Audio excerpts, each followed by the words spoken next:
What if one day the sun stopped rising? What if the sky split open and an ancient corpse the size of a continent hung above your city? Radio static fades in. This is Apocalypse Radio. To all survivors, flee eastward. Escape to dawn. Music shifts. Bass drops. Visual. Like a 200-ton locomotive roars to life. Narrator intense. Welcome to a world where cities fall into endless polar night, where zombies prowl, horrors crawl, and humanity teeters on extinction. But one man, Lin Xian, refuses to die in the dark. Montage of trains speeding through wastelands, welding sparks, glowing blueprints. With the power to devour machines and craft weapons with his mind, he's building humanity's last hope. The Infinite Train. A steel fortress charging through a ruined world on a 320,000-kilometer planetary rail. Visual, glowing system HUD, wind cannon acquired. Scan, upgrade, survive. In this apocalypse, knowledge is power, and every bolt counts. Cut to mutated monsters, derailed helicopters, eerie whispers in the dark. But what hides in the abyss? Who can you trust when the dead knock on your door and the living are worse? Music softens. Fade into glowing red headlights piercing the black mist. This isn't just survival. It's vengeance on rails. So climb aboard or get left in the dark. Outro with your channel name, subscribe button, and tagline. Subscribe to your channel name for Apocalypse. I built the Infinite Train. Full story. Epic narration. One man's journey against the end of the world. Hey everyone, I sincerely appreciate your support. If you enjoy my audiobooks, I would be truly grateful if you could subscribe to the channel. And if you'd like to support even further, you're welcome to become a Patreon member, where you can access audiobooks of novels as long as they are freely available on the internet. Your kindness and support mean so much. Thank you. In the hushed stillness of Jang City, the afternoon sun hung low behind towering clouds. On the balcony of a high-rise, a man adjusted the lens of his telescope before pulling its sunshade closed. His apartment, fortified with steel shutters and packed with rations, offered the illusion of safety. Beep, beep. His watch blinked. 5 p.m. 90 minutes to nightfall. The man, Lin Xian, lowered the shutters and secured his windows. Just as he was about to lock the doors, a strange buzzing filled the air. His eyes narrowed. Something was wrong. Clipping a dagger to his belt, Lin Xian climbed to the rooftop. A helicopter thundered overhead.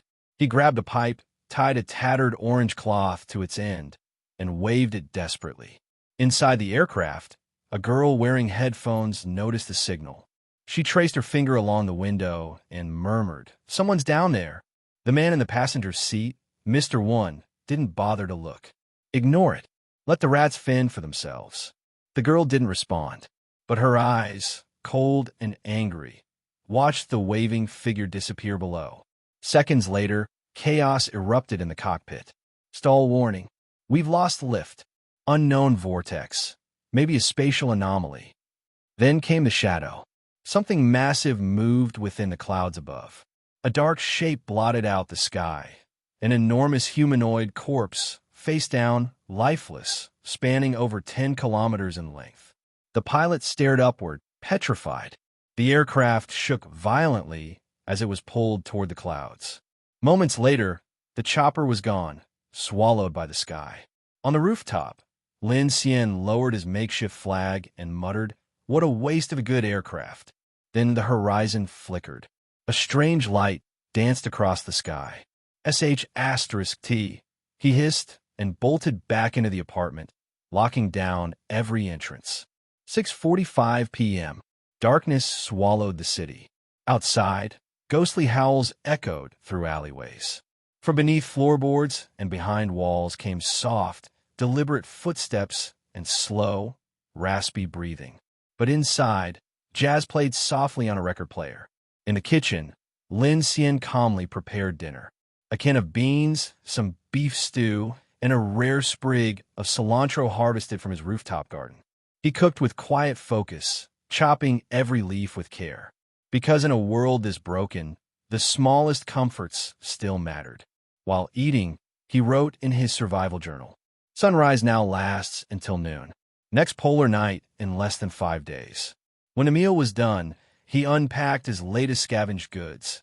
Not food, but broken electronics. Phones, an old speaker, a hairdryer. To others, junk. To Lin Xian, opportunity. He touched the speaker. A faint glow lit up his hand. The object dissolved into ash. Devouring successful, +1 mechanical source point. Strength +1, a new point in strength. A new step toward survival. Then came a surprise. When he absorbed the hairdryer, the system flashed gold. Skill unlocked. Wind cannon LV.1. Condense air and fire a destructive blast. He tested it. One flick of his finger. A cushion across the room exploded.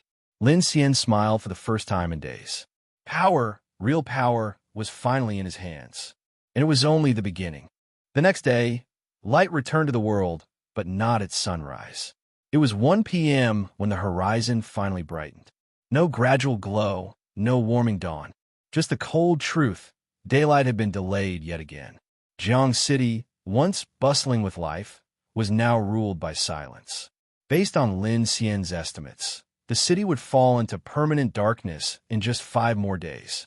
Inside his apartment, Lin Xian strapped his short dagger to his belt and tightened the laces on his boots.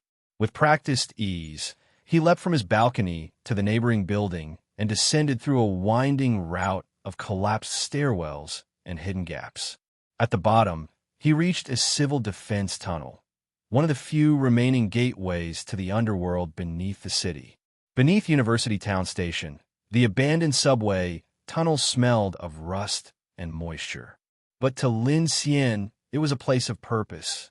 There, resting in the gloom, was his salvation, the Whale 03E, a 200-ton gas-powered locomotive, forgotten by time, reborn by necessity. Lin Xian's flashlight flicked on, illuminating the colossal machine. Its steel frame stretched 36 meters long, reinforced and weathered. 18,000 horsepower of raw, dormant power. The perfect body for a mechanical heart. Lin Xian had already begun its transformation. Behind the engine, 3 carriages had been converted. One served as living quarters and storage. One was empty, reserved for hydroponic farming in the future. The third, a mobile workshop housing tools, machinery, and a scavenge hall. With a hiss, he activated a hydraulic lift and lowered a welding machine onto the track. Around him lay stacks of steel plates and alloy components salvaged from a nearby metalworks. One by one, they were shaped and forged into armor panels, heat shields, and defense plating, each one another brick in his rolling fortress. As he welded armor onto the train sides, a sudden vibration stopped him cold. His phone. It shouldn't be ringing. Most satellites are gone.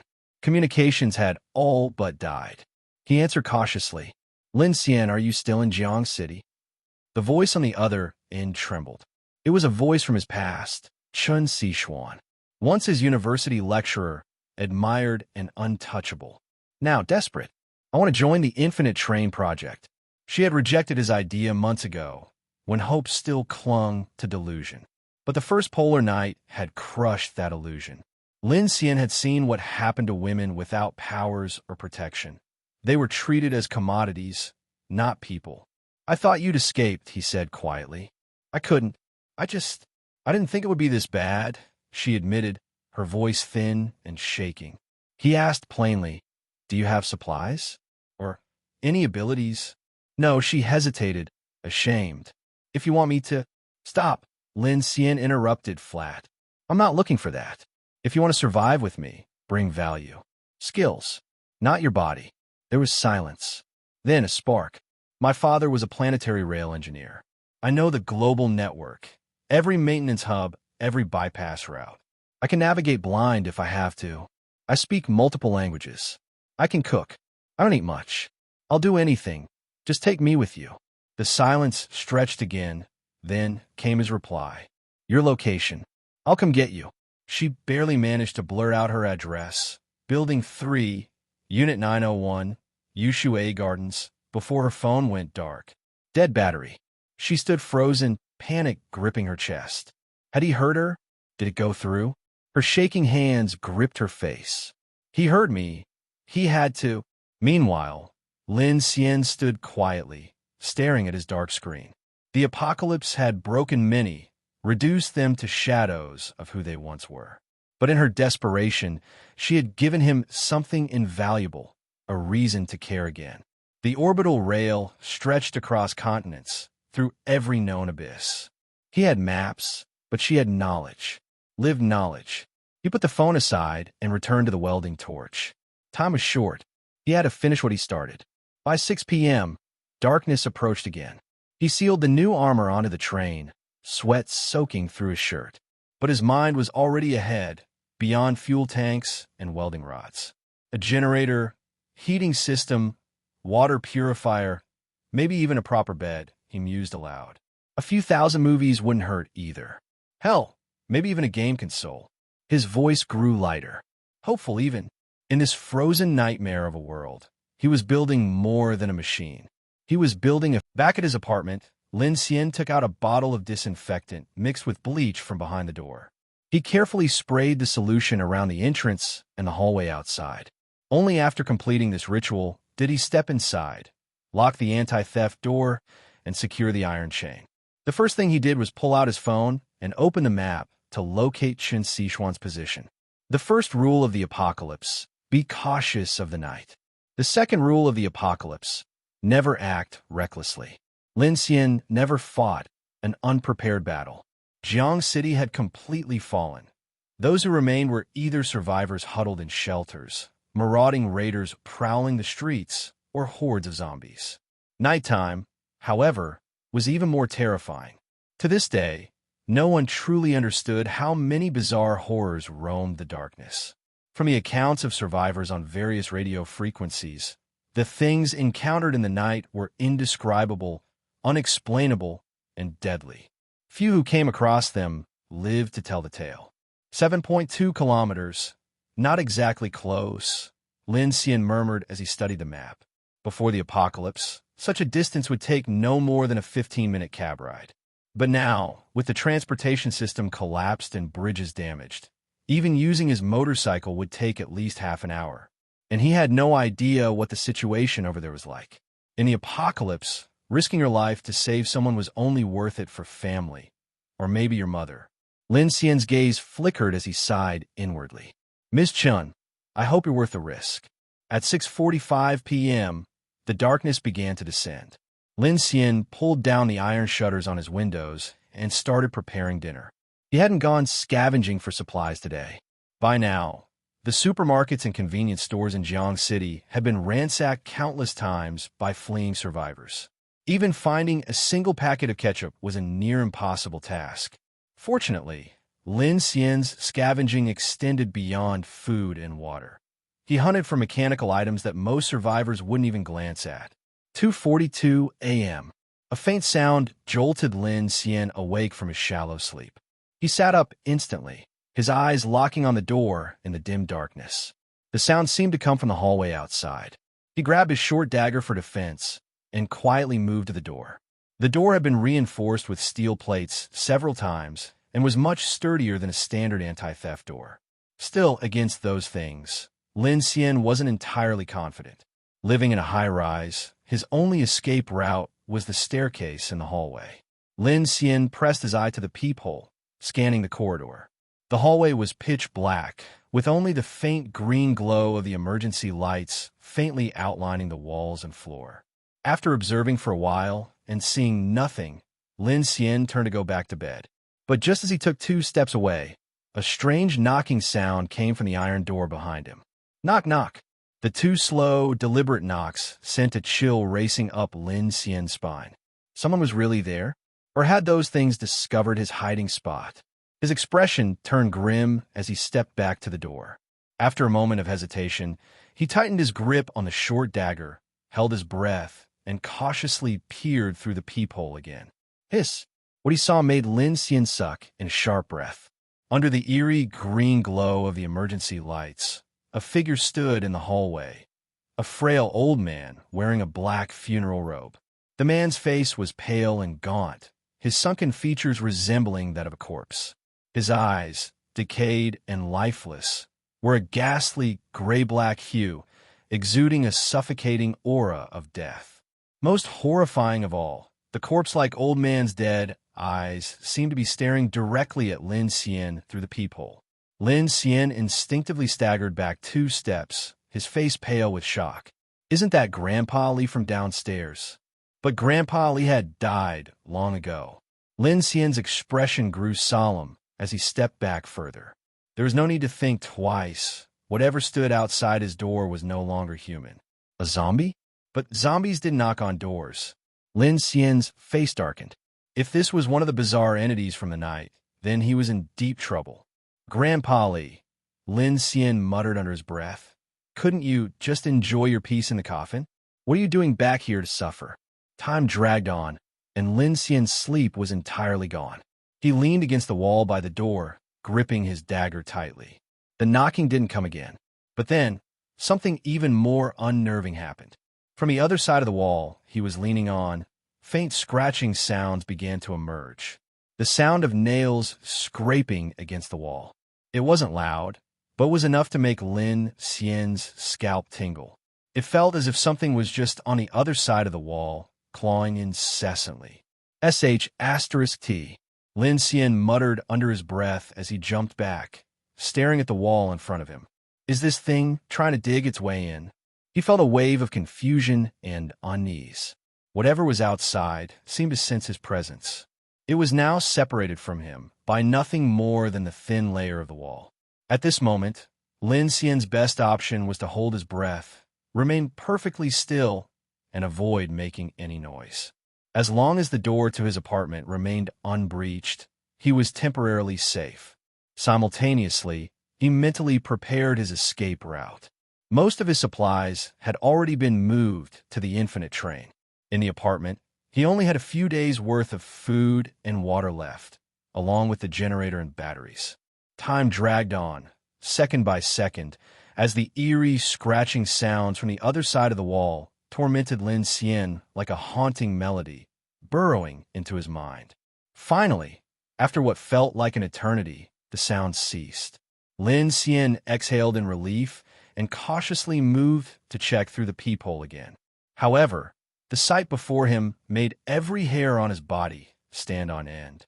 Somehow, a young girl had appeared in the hallway. She was lying on the ground, covered in blood, her body weakly trembling as she struggled to sit up. Reaching her hand toward the door, she whispered faintly, "Help me, help me." Lin Xian narrowed his eyes, his gaze sharp. The girl looked no older than 15 or 16. Her outfit was completely out of place for the post-apocalyptic world: short shorts, a low-rise crop top, and a bright-colored baseball jacket. Around her neck hung a pair of wireless earphones. She looked youthful and trendy, like someone plucked straight from a pre-apocalyptic high school. If not for the blood covering her face, Lin Xian might have thought she was just the neighbor's little sister stopping by late at night. But just moments ago, he had seen the corpse of Grandpa Li standing eerily outside. Now, suddenly, there was a bloodied teenage girl begging for help. It was beyond suspicious. These entities that emerged in the night were unpredictable and sinister. Besides, Lin Xian had no relationship with this girl. Opening the door would be risking his own life. Time ticked by, and it was now 5 a.m. There were still at least 9 hours until daylight. Through the peephole, Lin Xian saw that the girl's face had turned pale. She was slumped on the ground, unconscious. Damn it. Is this some kind of monster setting a trap to trick me into opening the door? Lin Xian muttered under his breath, rubbing his temples. This was far more unsettling than any zombie encounter he'd ever had. Unable to resist his curiosity, he looked through the peephole again. What he saw this time made his pupils contract sharply. Grandpa Li had reappeared, standing stiffly beside the unconscious girl. His head was lowered, as though sniffing at her.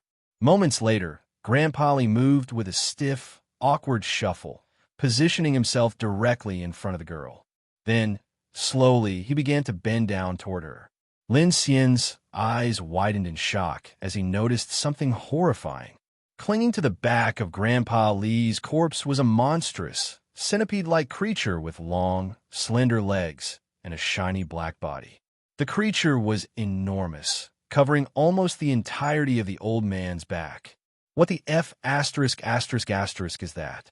Lin Xian gasped, cold sweat breaking out across his body. The creature's legs moved in slow, deliberate motions, manipulating Grandpa Li's body like a grotesque puppet. Then, as its many legs twitched and scratched at the corpse's back, Grandpa Li raised his arms stiffly and lunged toward the unconscious girl. Ugh! A spine-chilling shriek echoed. Watching the scene unfold, Lin Xian's expression darkened. The girl was still so young. Even though he had witnessed countless tragedies over the past few days, he couldn't help but feel a twinge of pity.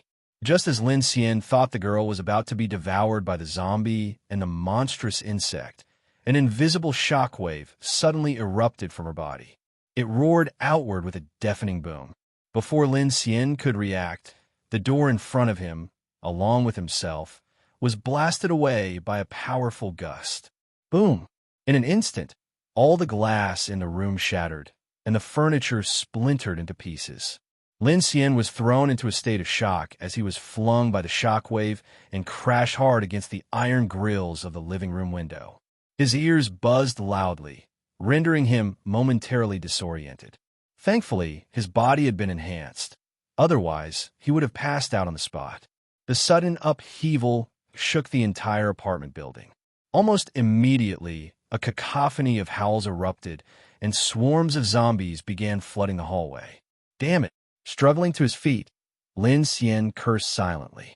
At that moment, the zombified Uncle Li, controlled by the monstrous insect, had already stumbled into the living room without him noticing. Switching on his flashlight, Lin Xian was horrified to see Uncle Li crawling on all fours. The zombie suddenly leapt from the floor with a strange, guttural cry and hurled its foul, putrid body straight at him. Lin Xian gasped sharply, his blood pumping wildly. He instinctively retreated a few steps and raised his hand to unleash a wind cannon.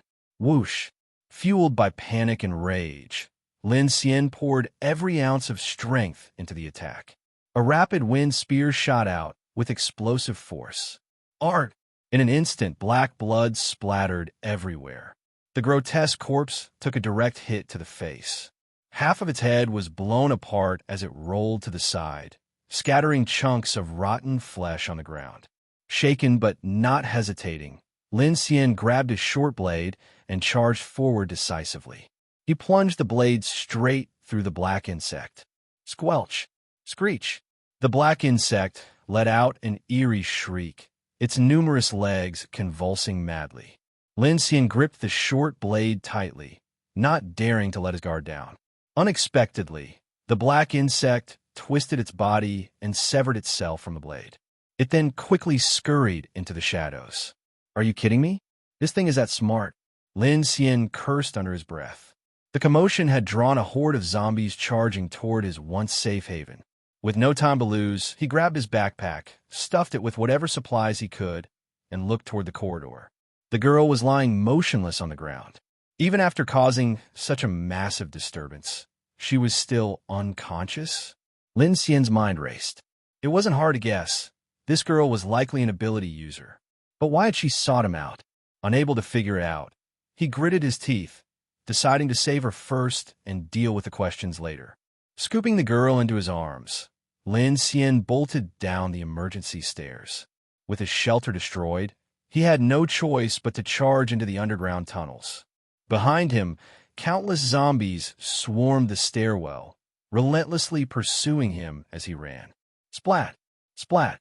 Along the way, Lin Xian repeatedly used his wind cannon to take out several zombies. Finally, he reached the infinite train.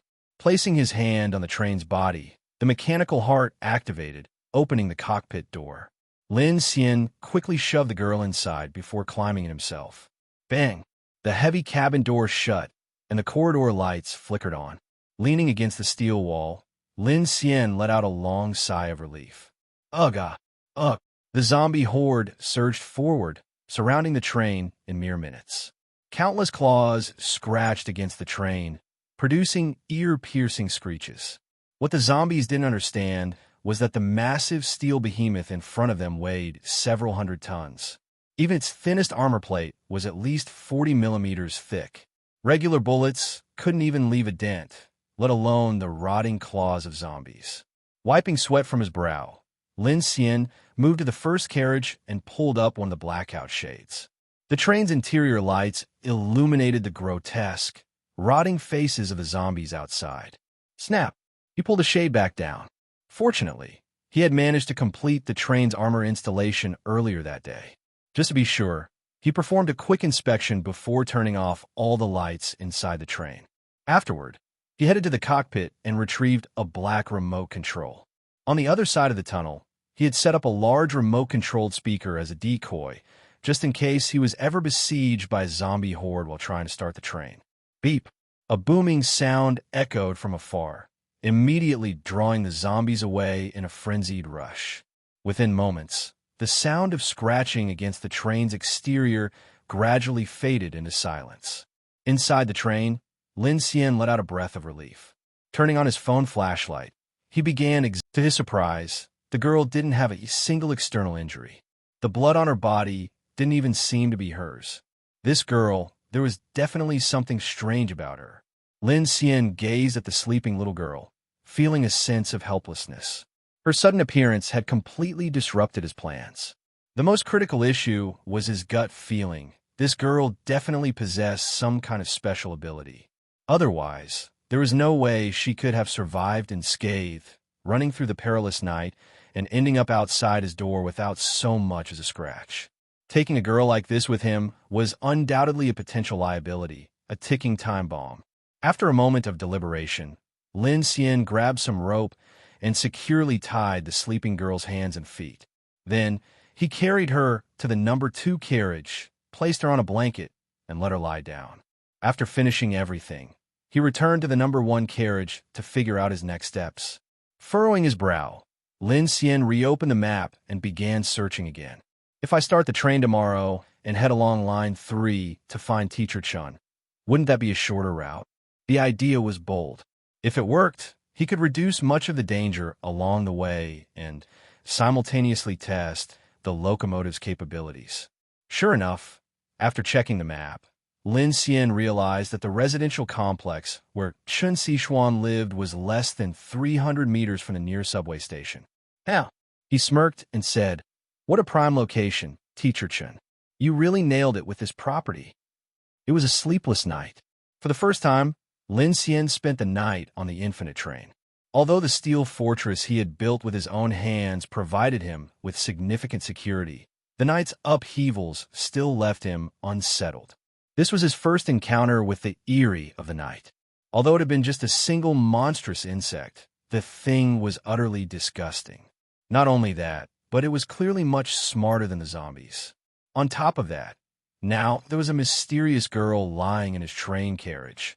How could he possibly sleep soundly under these circumstances? At 2 p.m., daylight came an hour later than expected. Lin Xian remained in the subway tunnel, surrounded by pitch-black darkness, but his watch indicated that it was already daytime outside. Sitting in the Infinite train's driver's seat, a faint glow flickered in his eyes as he seemed to connect with the enormous machine's aura. Virum, the turbocharger roared to life. The crankshaft and connecting rods emitted sharp metallic clinks as the horizon gate system opened. Clack! The amber-orange headlights instantly illuminated the dark subway tunnel, making it as bright as daylight. Lin Xian's gaze sharpened. "It's time to go, my friend." Clang! Clang! The steel colossus, dormant for decades, roared back to life. Dust and iron filings slid off its frame as the Infinite train, dragging 3 armored carriages behind it, slowly merged from the maintenance track onto the main subway line. Devouring the black mist ahead, it charged forward with an earth-shaking roar. This is the feeling. Lin Xian's heart raced with excitement. Feeling the roaring power of the train beneath him, the shadows of the previous night were quickly swept away.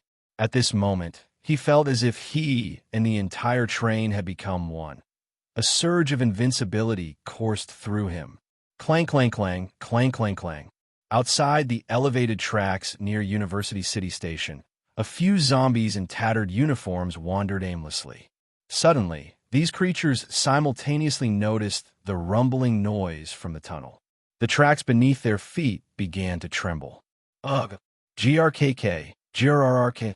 The sound escaped from their rotting throats, like the dying breath of ancient wood. As if drawn by an invisible string, the zombies turned their heads in unison. Their clouded, lifeless eyes locked onto the dark entrance of the tunnel. Whoa! A deafening horn blast, like a roar from the abyss, broke the silence. The blood-red mechanical beast surged forth from the tunnel like a war god awakening from its ancient slumber, carrying boundless rage and the dormant power of countless years. Arg! Ah! The zombies howled and lunged forward like crazed beasts. But their decayed brains couldn't comprehend that the deafening sound was not prey, but a steel monster with a terrifying 18,500 horsepower. Crunch, crunch.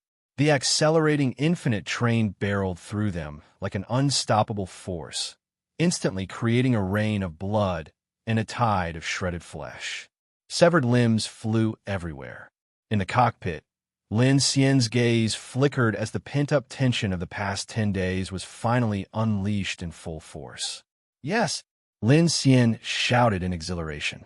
In this moment, he felt an unparalleled euphoria, as if breaking through the darkness and stepping into the light of dawn. It was a clear sign. His plan had taken its first successful step. Clang, clang, clang, clang. With excitement coursing through him, the heavy locomotive raced along the tracks. Lin Xian observed the city outside, now reduced to a desolate wasteland, while continuously searching for any useful information.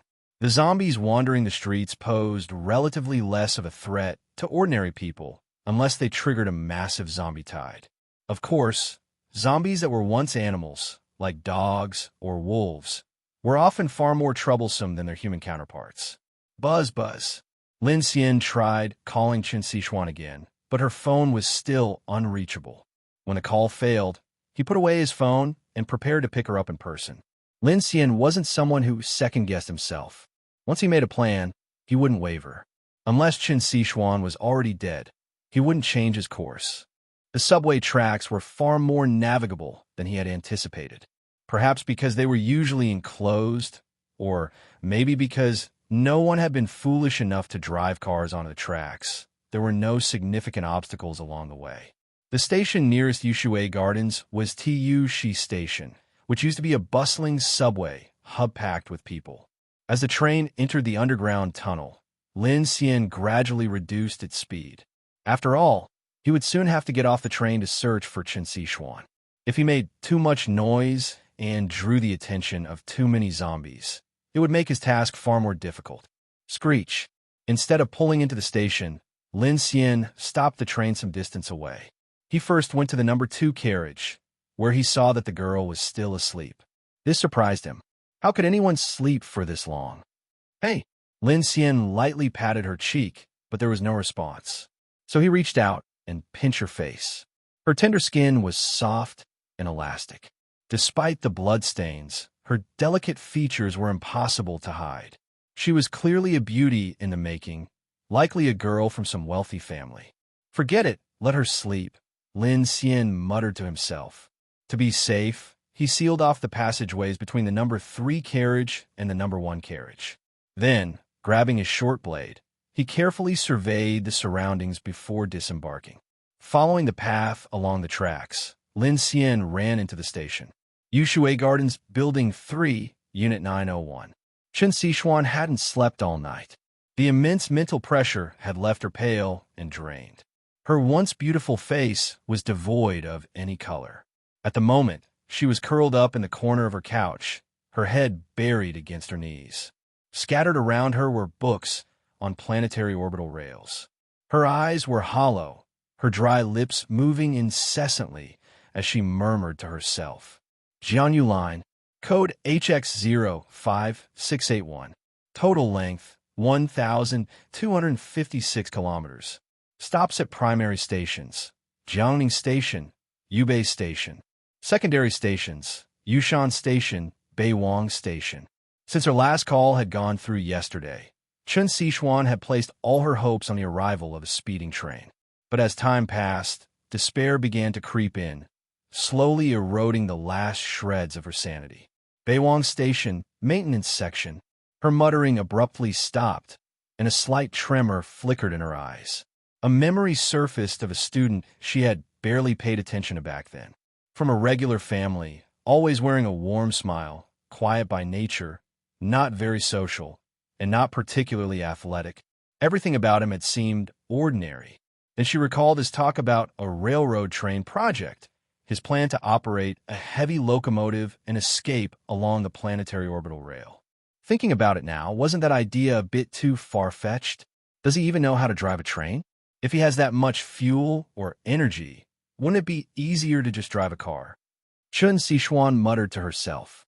Every question felt like a sharp blade, slicing through the fragile hope she clung to. What if the track is broken?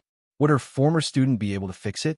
Or would she, a foreign language teacher, have to?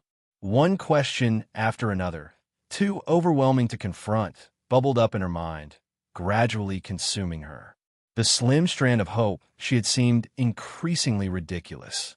Tears the size of beans welled up in her eyes and dripped down one by one. But Chun Siwan didn't dare to give up just yet.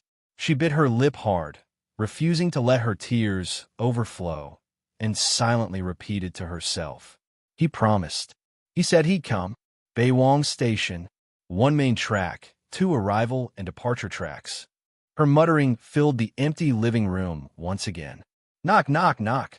A sudden knocking broke the silence, like a stone tossed into a calm lake, sending ripples through the air. In the stillness of the room, the sound was deafening. Chun Siwan lifted her head, her eyes lighting up with a glimmer of hope.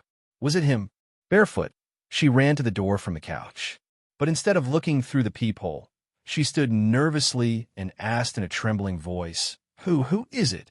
The response from the other side, however, was not the voice she longed to hear. Instead, it was the voice of a middle-aged man. Teacher Chun, it's me, Liang Wei. I've been trying to call you for 2 days, but you didn't answer. I got worried, so I came to check on you. At that moment, Chun Siwan's hope plummeted into the abyss. Liang Wei was a former colleague of hers. Back when they worked at the university, he had been a sleazy man who hid behind a respectable facade. His eyes often wandered inappropriately over Chun Siwan, and she had even heard rumors that he had preyed on several female students before. He was a true predator disguised as a professional.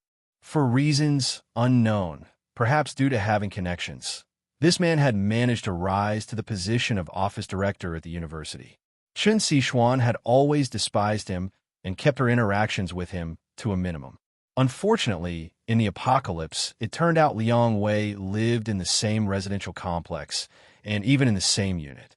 Since the world had fallen apart, Liang Wei had called her repeatedly. At first, he pretended to be serious, saying that during a crisis, everyone needed to stick together. He claimed to have plenty of supplies and even offered to share them if she needed anything. But gradually, his true nature surfaced. Especially after learning that Chun Siwan was running low on supplies, he became increasingly impatient, frequently suggesting she move in with him. Now, hearing Liang Wei's voice at the door, Chun Siwan couldn't tell if her nausea was from disappointment or pure disgust. Clenching her stomach, she responded coldly, I'm fine. Bang, bang, bang. The knocking grew heavier. Fine? Didn't you tell me before that you were running out of food?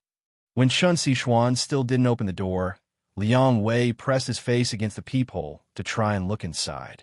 Seeing his shadow against the door, Chun Siwan instinctively stepped back with a frown.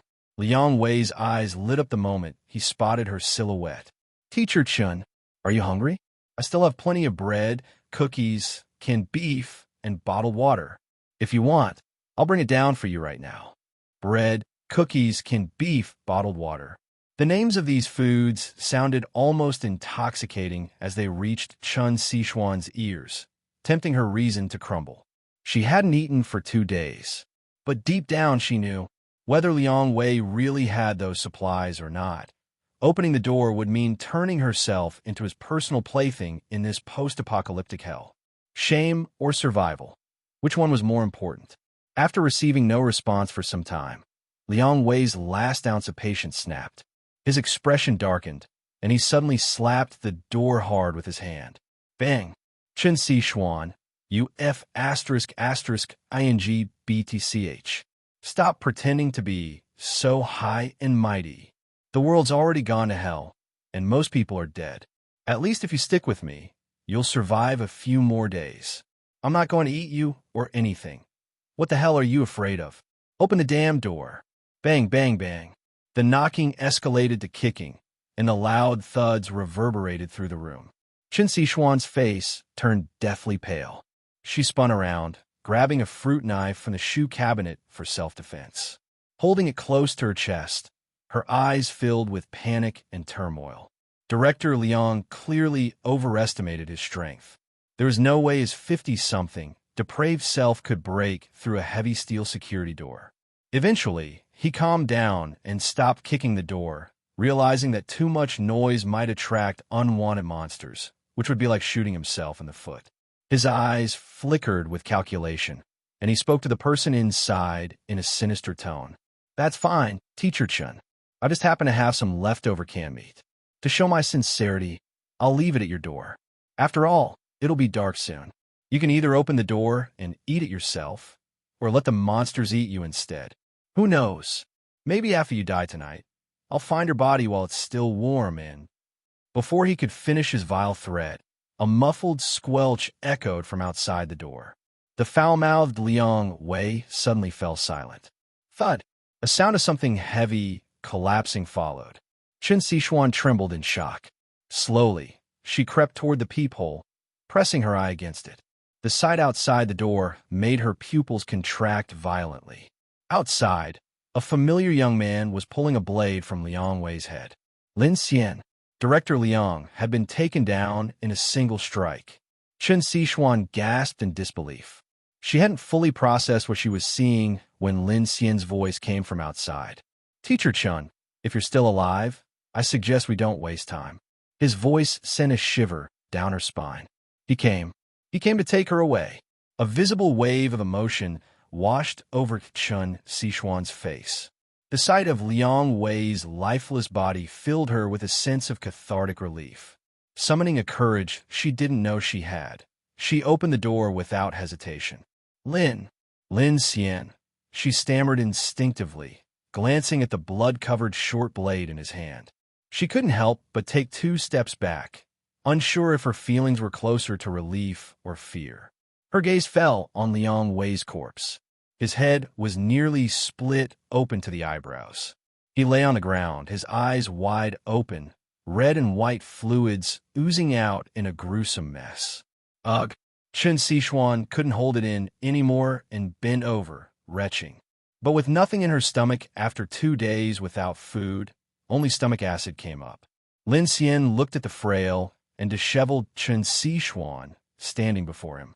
She was a far cry from the vibrant and confident Teacher Chun he remembered, who even exuded a commanding elegance during her classes. A pang of pity rose in his chest. Today, Chun Sichuan wore a pair of denim jeans paired with a sporty top and a lightweight windbreaker. Likely her idea of appropriate attire for escaping.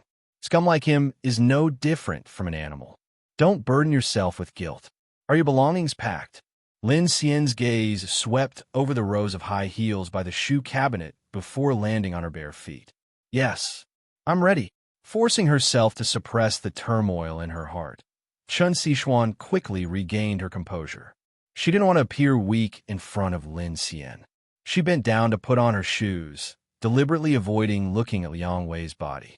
Without saying much, Lin Xian stepped inside, scouring the apartment.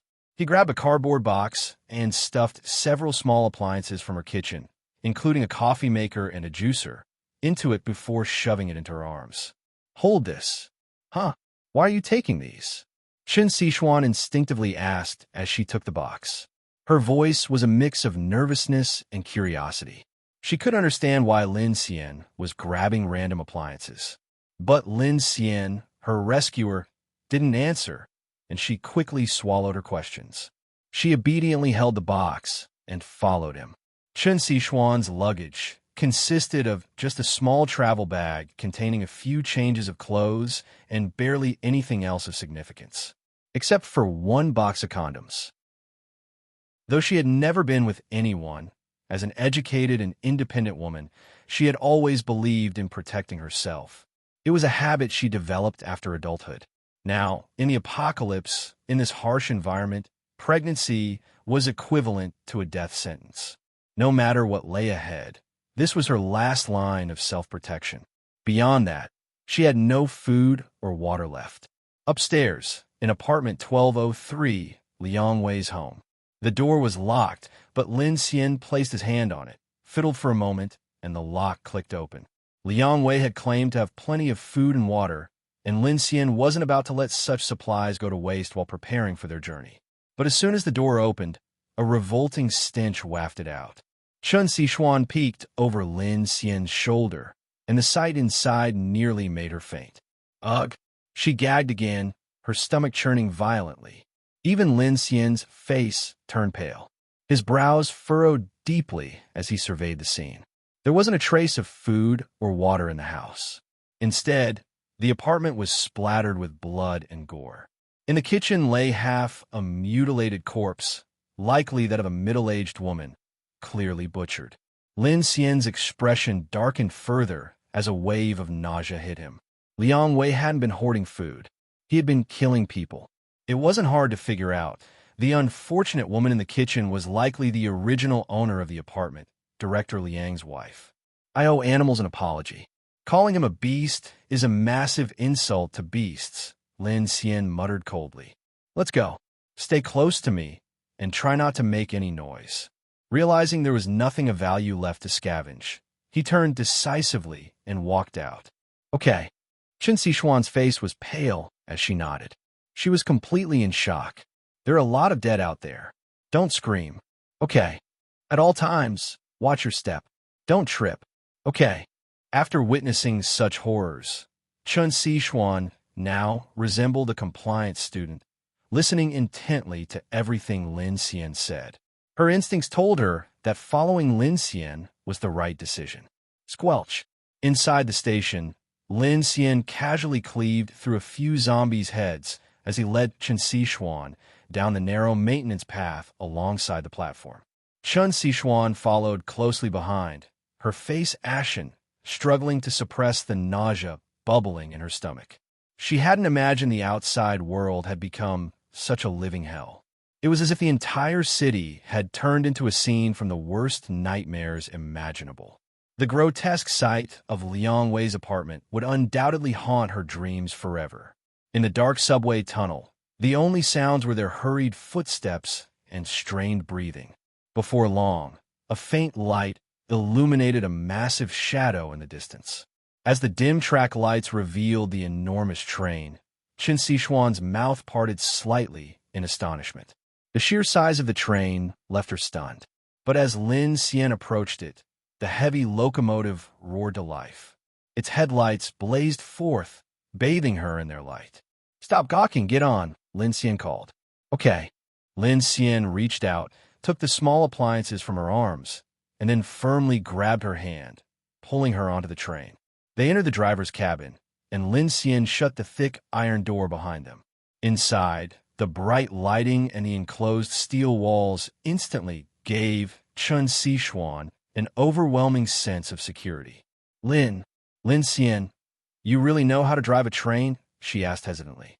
Do you think I pushed this thing all the way here? Lin Xian replied with a faint smile, his demeanor relaxing slightly after locking the door. Placing his hand on the floor, he activated the mechanical heart, turning off the train's headlights. He then guided her to the number 1 carriage, where he rummaged through the supplies, eventually pulling out a loaf of bread and a bottle of water. He tossed them to her. You look like you haven't eaten in days. Here, eat. Tears welled up in Chun Sichuan's eyes as she gratefully accepted the food. Silent tears streamed down her face as she bit her lip, trembling on the verge of an emotional breakdown.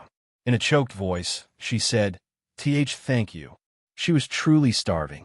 Without even taking off her backpack, she tore open the bread packaging and began devouring it in large bites, tears continuing to roll down her face. Lin Xian sat across from her, recovering his energy while observing her. Seeing a familiar face brought him a sense of solace. In this post-apocalyptic world, where death and despair loomed at every turn, no one was immune to the crushing fear of loneliness. Not even Lin Xian. Humans are social creatures, and after the collapse of the internet, that isolation became almost unbearable. Operating the infinite train and using his wind cannon skill both consumed a significant amount of energy. It was hard to describe, but using such powers placed a distinct burden on his body. Chun, Lin Xian began to say, his gaze flickering before deciding, forget it. I'll just keep calling you Teacher Chun. Watching her wolf down the bread, Lin Xian decided it was time to set some ground rules. First off, he began seriously. I'm an ability user. This train can only be operated by me. If I die, you die too. Since I brought you on board, it means that from today onward, we're allies, we're teammates. You must trust me unconditionally and follow my orders. Otherwise, your fate will be very grim. Chun Siwan swallowed a mouthful of bread, her eyes red as she stared at Lin Xian. She nodded firmly and said, I understand. From now on, I'll listen to you. Lin Xian nodded in satisfaction. As for what my ability is, you don't need to know. This train is our fortress, very sturdy, but it won't necessarily hold up against some of the monsters out there. And of course, there will be people who covet our supplies. When pushed to the brink, human greed can sometimes be more terrifying than any demon. That means there will be times when I'll need your help to solve problems, search for supplies, and even guard the train. Understood. Perhaps because she had eaten, Chun Siwan seemed to have regained some strength. And one more thing, Teacher Chun. Lin Xian stood up slowly, his gaze serious as it bore into hers. You'd better prepare yourself. I will definitely sleep with you. Chun Siwan's body visibly trembled at his words. She instinctively gripped the bread in her hands tighter, her disheveled hair falling over her face, hiding her conflicted expression. Hearing such blunt words from Lin Xian, the student she once taught, sent a jolt through her heart. Lowering her head, she let out a faint in acknowledgement, considering it a response. She continued eating her bread in silence, but her heart pounded furiously in her chest. Clang, clang. Since the polar night ended, this was the first time the sound of a locomotive on the tracks had been heard in Jang City. Naturally, the noise of this mechanical beast drew the attention of some survivors who had been staying low in their homes near the railway. Curious eyes followed the massive locomotive in surprise as it rumbled past. Chun Siwan wolfed down a piece of bread and gulped down more than half a bottle of water before finally feeling like she had pulled herself back from the icy grip of death.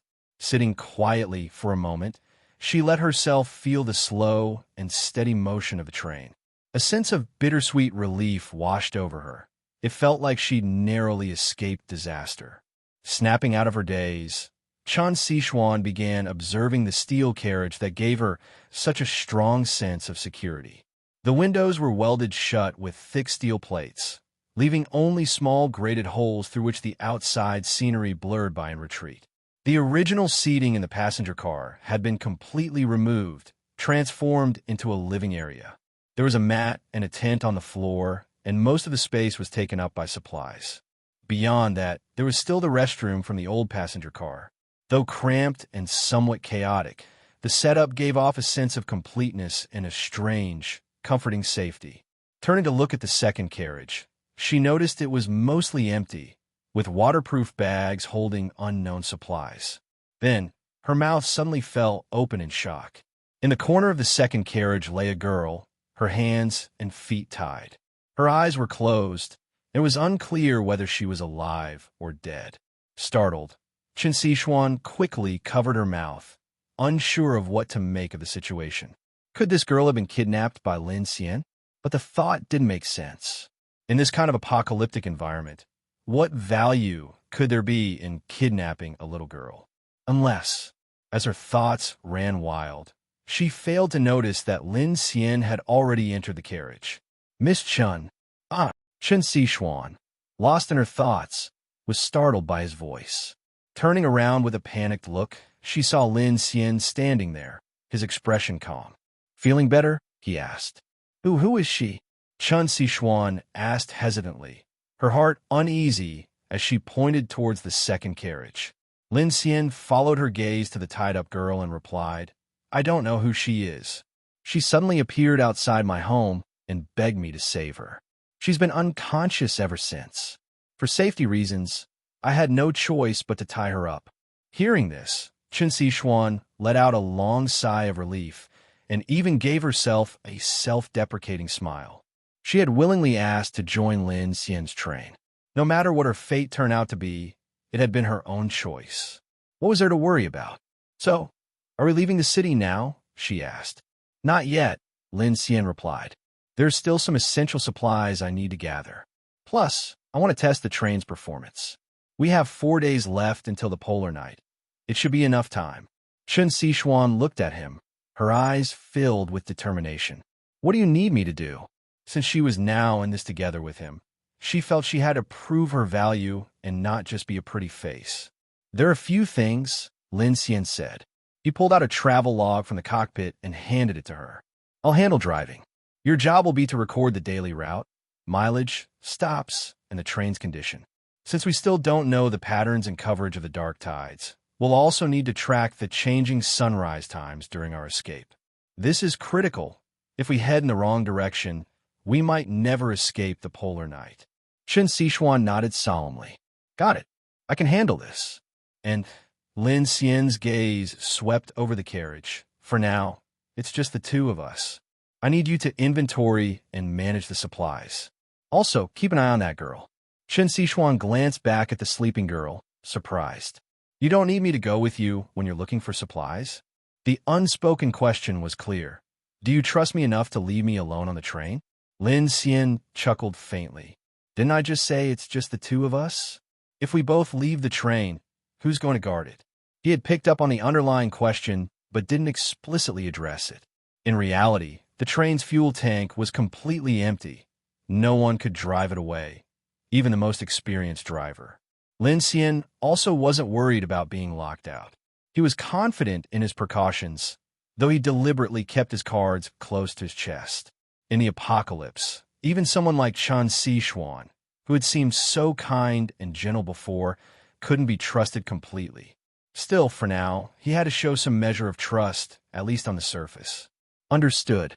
Chen Sichuan hadn't expected Lin Xian to trust her this much.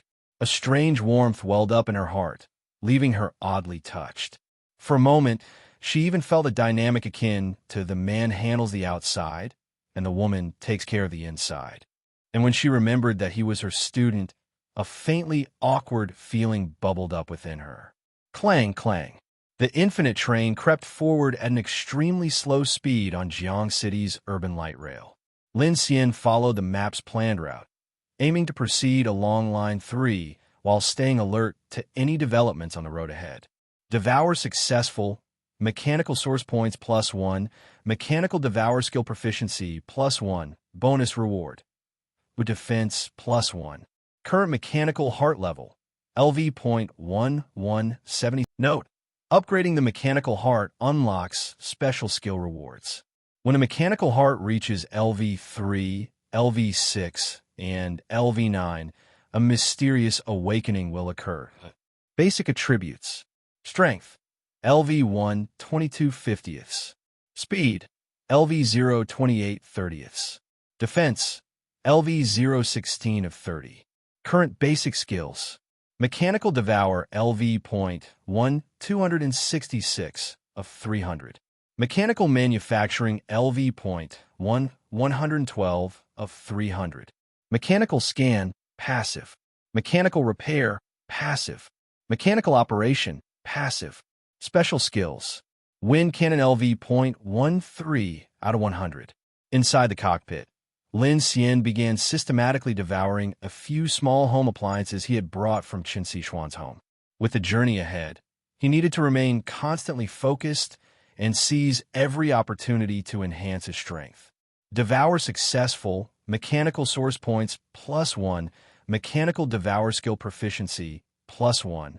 Devour successful, mechanical source points +2, mechanical devour skill proficiency +1.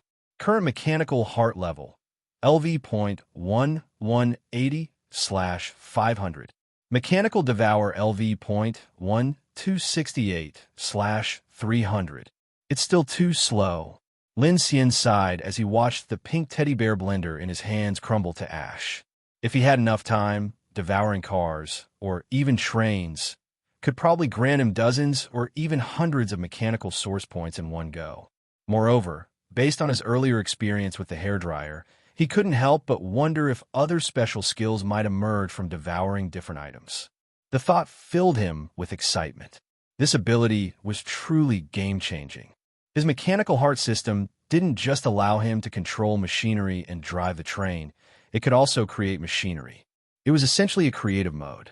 In this post-apocalyptic world where the industrial systems of humanity had collapsed, this was practically an unbeatable advantage.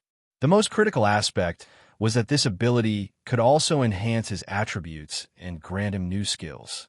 Compared to other abilities, its versatility was on a completely different level. According to Lin Xian's plan, achieving a sustainable survival loop for the train hinged first and foremost on the issue of energy. His special ability solved most of the energy problem, but its major drawback was that it consumed his physical strength and required constant focus. This made it difficult for him to multitask with other complex tasks. Next on the list were defense and food for survival. However, Lin Xian knew these goals couldn't be achieved overnight. The first carriage alone, along with its exterior armor, had already consumed several months of his effort. Hoping to accomplish everything immediately was nothing but wishful thinking. Moreover, he was working alone. Chun Siwan, while helpful in other areas, couldn't contribute much in terms of technical expertise. I'll need to find a few teammates eventually, Lin Xian thought to himself. First, I'll need an engine crew to handle the mechanical maintenance of the entire train and help with driving. I'll also need someone who knows about planting. For example, a botanist or a hydroponics expert, someone who can grow fresh vegetables and fruits, and maybe even provide water and oxygen purification. Right, speaking of food, I'll also need a chef. And a doctor, obviously. You never know when someone might fall seriously ill. And we can't just rely on specialists. I'll need fighters too, ideally some ability users. Oh, and I'll need a sentinel team. As Lin Xian continued down his train of thought, his plans became increasingly ambitious. Shaking his head, he took a deep breath and refocused on driving the train. OS Furniture City. Spotting a massive building in the distance, Lin Xian's expression turned serious. This place is usually a furniture and home goods store with very little foot traffic. There shouldn't be many supplies here, but I could grab some cold weather gear, bedding, and the like. He wasn't thinking about frivolous things between men and women, but rather about the significant drop in temperatures worldwide since the apocalypse. Areas affected by the abyss phenomenon had seen dramatic cooling. Despite it being August, summer in Jang City, daytime temperatures had dropped to around 12 or 13 degrees Celsius, while nighttime temperatures were only a few degrees above freezing. And it was still getting colder each day. Lin Xian speculated that the dark tides, caused by the abyss blotting out the sky, had severely impacted the climate. It was possible that an ice age or a prolonged cold period was approaching. In such times, preparing cold weather gear in advance was undoubtedly the smart move. Creek. Lin Xian brought the train to a halt on an exposed section of the tracks. The railway was surrounded by a tall chain-link fence, with a city avenue running alongside it. The road was littered with abandoned vehicles, but the area itself was sparsely populated. Even zombies were few and far between, making the surroundings eerily quiet. The flat terrain, lack of tunnels or elevated tracks, and the presence of the fence made this spot relatively safe for unloading items. Miss Chun, wait on the train for me. I'll go check it out inside, Lin Xian said as he strapped on his backpack and picked up his short blade. Also, Don't open the door for anyone other than me. I understand, Chun Siwan replied, though her expression was a little tense. Wouldn't it be better if I helped you? If there's a lot to carry, it might go faster. That won't be necessary for now, Lin Xian replied. This place has clearly already been looted once. There might not be anything useful. Let me scout first, and if there's something worth taking, you can come down and help move it. As he spoke, he tossed her a walkie-talkie. Let's use this to stay in touch. Cell signals aren't reliable. Got it, Chun Siwan said, gripping the walkie-talkie tightly. Lin Xian opened the cabin door and leapt down from the train, scanning his surroundings. After confirming it was safe, he climbed over the chain-link fence and dropped into the greenery on the other side. From there, he crossed the street toward the furniture store. The front of the store had a vast parking lot that was now in complete disarray. Scattered around were several cars, all clearly out of commission. Devouring these cars with his ability would be an excellent option.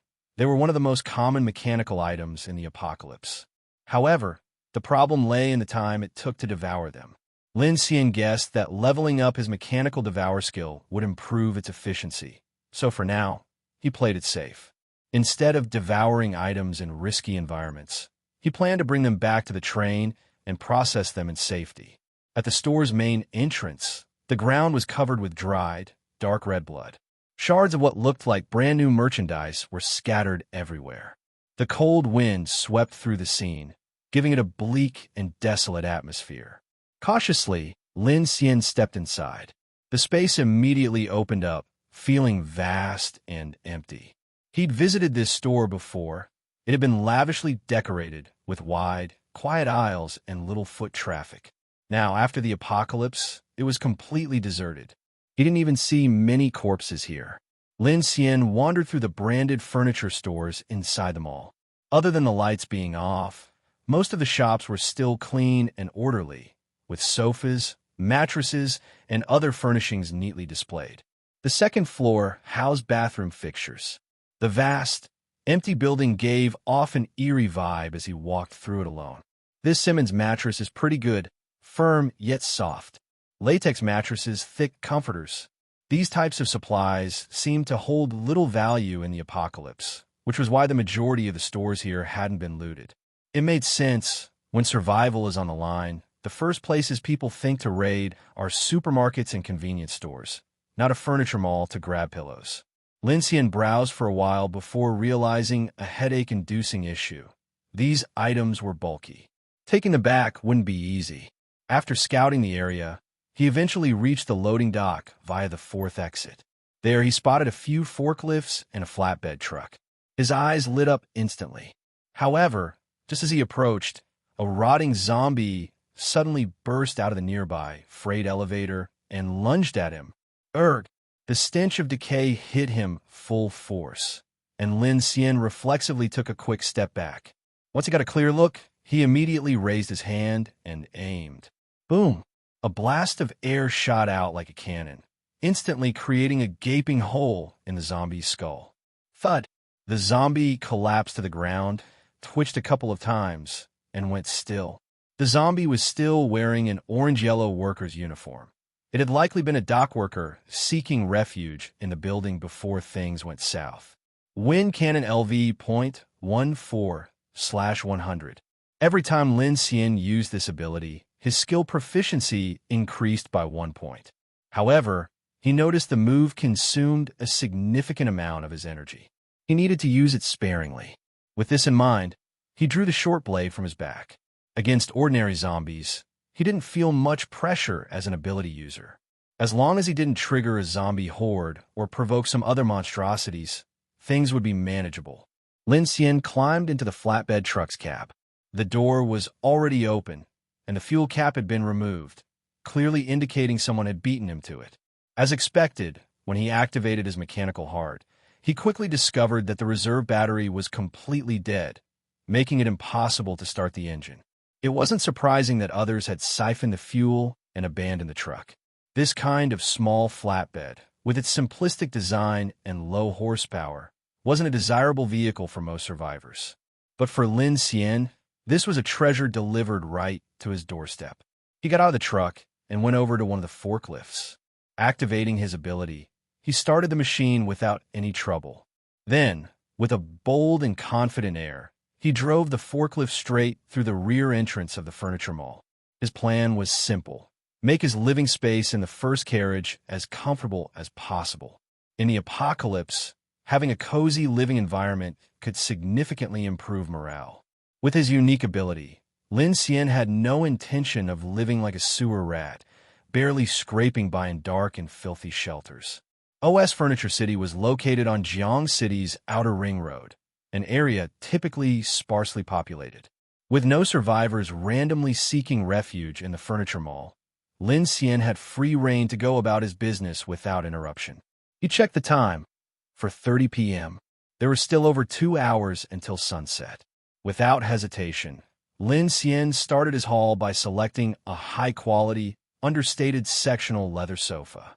He used the forklift to load it onto the flatbed truck, then moved on to grab a foldable steel frame bed. While the third carriage doors were relatively large, fitting a wooden bed frame inside was clearly impractical, so he decided to weld the steel frame directly into the carriage. With a foldable Simmons mattress and latex topper, it would still be quite comfortable. Of course, he wouldn't forget pillows and blankets.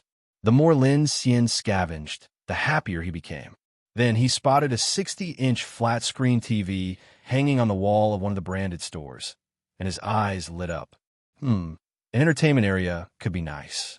Playing some games or watching movies during downtime doesn't sound bad, he muttered to himself. Take it. Without a second thought, Lin Xian dismantled the TV and soon had the flatbed truck packed to the brim. If it weren't for the limited space in the bathroom of the first carriage, he might have taken an entire set of toilets and bathtubs from the showroom. Vroom! The small truck's engine roared to life as Lin Xian activated his mechanical heart, causing his eyes to glow faintly. He drove the truck, now fully loaded with loot, down the mall parking lot's main road and onto the greenery next to the tracks. With a stomp on the gas pedal, he smashed through the chain-link fence separating the railway and bumped the truck onto the gravel slope beside the tracks. Siwan had been waiting on the train for over an hour when she suddenly saw Lin Xian driving a truck towards them. Her eyes widened in disbelief. When she noticed the truck was loaded with sofas, mattresses, and even a TV, her shock turned into confusion. Is this even considered supplies? In the apocalypse, wasn't it more critical to look for water, food, or even weapons? She felt a little dazed, but when Lin Xian parked the truck behind the third carriage, the third carriage's rear lift gate slowly lowered.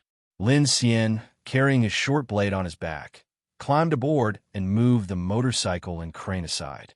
Together, the two began transferring the sofa, bed frame, mattress, pillows, blankets, rug, and TV into the first carriage. By the time everything was finished, the sun had set, leaving the sky awash with the last hues of twilight. Both of them were drenched in sweat. Beep, beep, beep, beep. The alarm on Lin Xian's watch went off. His expression turned serious as he said to Siwan, "Go over there, eat something, and get yourself organized. I need to deal with this truck." He had a bold idea. Since the truck was already here, why not take the chance to devour it? Even though it was risky, nighttime brought dangers far greater than ordinary zombies. Lin Xian didn't want to miss this rare opportunity to upgrade himself. He decided to take the gamble. "Oh, okay," Siwan replied, obedient as ever. She now seemed like a compliant and supportive partner, immediately following through on Lin Xian's instructions. Once Siwan left the third carriage, Lin Xian took out a special tow hook he had crafted and attached it to the train. He looped the metal cable around his waist and, as the last light of day faded, climbed down from the train. Resting a hand on the small truck, he activated mechanical devour without hesitation. Devour progress, 1%. The familiar sensation of devouring a vehicle returned. Lin Xian could feel his energy rapidly draining, while the progress bar for the devouring process moved painfully slowly compared to smaller items like appliances. With one hand pressed firmly on the truck, his other gripped the metal tow hook tightly. He had attached the hook to ensure he could maintain a physical connection to the infinite train for emergency control. His ability could only manipulate machines he was in direct contact with, and even a slight distance, like this one, connected by a metal cable, would disable his control. Devour progress, 2%. Devour progress, 3%. Time ticked by second. The surroundings were eerily silent. With no light sources around, the world grew increasingly dark as the sun fully disappeared below the horizon. Lin Xian's expression grew tense as the devouring process continued at its sluggish pace. In his dazed state, Lin Xian inexplicably felt as though the earth itself was breathing. Is this the dark tides?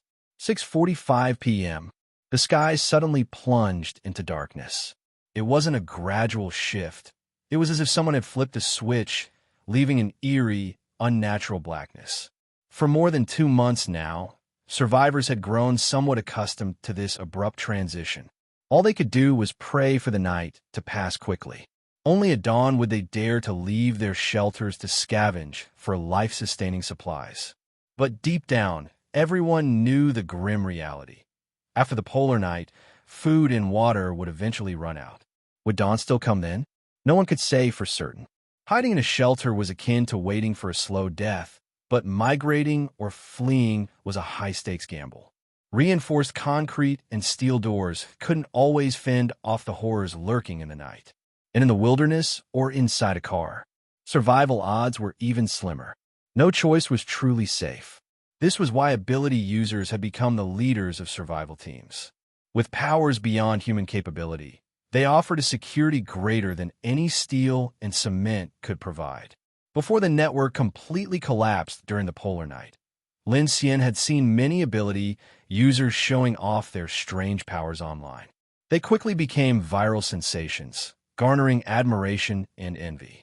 People flocked to them, and they soon emerged as apocalyptic leaders. Governments also focused on studying and cooperating with these individuals. When Lin Xian first posted about the Infinite Train recruitment project on forums, he had toyed with the idea of revealing his ability. He thought it might attract a wave of followers. But he quickly dismissed the idea. He realized he didn't have the capacity to manage hundreds, let alone thousands, of survivors in an apocalyptic world. While his ability was remarkable, it wasn't enough for even consistent self-preservation yet. If he became a leader, his most valuable contribution would likely be driving the train and repairing machinery. But what if, instead of being their leader, he ended up being treated as a human battery? That would be a nightmare. In hindsight, his concerns were completely justified. In just 2 months, stories of atrocities committed over supplies had become all too common. Betrayals, murders, and even massacres among survivors. And the powerful ability users? They wielded powers that defied logic and comprehension. Compared to them, Lin Xian's abilities seemed rather unremarkable in the early stages of the apocalypse. Devour progress, 63%. An hour into the night, the devouring process had finally passed the halfway mark. Lin Xian maintained absolute focus, keeping his senses sharp as he monitored the pitch-black surroundings. He had turned off all the train's lights, blending seamlessly into the darkness. Even his breathing was slow and steady. With one hand resting on the small truck, he silently continued the devouring process. To avoid exposing the faint glow in his eyes caused by the mechanical heart, Lin Xian even kept his eyes shut, relying entirely on his ears to detect any movement. The chain-link fences along the railway should produce noise if something approached, and if anything moved along the tracks, it ought to make a sound as well. Devour progress, 77%. Almost there. It's almost done. Crack. A faint sound of gravel shifting suddenly broke the silence. Lin Xian froze. Lin Xian furrowed his brow and held his breath. Crack, crack. The sound grew closer, heavy and deliberate. His heart skipped a beat. It didn't sound like the movements of any zombie. Instead, it resembled the sound of a wooden cane tapping against gravel. Slowly, he opened his eyes, unsure if the faint glow from his mechanical heart could be detected. Yet when he looked around, there was nothing unusual. The only thing in sight was the vague, dark silhouette of the small truck before him. He turned to glance behind him.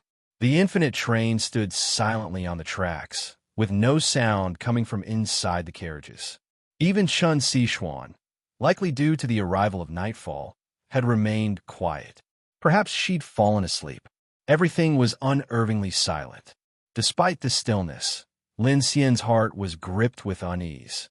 He was certain he'd heard something, and his keen sixth sense told him that he was being watched by some unknown presence. His heart raced, but he forced himself to stay calm, pushing his mechanical devour ability with all his might. Faster, faster. Gone was the relaxed mood he had felt while hauling furniture in the afternoon. The memory of the terrifying encounter with Grandpa Ali last night made his entire body run cold. He desperately wished to retreat to the safety of the train as soon as possible. Devour progress. 98%. Almost there. Almost done. It had taken nearly an hour and a half, but the results would undoubtedly be worth it if he succeeded. Devour successful. Mechanical source points, plus 30. Mechanical devour skill proficiency, plus 10. Bonus reward. Strength plus 5. Speed plus 5. Defense plus 2. Congratulations.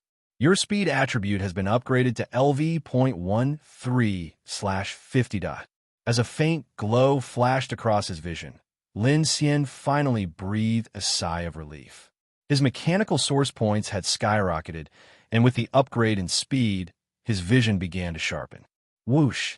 As the devouring process concluded, the small truck disintegrated into ash. Loose items clattered to the ground, the noise shattering the stillness of the night. But just as Lin Xian was beginning to relax, he heard it, a low, resonant hum above him. Hunting. The sound was chillingly strange, like a ship's broken horn echoing through a rusted metal pipe. It didn't sound human, nor did it sound like any machine he had ever encountered. A cold shiver ran down Lin Xian's back.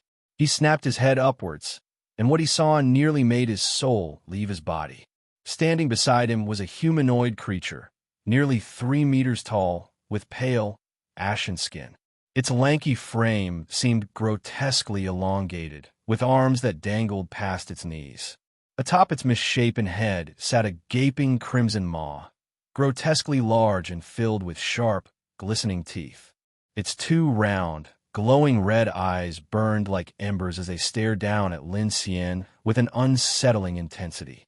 It had been standing there silently, for who knew how long, unnoticed until the noise from the truck's disintegration drew its attention. The realization sent chills down Lin Xian's spine. His scalp tingled, and his entire body screamed in alarm. Hunting. The creature emitted the eerie, low growl once again. Its long arms slowly raised, and its 5 razor-sharp fingers, like steel claws, reached viciously toward Lin Xian. Lin Xian's pupils contracted as he sucked in a sharp breath. If that thing grabs me, I'll be skewered into a human kebab. Luckily, his speed attribute had just leveled up. His reflexes had become far sharper than even he expected. Before the creature's claws could reach him, his body instinctively darted a step backward. Clang! A harsh screech of metal echoed as the creature's claws struck the railway tracks, sending a spray of sparks flying. The shrill sound of steel grinding against steel made Lin Xian's heart pound wildly. He didn't hesitate. Raising his hand, he aimed directly at the creature's head and unleashed a wind cannon. Boom!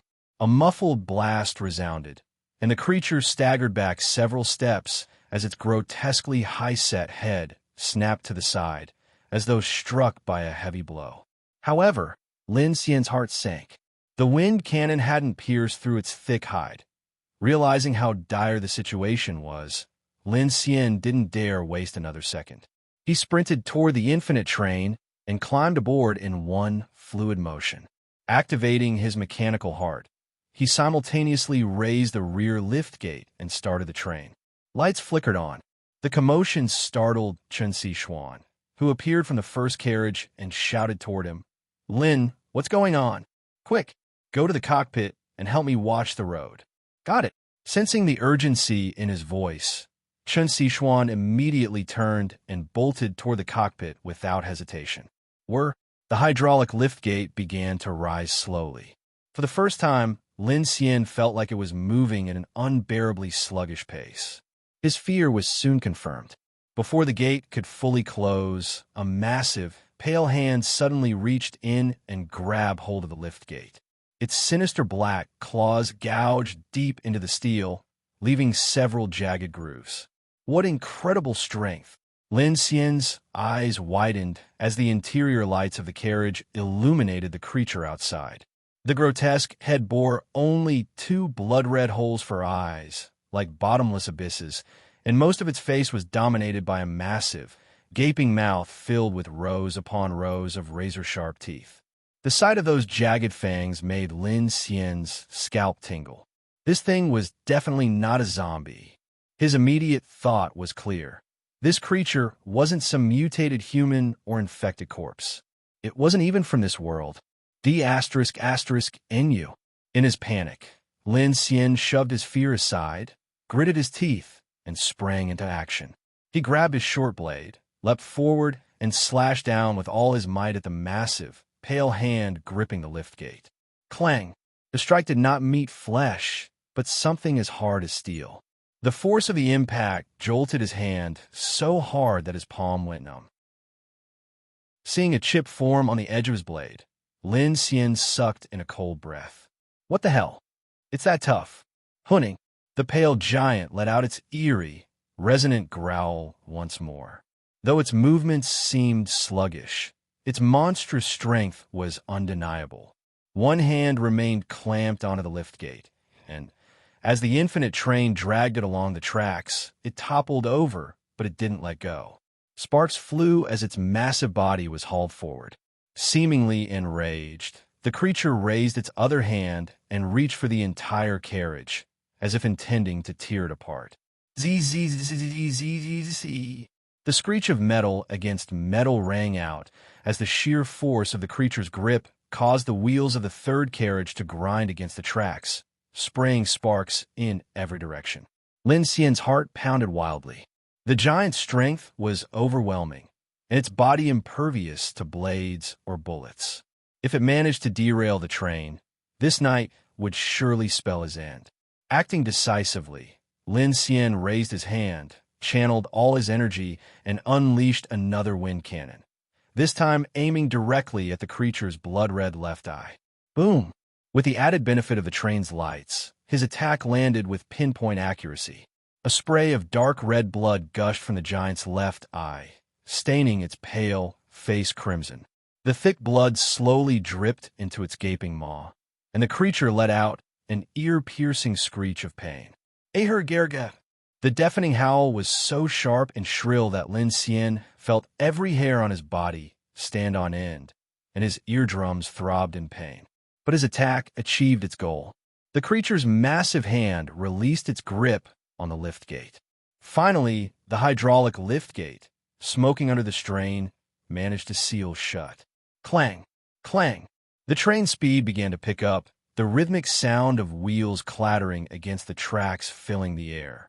Lin Xian immediately got to his feet and looked out, but with no exterior lights, the pale giant disappeared into the inky blackness in the blink of an eye. Phew! Lin Xian let out a long sigh of relief, collapsing onto the floor in exhaustion. His gaze fell on the rear liftgate, now marred with 3 deep, jagged claw marks. His hands trembled as he stared at the evidence of how close he had come to death. This was the first time in months that he had encountered something this terrifying. If the polar night is filled with things like that.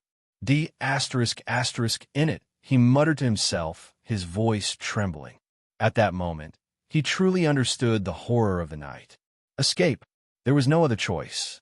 They had to escape the abyss and the dark tides. Last night, it had been the insect-like creatures controlling corpses. Tonight, it was this pale giant. Who knew what other horrors might lurk in the blackness? Anyone who thought they could survive in the night was hopelessly deluded. The only path left for humanity was to flee the tides, to flee the polar night. Clang, clang. Driving through the dark night on an unfamiliar road was clearly an unwise decision. The loud noise of the train had already attracted the howls of zombies outside. Realizing the situation couldn't go on like this, Lin Xian hurriedly ran to the control cabin. We're about to reach the elevated rail line on the third ring road. Maybe we can stop there for a bit, Chun Siwan suggested, seemingly picking up on Lin Xian's worries and immediately providing a feasible solution. That works. Lin Xian nodded. Stopping on the elevated bridge would be much safer. It would put them far from the ground, where most zombies wouldn't be able to reach. However, what Lin Xian worried about most at this moment was that white giant they had encountered earlier. Screech. After stopping the train on the elevated rail, Lin Xian immediately turned off all the interior lights. At the same time, he kept an eye on the movements outside. What was that thing earlier? Chun Siwan asked, her face pale. Lin Xian shook his head. Who knows? If that thing decides to target us, we'll be lucky to survive with just a layer of skin intact. So what do we do now?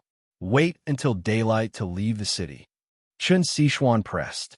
That's the plan. There's a freight warehouse near Jiang City Station. We'll check it out tomorrow, and we should be able to leave the city after that. Lin Xian actually had another objective in mind. He wanted to see if he could find an electric locomotive at Jiang City Station. In this era, the industrial base was almost entirely electrified. However, electric locomotives didn't have their own engines and relied on electricity from the catenary system to power their traction motors. Once the railway power grid shut down, these mechanical beasts became nothing more than dead weight, lying idle on the tracks with almost no value. Of course, they were worthless to most people, but not to Lin Xian. He had previously envisioned attaching an electric locomotive as a backup generator. When he used his abilities to propel the train forward, the electric locomotive could convert kinetic energy into stored electricity. Even with an efficiency rate of just 30 to 40%, it would still provide power for the train during his rest periods. This would enable a temporary cycle of infinite energy for running the train and powering other onboard systems. Jiang City Station was a large hub. If he could find what he needed there, it would save him a lot of effort later. Have you eaten anything? Lin Xian asked as he turned to look at Chun Siwan. He noticed how utterly exhausted she looked. Although she had finally managed to eat something today and regain a bit of strength, she had been struggling to survive alone in a pitch-dark home for over 2 months. Her mental state had long been teetering on the brink of collapse.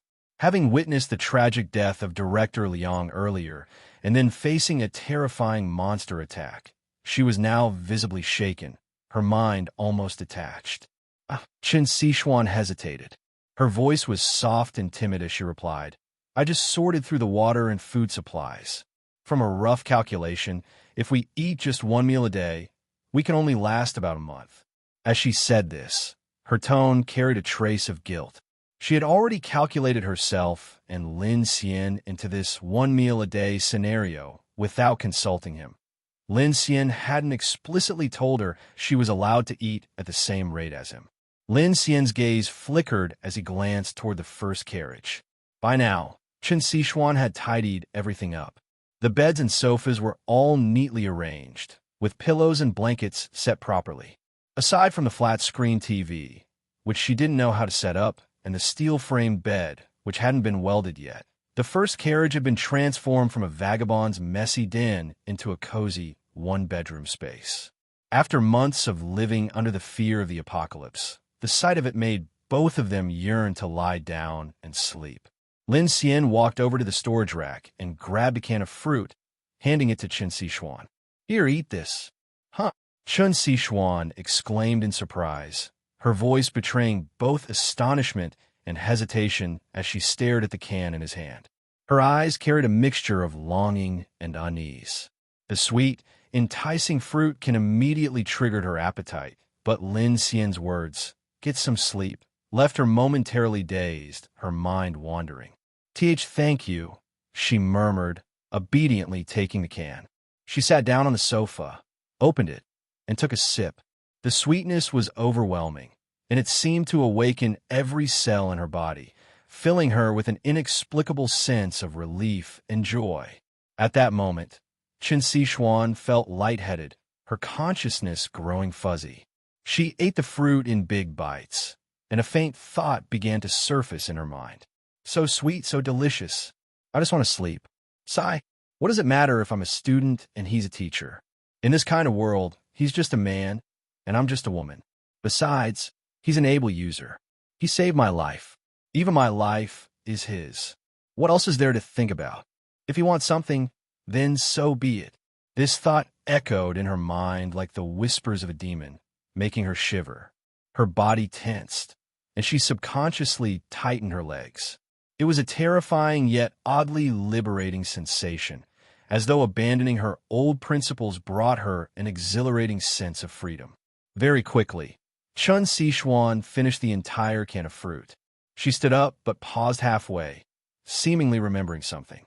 Turning back, she picked up her backpack and pulled out a small object, clutching it tightly in her hand before silently sitting down on the edge of the bed.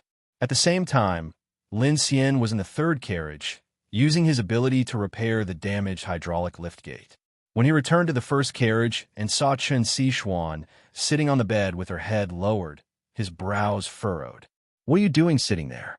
Go to sleep already.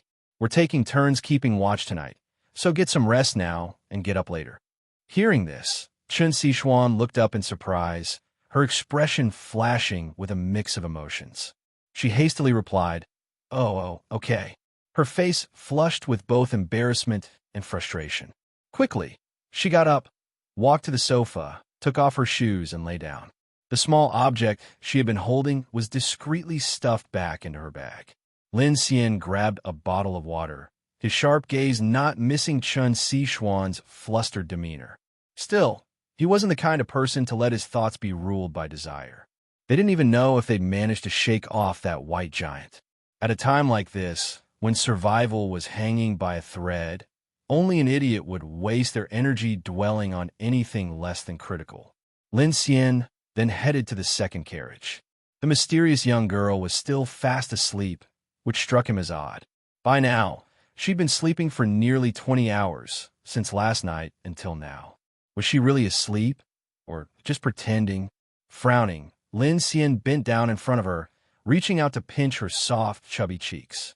"Hey, if you keep pretending to sleep, I'll toss you out onto the road. Wake up.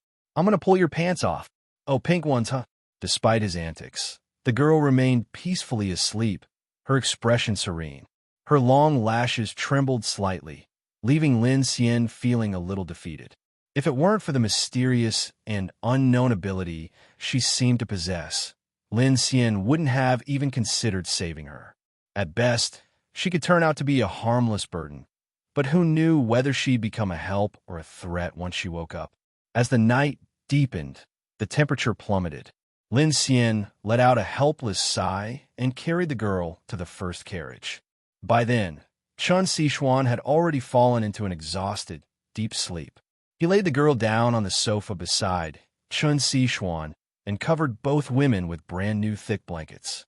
Well, keeping a whole train full of beauties doesn't seem too bad, Lin Xian muttered to himself. He glanced at the two sleeping women, one breathtakingly beautiful with a gentle and elegant demeanor, the other delicate and charming, like a budding flower. For some reason, a strange sense of roguish satisfaction welled up within him. Current mechanical heart level, LV.1210/500. Tip: upgrading the mechanical heart grants special skill rewards. At LV3, LV6, and LV9, mysterious awakenings are unlocked. Base attributes: Strength, LV1 27/50. Speed, LV1 8/50. Defense, LV0 18/30. Current basic skills: Mechanical Devour LV.1278/300. Mechanical Manufacturing LV.1112/300. Mechanical Scan, passive. Mechanical Repair, passive. Mechanical Operation, passive. Special Skill: Wind Cannon LV.112/100. Wait, what? I used Wind Cannon twice on that white monster. So why did the skill proficiency jump up so much? Lin Xian stared at the wind cannon's proficiency, now at 12, and was momentarily stunned. He had assumed each use would only increase proficiency by 1 point. Instead, it suddenly leaped forward significantly. Could it be that in critical situations, the mastery of a skill increases significantly? After some thought, Lin Xian felt this hypothesis was plausible. At the same time, devouring a small cargo truck had brought him immense benefits. 30 mechanical energy points, 10 devour proficiency points, and even a 12-point increase in attributes. It was a major profit. D*MN, if someone could give me access to a parking lot, I'd be working 996 without a break. Lin Xian grumbled to himself. But he knew that was wishful thinking. Looking back at the earlier situation, he couldn't shake the feeling that pure luck had played a big part in his survival. That monster must have stood near him for a while, as he had indeed heard some movement earlier. Perhaps because he stayed focused and didn't make a sound, the monster didn't immediately attack. Otherwise, he would have already been skewered like a kebab. As expected, high risks came with high rewards. Each vehicle took Lin Xian at least an hour and a half to devour, requiring him to maintain intense focus and expend a lot of physical energy. With Jang City now plunged into the dark tides, daylight lasted less than 4 hours a day.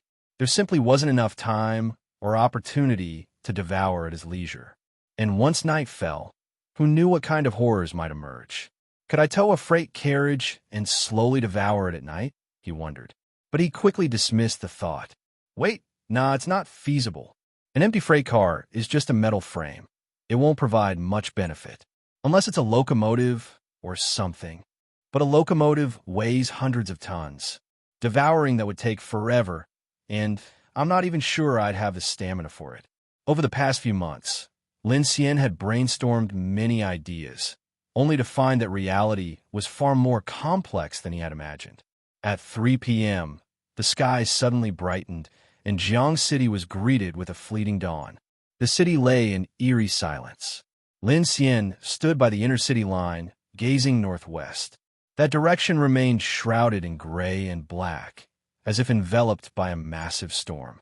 He knew that was where Lu City and Ding Prefecture were located, areas that had vanished almost immediately on Apocalypse Day. Those areas were also the center of the third abyss. Compared to the fate of those regions, Jiang City, now a wasteland, was almost fortunate. At least it had given its citizens time to migrate, leaving behind a few survivors clinging to life. Lin Xian still remembered his trip to Lu City, where the rice noodles and barbecue had left a lasting impression. But now, these cultural symbols of humanity had been reduced to ashes in the blink of an eye. The light streaming through the armored gaps of the train windows fell on Chun Sichuan's face, stirring her awake. She opened her eyes slowly and saw Lin Xian welding the bed frame. She immediately flipped upright, guilt evident on her face as she apologized. I'm sorry. Lin Xian, did I oversleep? It's fine, Lin Xian replied without turning his head. You didn't seem in great shape. Plus, last night was unique. That monster might come back, so I didn't wake you. Even now, with the daylight returning, Lin Xian couldn't shake the unease in his heart. That white giant might even be capable of breaking through his steel fortress. Waking Chun Sichuan to stand watch would have been useless. His top priority was to continuously reinforce the infinite train's defenses and boost his own strength as quickly as possible. You stayed up all night? Lin Xian finished welding the steel-framed bed and stood up, handing Chun Sichuan a bottle of water. Today we'll pass by the freight unloading area in Jiang City. The situation there might be tricky, so prepare yourself mentally. Okay, Chun Sichuan replied, her guilt clear as she nodded quickly. I'll follow your lead today. No need. I have another task for you. Lin Xian led Chun Sichuan to the control cabin. The infinite train had already started moving slowly. As they advanced, Lin Xian explained to her, this main route merges into the Jiangyu line, so it shouldn't deviate at any switches. If the opportunity arises, I plan to tow an electric locomotive onto the train today. When that happens, I'll need to get off to manually operate the track switch. While connecting the carriages, I need you to handle the coupling instructions. Pointing to a few controls, Lin Xian patiently explained. This one disengages the lock, this one aligns the couplers, this one connects the brake systems, and this one tests the link. For Siwan, these technical terms weren't entirely unfamiliar. She had grown up exposed to railway knowledge, thanks to her father's influence. She understood that this was the process for coupling train carriages. However, understanding the theory was one thing. Actually doing it was entirely new to her. So, she listened intently to Lin Xian's explanation, afraid to miss even a single detail. Coupling carriages was also a complicated task for Lin Xian. The biggest challenge was that he couldn't simultaneously control two carriages using the mechanical heart. To switch tracks, he had to manually operate the track switch himself. But once he got off the train, the infinite train would lose its power source. The only solution was to manually push the train forward while ensuring the electric locomotive's coupler and brake hook were in a release state. In this energy-deprived scenario, Lin Xian would have to run back and forth between tasks. Moreover, if he did manage to find an electric locomotive, he needed to position it behind the gas turbine locomotive and before the first carriage. The Whale 03E locomotive's front end was already armored, and compared to an electric locomotive, the gas turbine locomotive was far tougher.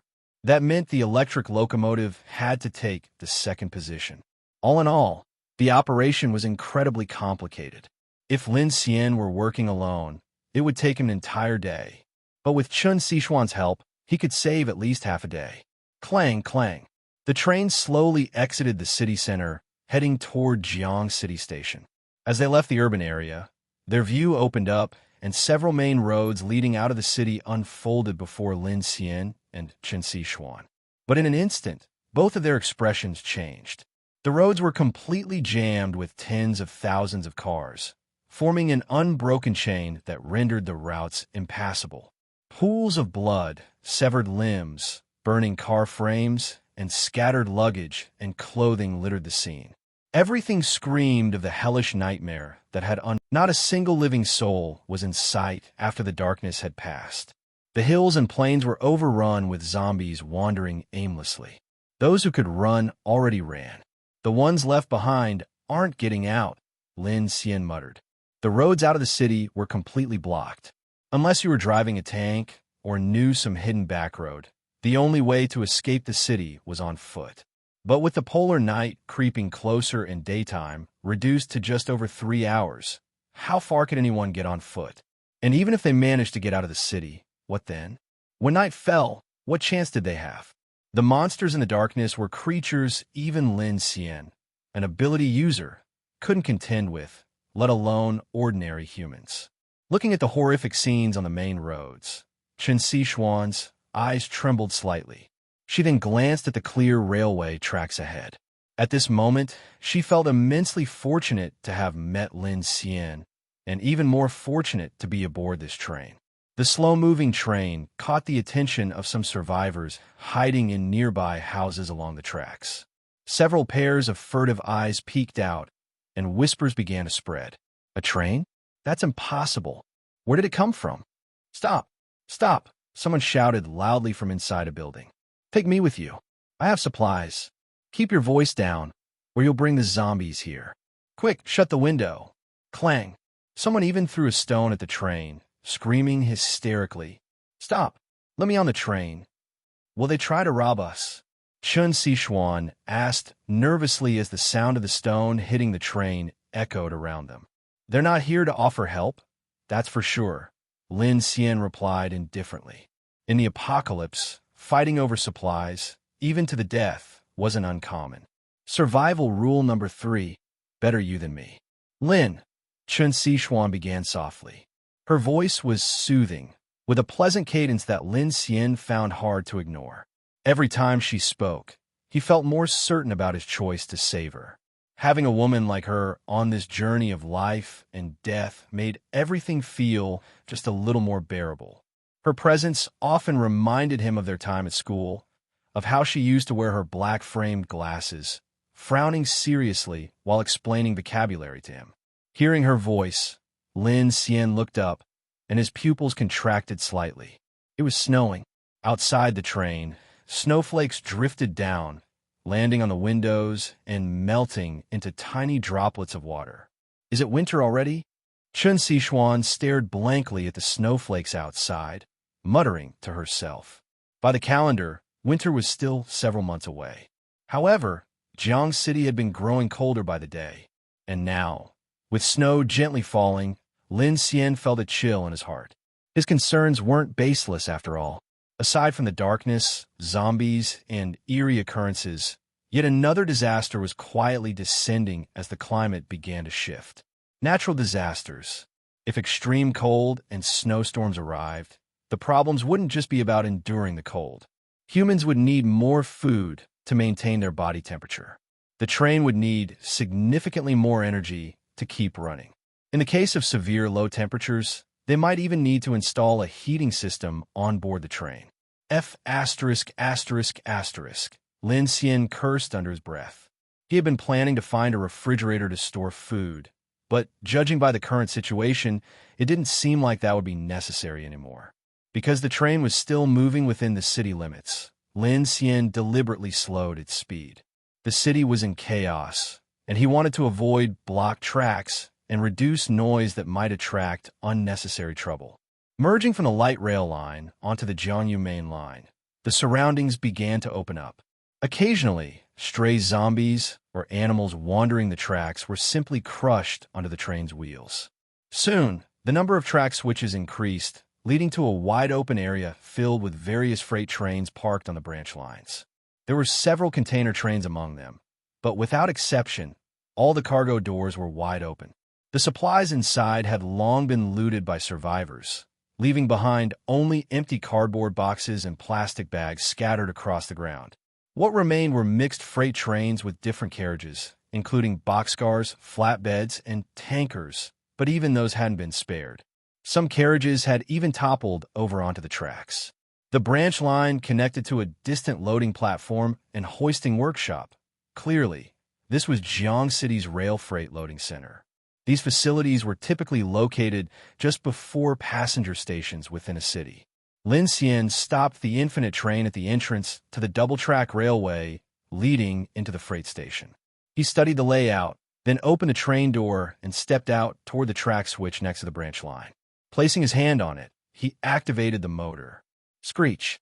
The track switch shifted.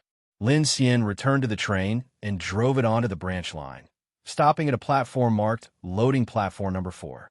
Take this walkie-talkie. Even if it's me, don't open the door. I'll open it myself when I get back, Lin Xian instructed Chun Siwan as he slung his backpack over his shoulder and grabbed his short blade. As long as you don't open the door, no one can touch you.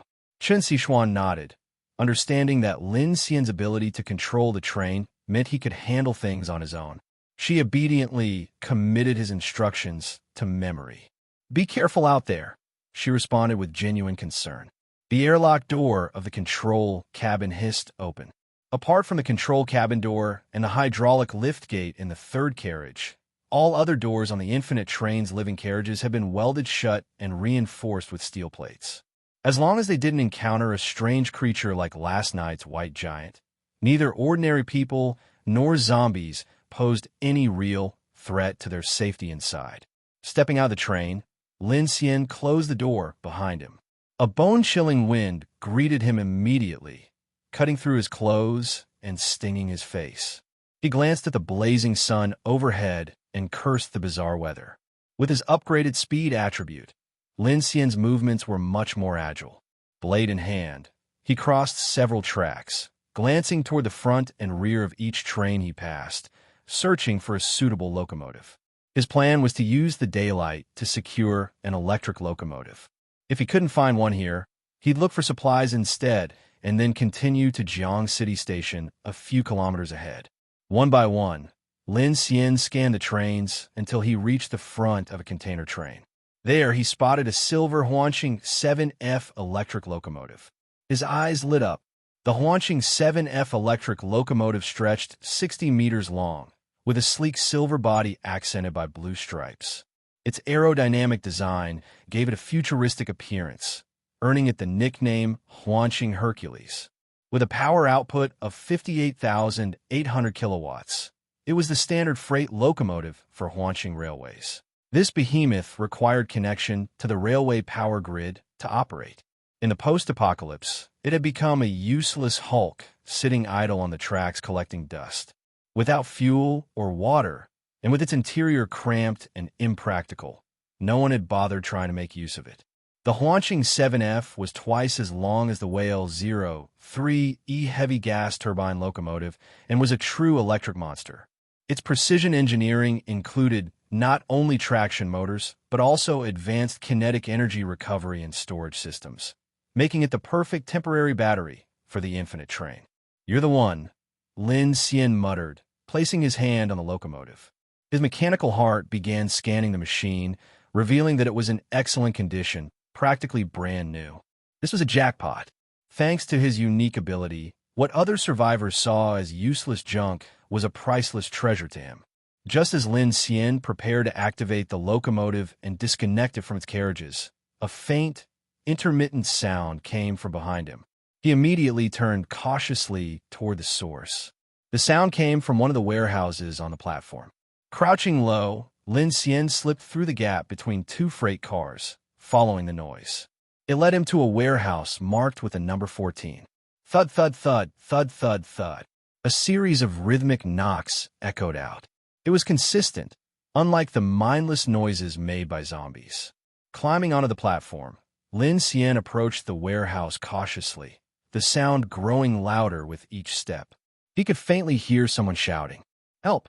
Is anyone there?" The voice was muffled, as if blocked by some soundproofing material. Lin Xian arrived at the door of Warehouse 14 and peered inside through the partially ajar entrance. He discovered that it was a cold storage facility, with two large white freezers inside. However, due to Jiang City's power outage, the interior reeked of an indescribable stench of decay. The smell hit Lin Xian like a punch, and he almost threw up the canned meat he'd eaten earlier. As Lin Xian ventured further into the warehouse, he finally spotted the source of the noise. Behind the isolation window of a large freezer marked 1, two women were visible. One, seemingly in her 30s, was frantically pounding on the door, her face flushed red with desperation. The other, an older woman in her 50s or 60s, was slumped on the ground, barely breathing. The moment Lin Xian stepped inside, the younger woman noticed him and immediately cried out, "Please, help me open the door. My mom is dying." But as soon as Lin Xian heard those words, his eyes narrowed sharply. Something felt off. Without hesitation, he leapt forward in a single swift motion. In the very next instant, the sharp crack of a gunshot rang out behind him. Bang! An ambush! Lin Xian instantly saw through their ploy. A woman locked in a freezer crying out for help? It was too strange, too coincidental. Her shouting would have drawn zombies, not saviors. It was obvious that her cries were meant to bait him. Bang! Bang! Bang! The first shot missed, and a volley of bullets followed. Lin Xian didn't stop moving for a second. His reflexes were lightning fast as he darted into the doorway of another freezer, slamming the heavy door shut behind him. Clang! Clang! Bullets hit the freezer door, sending sparks flying. Damn, this guy's fast. Don't let him get away. Ah, one idiot. He's holed himself up in a freezer now. Two men quickly rushed after him, both armed, one with a long gun and the other with a shorter weapon. The leader, a man in his 40s with a sinister expression and a large tattoo snaking up his neck, kicked the freezer door hard but found it locked tight. D*Mn, that's strange. The skinnier man, standing nearby, peeked through the small observation window at Lin Xian, who was inside the freezer, his posture guarded and vigilant. The skinny man tugged on the door handle, but it didn't budge. Why won't this damn door open? Large industrial freezer doors were specially designed to prevent the handle from freezing up due to condensation forming and icing over. As a safety feature, the doors could only be opened from the outside, while the inside had an emergency alarm button. But something unusual had happened. The door wouldn't open from the outside at all after Lin Xian entered. F******, the tattooed man cursed. He raised his gun and fired 2 rounds at the freezer's observation window. The shots echoed loudly in the warehouse, but the bullets only left faint marks on the thick glass. The observation window was 200 millimeters thick, and the freezer itself was built like a fortress to ensure optimal insulation. "Mom," the tattooed man suddenly called out. At his shout, the freezer door marked 1 creaked open. The younger woman who had been feigning distress earlier stepped out, followed closely by the older woman who had seemed on the verge of death just moments ago. The group of people began to encircle Lin Xian's position, their faces unfriendly and hostile. "This kid's got sharp instincts," one of them muttered. "Oomph." The old lady's face suddenly changed, shedding her frail, half-dead demeanor. She shot a venomous glance at Lin Xian, who was trapped in the freezer. "It's stuffy as hell in there. If he wants to die inside, let him die." "Exactly. That place stinks even worse than this one. Let's see how long he can last." Another young woman, dripping with sweat, fanned herself with her hand and complained, "It's just that this damn freezer's soundproofing is too good. My throat's practically hoarse from yelling." The old lady shot her a dissatisfied glare. "What do you know? If you don't put on a proper act, how are you going to bait the fish?" "Mom, your tricks always work." Inside the freezer, Lin Xian's expression darkened. He could tell this family had probably done this kind of thing before. Fortunately, he was vigilant and reacted quickly. Otherwise, in just half a second, he might have lost his life at gunpoint. At the moment, his cold gaze locked onto the 4 outside. It wasn't hard to figure out that the old lady was the mastermind of this family, while the other 2 were her sons and daughter-in-law. Of course, haven't you heard that the older the ginger, the spicier? The old lady cast a cold glance at Lin Xian. Today's fish is quick, but he doesn't seem too smart. Ran straight into a dead end. "Hey, brother, why don't you come out and hand over the train keys? I promise to let you go." A middle-aged man stepped forward, addressing Lin Xian inside the freezer. Sure enough, they had already scouted his infinite train pulling into the platform and set up this fishing ploy to kill him and seize the train. "You think I believe you?" Lin Xian responded coldly. "All right, since you won't come out, then you can rot in there for all I care." The man holding the long gun sneered at Lin Xian and grabbed an iron chain from somewhere, wrapping it around the freezer door handle to lock it from the outside. "Dad!" At this moment, a chubby boy, about 11 or 12 years old, came running in excitedly, his face full of pride as he addressed the middle-aged man. "I just checked. There's a woman on that train, really pretty." The middle-aged man's name was Huang Zhaojian, while the one with the long gun was his younger brother, Huang Jie. 2 people dare to drive a train? Pretty gutsy. Huang Jie laughed mockingly at the boy's words, then turned to the old lady. "Mom, what's the plan? What do you think?" The old lady glared at him. "You really are as dense as a brick. There's bound to be a lot of stuff on that train. If it's functional, wouldn't it be better to hide on it than in this stinky freezer?" "True." Gong Li's eyes lit up. "That way, we could finally leave this hellhole." Huang Zhaojian scowled at his wife. "Leave with what? Do you even know how to drive a train?" "I can't drive, but someone else can." "Didn't Alu say there's a pretty woman on board?" "These 2 young people clearly know how." "How hard can it be?" "I want to drive the train. I want to drive the train." The chubby boy, Alu, bounced up and down with excitement at the thought of operating the train.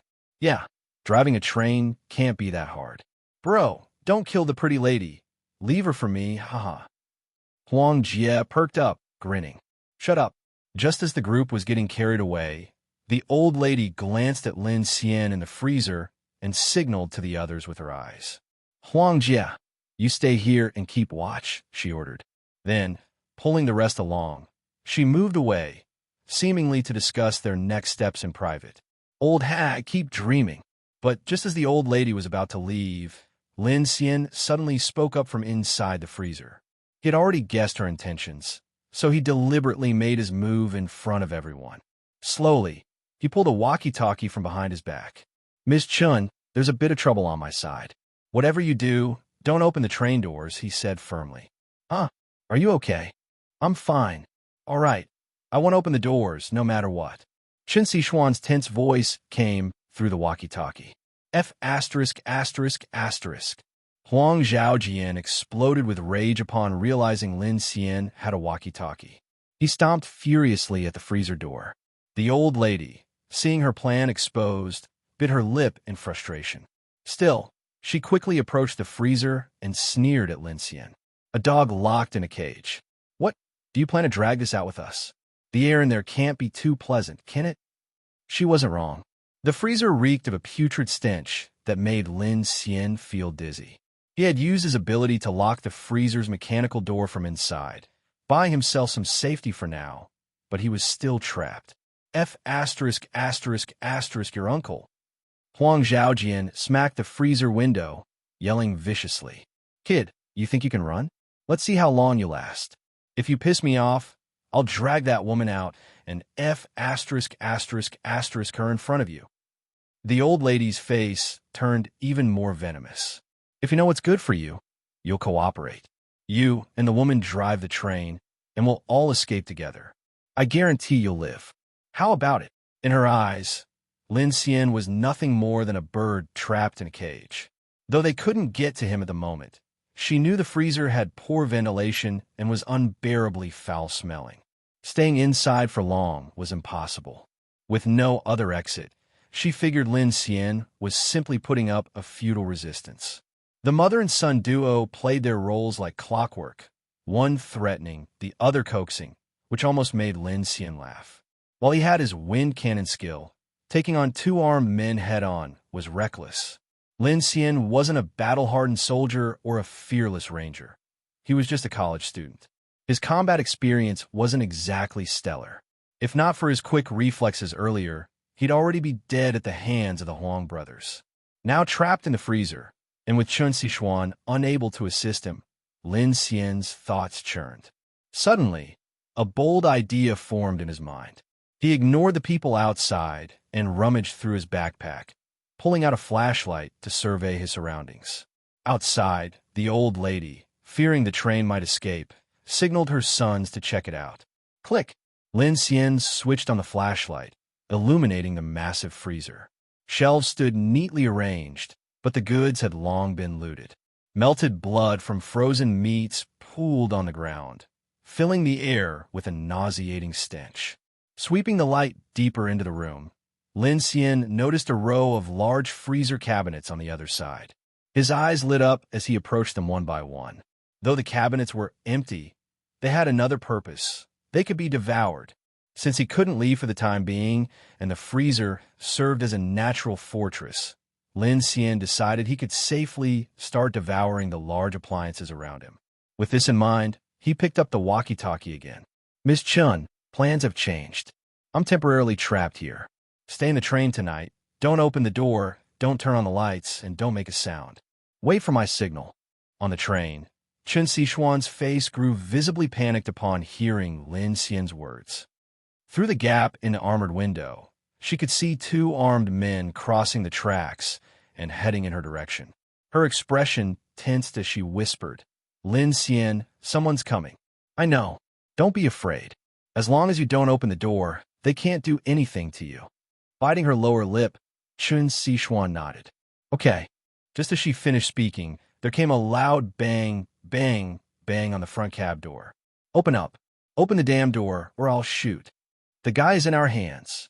If you don't want him to die, then open the door right now. Chun Sichuan gripped the walkie-talkie tightly and retreated into the number 1 carriage. This was her first time dealing with such a situation, and there was no way she wasn't nervous. But Lin Xian's words had etched themselves into her mind. No matter what they said, she knew she absolutely couldn't open the door. Clang! At that moment, Huang Jia, holding a long gun, climbed up to the front windshield. Pressing himself against it, he cupped his hands over his eyes to peer inside. Through the glass, he immediately spotted Chun Sichuan, whose face was pale with panic. His eyes lit up instantly, and he nearly started drooling. Bro, that chick's right there. She's ing gorgeous. Bro, let me take her as my wife. Since the apocalypse had come, society had completely collapsed. Huang Jia, still single, had been bitterly holding out. Just the thought of it made him seethe with frustration. Now, seeing such a stunning woman like Chun Siwan, a rush of heat surged straight to his head. In this lawless and chaotic environment, human savagery had been amplified to the extreme. Huang Jie could barely hold himself back and wanted to storm inside immediately. Bang, bang. Eyes practically blazing with desire, he frantically picked up the butt of his rifle and smashed it against the windshield of the infinite train. But no matter how hard he hit, the windshield didn't so much as crack. Huang Jie, his eyes bloodshot, stood up abruptly, disengaged the safety on his gun, and fired a burst directly at the windshield. Rat-a-tat-tat! Sparks flew, and stray bullets ricocheted wildly, but the windshield remained completely unscathed. What Huang Jie didn't know was that the Whale 03E heavy gas turbine locomotive was the first-generation locomotive designed for the planetary orbital rail. With a top speed of 450 kilometers per hour, its windshield was made from a specialized composite fiber combined with high-strength glass. Ordinary rifle bullets posed little to no threat to it. Keep it down, for F***'s sake.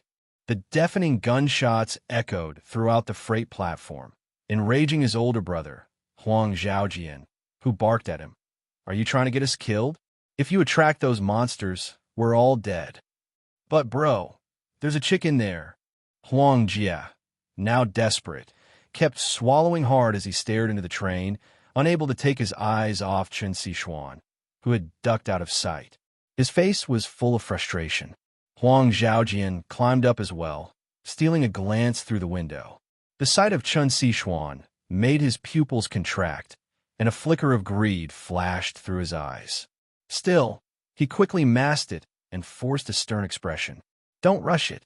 She can't run. Once we deal with that guy and get the train keys, everything will be ours." Right.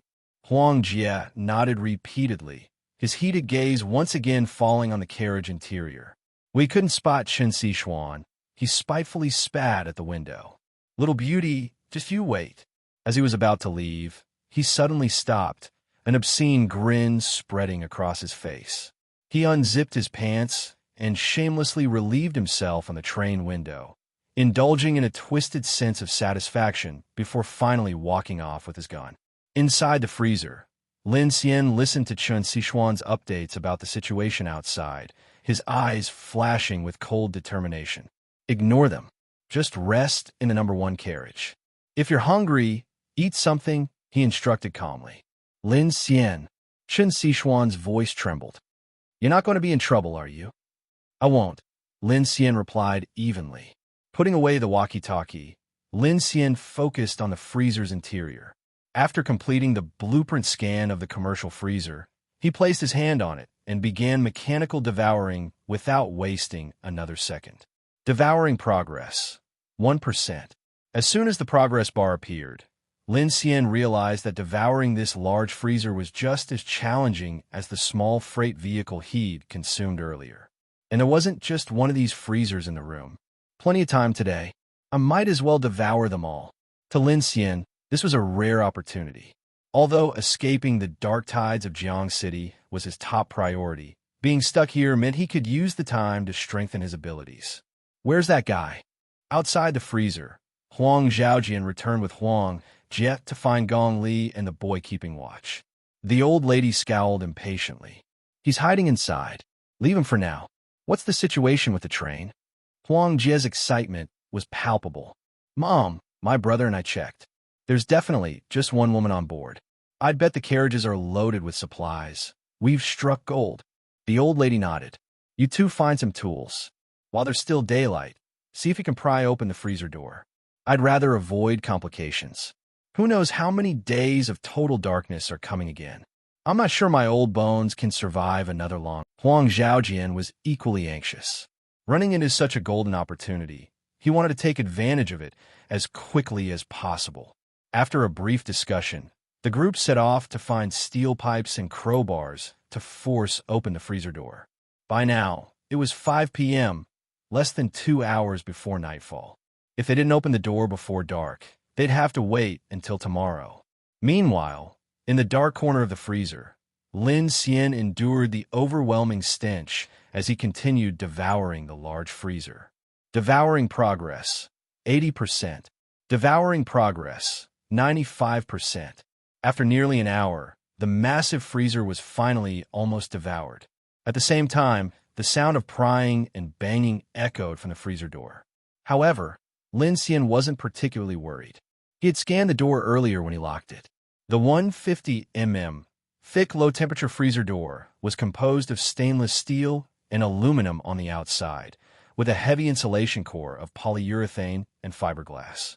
With the lock reinforced by his ability, it was almost impossible to open using just steel pipes or crowbars. Unless they had hydraulic cutters or saws, there was no way they'd make progress.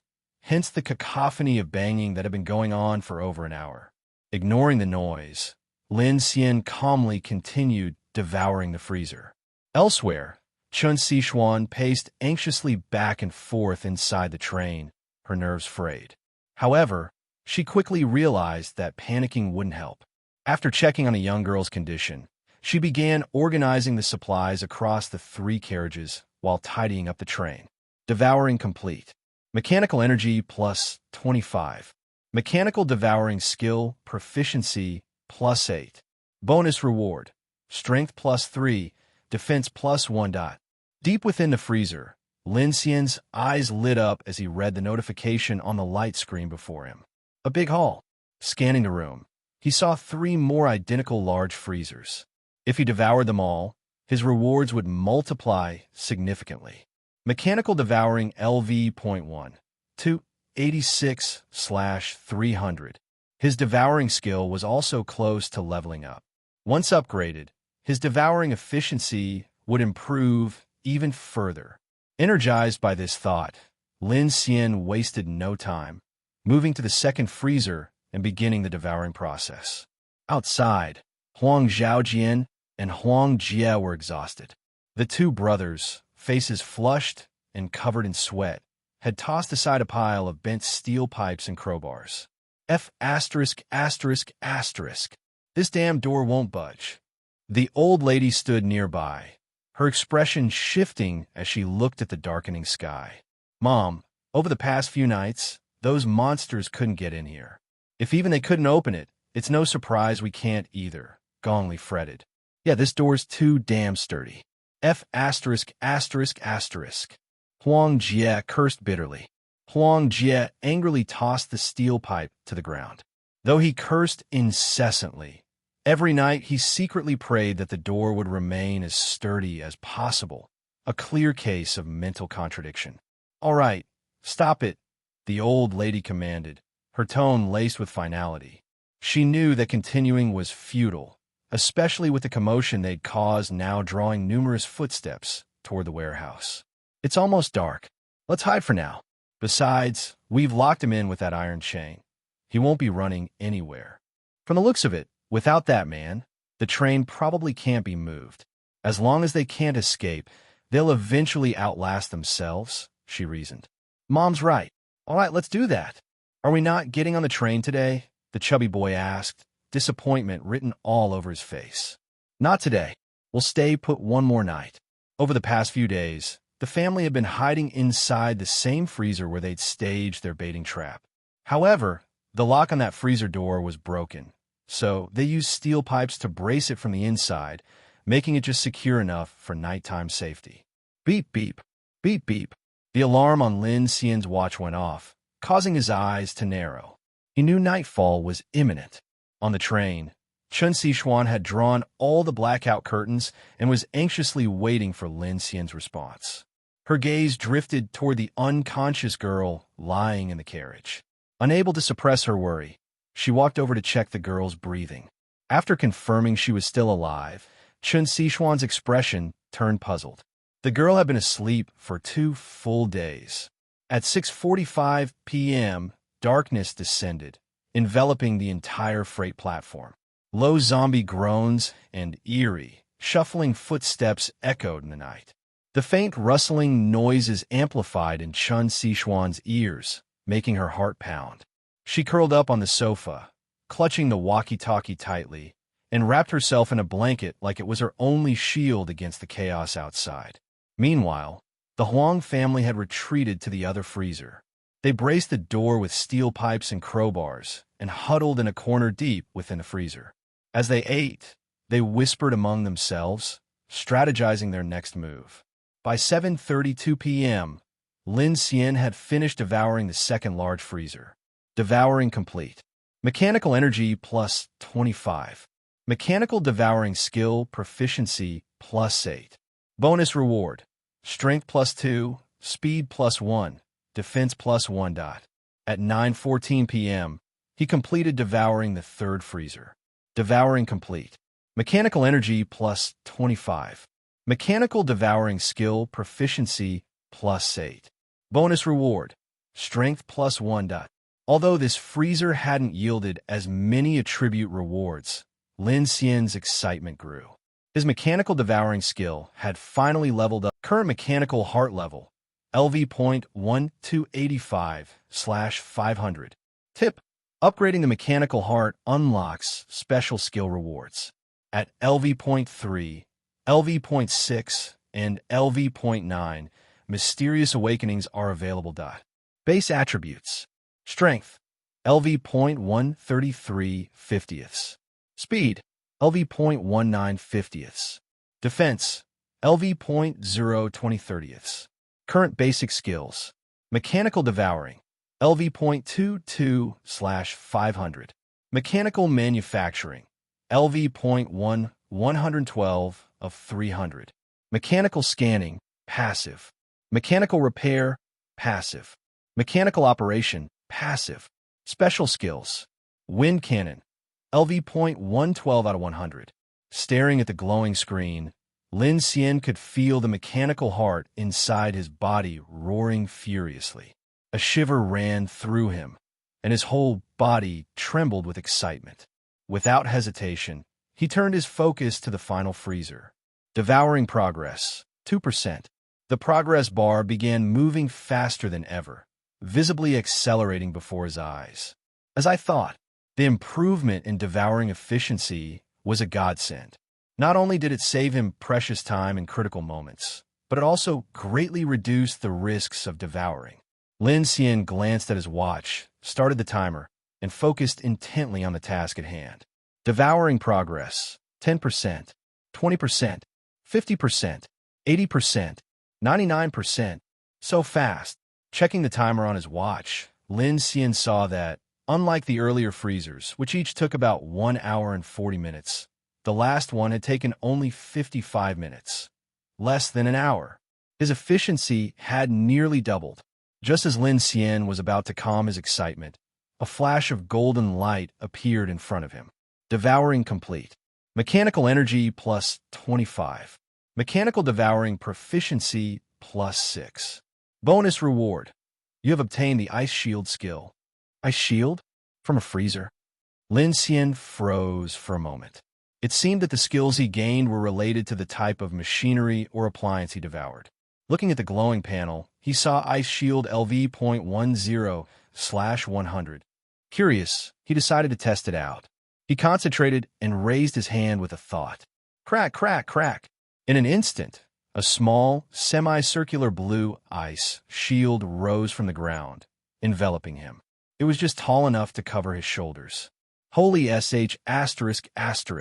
Lin Xian shone his flashlight on the ice shield he had created from thin air, dumbfounded. The shield wasn't very thick, about the width of a palm. Clang! He struck the shield with a short blade, producing a dull sound, much like carving into rock-hard ice that had been frozen for years. Its hardness was higher than he'd anticipated. At the same time, he felt a sharp drain on his energy, leaving him slightly lightheaded. This skill's consumption is too high, and the shield probably can't stop bullets. It's only good for emergencies. Not really worth it, he muttered, disappointed. Wait a minute. Frowning, Lin Xian carefully examined the ice shield again. After a brief silence, he stepped forward, stuck out his tongue, and licked the shield. It was odorless, tasteless, and refreshingly cold. His pupils suddenly contracted as a shocking realization struck him. Hold on, this is pure ice created out of thin air. If that's the case, wouldn't this mean I'll never run out of drinking water? In the apocalypse, clean water was an invaluable resource. Now he could conjure it out of thin air. Though the energy consumption was high, the benefit far outweighed the cost. Lin Xian was ecstatic. He eagerly chipped off a piece of ice with his knife and popped it into his mouth. The cool sensation spread throughout his body, instantly clearing his mind, which had been muddled by the freezer's foul air. Checking the time, Lin Xian made his way to the freezer door. Activating the mechanical heart, he unlocked the door's locking mechanism and hinges. The door creaked open slightly, only to be stopped by the iron chain that had been fastened from the outside. Damn old hag! Lin Xian cursed under his breath, realizing the Huang family must have tampered with the door to prevent his escape.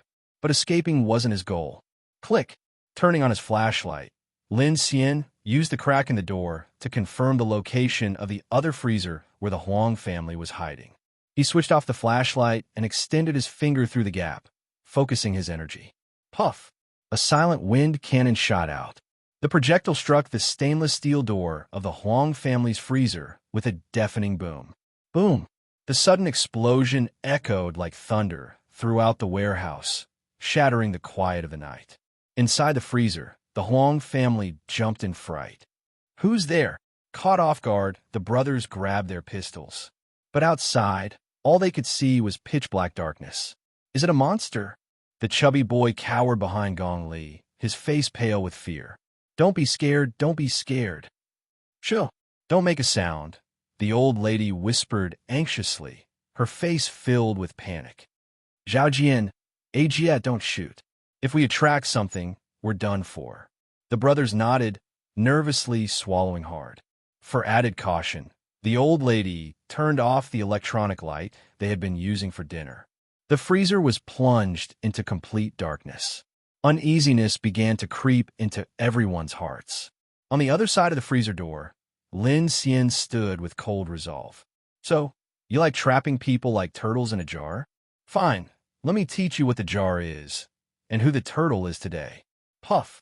Another wind cannon shot silently out, slamming into the door of the Huang family's freezer. The deafening boom echoed again through the warehouse. Boom! Inside, the Huang family jumped up in fright once more, no longer able to sit still. There's something out there. There's something out there. Huang Jia, holding his rifle, couldn't stop trembling. F*******. What the hell is it? The two massive explosions had done more than just scare the family. Outside, the faint groans of zombies quickly grew into an ear-splitting cacophony as the undead surged toward the warehouse. But it wasn't just the zombies. Another eerie rustling sound, like something massive dragging across metal, grew louder. The friction screeches from the parked train cars were ear-piercing. Lin Xian, hearing the sound, instantly thought of the pale, white giant he'd encountered before. His heart clenched, but he couldn't back down now. Through his limited night vision, he saw countless shadows flooding into the warehouse from outside. The grotesque howls and snarls echoed throughout the space, making his scalp tingle. Puff! Without hesitation, Lin Xian fired a third wind cannon. This was the most crucial and deadly shot yet.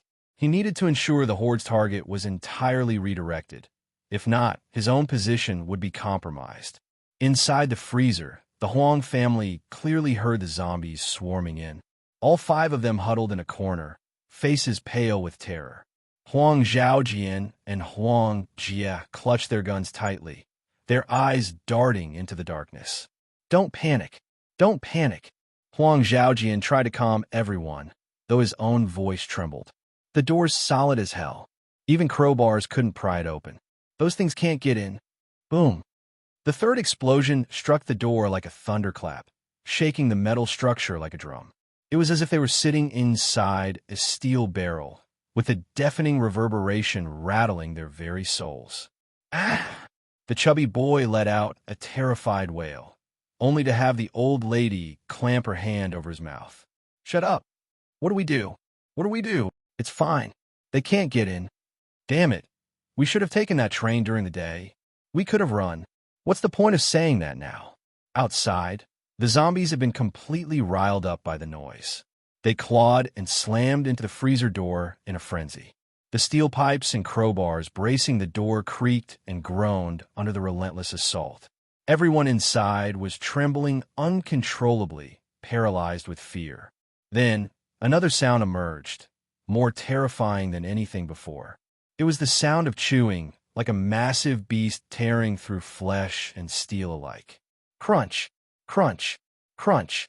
The noise carried immense power, accompanied by metallic screeches. The steel itself was cracking. Finally, bang, bang. The freezer door began to buckle under the strain, slowly giving way.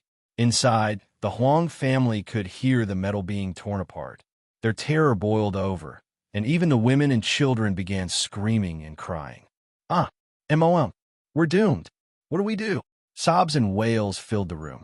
The snarls and growls of zombies were now inside the freezer, growing louder and closer. Something had breached the door. Huang Zhaojian and Huang Jie, faces pale and drenched in sweat, finally snapped. Unable to suppress their fear, they raised their guns and opened fire in a desperate attempt to fight back. Rat-a-tat-tat! The flashes of gunfire momentarily illuminated the pitch-black freezer. And that's when they saw it. In the midst of the horde of zombies, a massive red creature emerged. It let out a piercing screech, its gigantic mandibles snapping menacingly. The creature resembled an enormous centipede, at least as thick as an adult human and over 10 meters long. Its body was covered in crimson scales, and its countless legs writhed and scuttled rapidly. Just one glance was enough to chill the family to their cores. Their blood-curdling screams echoed through Warehouse 14. But within moments, the gunfire and screams ceased. All that remained were the snarls of zombies and the grotesque crunching of a centipede-like creature devouring its prey. Meanwhile, on the other side, Lin Xian quietly sealed his own freezer door shut. Through the observation window, he caught a glimpse of the monstrous insect's shadow and didn't dare make a sound. He had initially expected the pale giant to show up, but this thing? It was far more terrifying. Cursing silently, Lin Xian muttered to himself, "What the hell is this? A parade of demons? What kind of nightmare planet is this?" In comparison, zombies suddenly seemed tame, even pitiable. After all, they were just mutated remnants of humanity. Lin Xian's heart pounded furiously. His driving tigers to devour wolf strategy had been reckless, almost suicidal. If anything went wrong, even hiding on the infinite train might not guarantee his survival. Damn it, the armor needs upgrading. The weapons need upgrading. The engine needs upgrading too. Beep, beep, beep, beep. Lin Xian silenced the alarm on his watch. After 2 sleepless nights, his mind was already starting to feel foggy. Listening to the eerie sounds outside and smelling the stench wafting through the freezer warehouse, he endured until 1600 hours the next day. It was finally daylight. However, it was already afternoon, leaving only 2 hours and 45 minutes until nightfall. Remaining vigilant, Lin Xian peered out through the observation window. The warehouse was brightly lit, and he could finally make out the scene outside. A large hole had been blasted in the door of freezer warehouse number 1. The thick, custom-made freezer door, constructed of stainless steel and composite materials, was grotesquely bent. The ground was splattered with blood, and bits of flesh were scattered everywhere, on the door, the floor, and other surfaces. Several zombies were still wandering outside the freezer, some gnawing on the remains of a half-eaten corpse. Lin Xian recognized a familiar tattoo on the corpse. It appeared to be the middle-aged man from earlier. A surge of satisfaction rose in his heart. Serves you right. In the apocalypse, those who set traps to fish for others deserved nothing less than their whole family perishing. His expression turned cold as he quickly grabbed his walkie-talkie to check in on the other side. "Teacher Chun, are you all right?" On the other side, Chun Siwan, who had endured a night of terror, finally let out a sigh of relief when she heard Lin Xian's voice. She responded quickly, "I'm fine. What about you?" "I'm fine too." Reassured that Chun Siwan was safe, Lin Xian relaxed a little. As he scanned the area outside and confirmed that the terrifying centipede-like creature was nowhere to be seen, he continued, "I'll be back shortly. Stick to the plan from yesterday. There's an electric locomotive at track 4. I'll need your help in a bit." "Got it." After finishing the conversation, Lin Xian opened the freezer door once again. Peering through the gap, he fired a wind cannon to shatter the iron chain holding it shut. Hearing the noise, the zombies outside snarled and lunged toward him. Without hesitation, Lin Xian swung his blade, unleashing several wind cannons in quick succession. The zombies were swiftly dispatched. However, last night's commotion had attracted far too many zombies. As he stepped out of the warehouse, he saw dozens of them still wandering around outside. After a moment's thought, he quietly made his way to warehouse number 1, an empty building materials warehouse. Once there, he fired several wind cannons to create noise, successfully luring the dozens of zombies away from the platform. As long as no eerie creatures from the night were involved, Lin Xian's abilities made handling ordinary zombies relatively simple. Soon, he sprinted off the platform and reached the Huanqing 7F electric locomotive he had spotted yesterday. Activating his mechanical heart, he opened the automated door to the cockpit. He unhooked the locomotive's front, detached the bridge connections, and the traction motor let out a low rumble as it slowly pulled the massive electric beast away from the platform. Meanwhile, Lin Xian also disconnected the first carriage from the Whale 03E. After reconfiguring the sequence, and with Chun Sichuan's assistance, he successfully connected the Huanqing 7F electric locomotive to the second position. Now, the Infinite train had 5 carriages. At the front was the heavily armored Whale 03E heavy gas turbine locomotive, which served as the cockpit. The second carriage was the Huanqing 7F electric locomotive, repurposed for energy recovery and power storage. The third, fourth, and fifth carriages were the living compartments. The Huanqing 7F was twice as long as the Whale 03E, giving it a futuristic appearance. Both locomotives were designed with bridge connections, allowing personnel to move freely between the front and rear. However, since this was a temporary addition, Lin Xian hadn't had time to upgrade the electric locomotive's armor. After completing the connection, there was no time for further modifications. Before nightfall, he started the newly configured Infinite train, heading eastward along the Jiangyu line. Clang, clang, clang, clang. The train sped up steadily. Lin Xian increased the speed to about 80 kilometers per hour. However, with the additional load, his physical energy was depleting much faster. This section leading to Beiwang Station doesn't have any tunnels, and the terrain is relatively flat. You'll just need to watch out for fallen rocks blocking the tracks, Qin Sichuan advised while jotting down the speed in her logbook. Lin Xian nodded. "All right, I'll stop immediately if anything happens. How about that group from yesterday?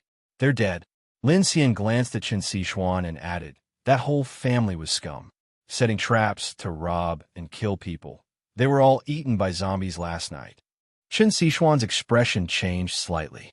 She knew Lin Xian was capable, but hearing him casually state that an entire family was wiped out still unsettled her. In such a short time, the harmonious, safe world they had once known had turned into a brutal, kill-or-be-killed hell. For someone like Qin Sichuan, who grew up in a well-off, highly educated family, it was hard to accept such a stark reality all at once. ZZZ, this is the Oasis convoy. Final announcement, final announcement. If you have supplies, weapons, or special abilities, you can join our team for a chance to survive. Safety in numbers. Don't cling to false hope. ZZZ, the outbound Route 312 highway, is completely blocked. You can only detour through Forestry Road. A massive zombie horde is gathering in the Eastern District. Don't shoot unless absolutely necessary, or no one will make it out.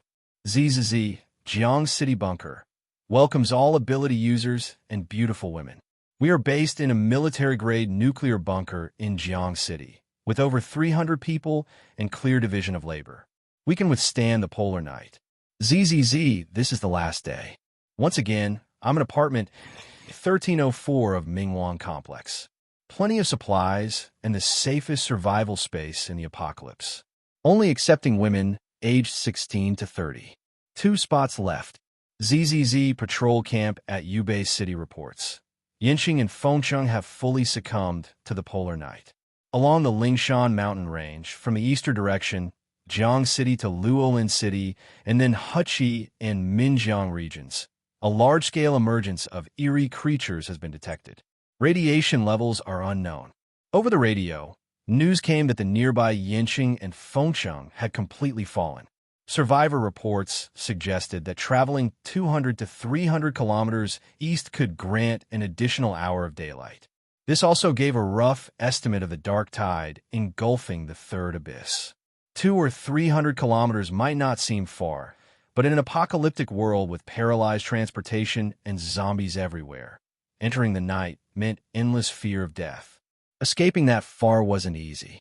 Chun Siwan calculated using the logbook, if the survivors' intel is correct, we should reach Beiwang Station by tomorrow, and daylight might come around 16:30. We won't get that far. Sitting in the driver's seat, Lin Xian shook his head. Once it gets dark, we'll have to stop. I'm not confident about driving at night. The road conditions, visibility, all of it, it's too risky. As he spoke, Lin Xian began to realize he might need radar or drones to help detect obstacles. Without them, blindly pressing forward could lead to broken tracks or massive debris blocking the way. At best, this would derail the train. At worst, it could end in total destruction. The train pulled out of Jiang City Station and left the city. Gradually, the surroundings grew quieter, with only the faint hum of the rails echoing in the air.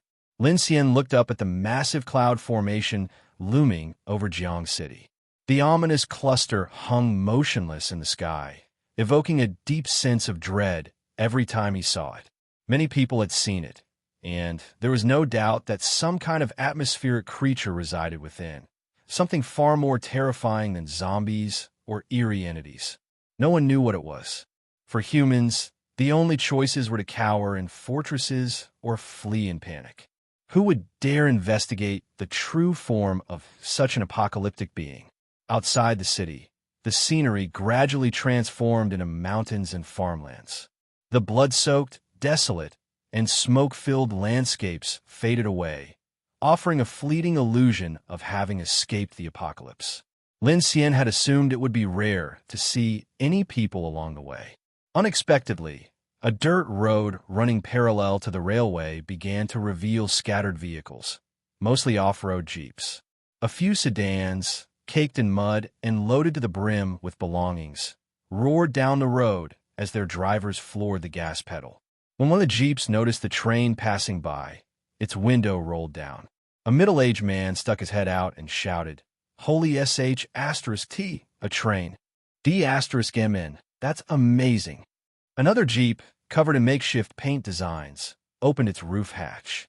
A buzz-cut young man emerged, clutching an AK rifle. He fired a burst into the air, the gunshots echoing loudly. "Hey, train crew, got any food or water? Want to join our Oasis convoy?" the young man shouted at the train. But in the cockpit, Lin Xian ignored him entirely, staying focused on operating the locomotive. F*CK, the buzz-cut youth cursed under his breath when he got no response and slumped back into his seat. "Brother Yong, should we let Brother Luo Yi in the front know?" said a yellow-haired youth in the passenger seat, his voice slow and deep. Zhang Daong waved it off nonchalantly. "Why? So we can all hop on the train or something?" The yellow-haired youth's eyes widened as he responded with a peculiar expression. "Brother Yong, the fuel." Hearing this, Zhang Daong suddenly realized. He slapped his thigh and spat. "SH*T, you're right. A functioning train could hold thousands of liters of fuel. Even if it didn't have that much, a few hundred liters would be enough to sustain their convoy for a couple of days." He immediately grabbed his walkie-talkie.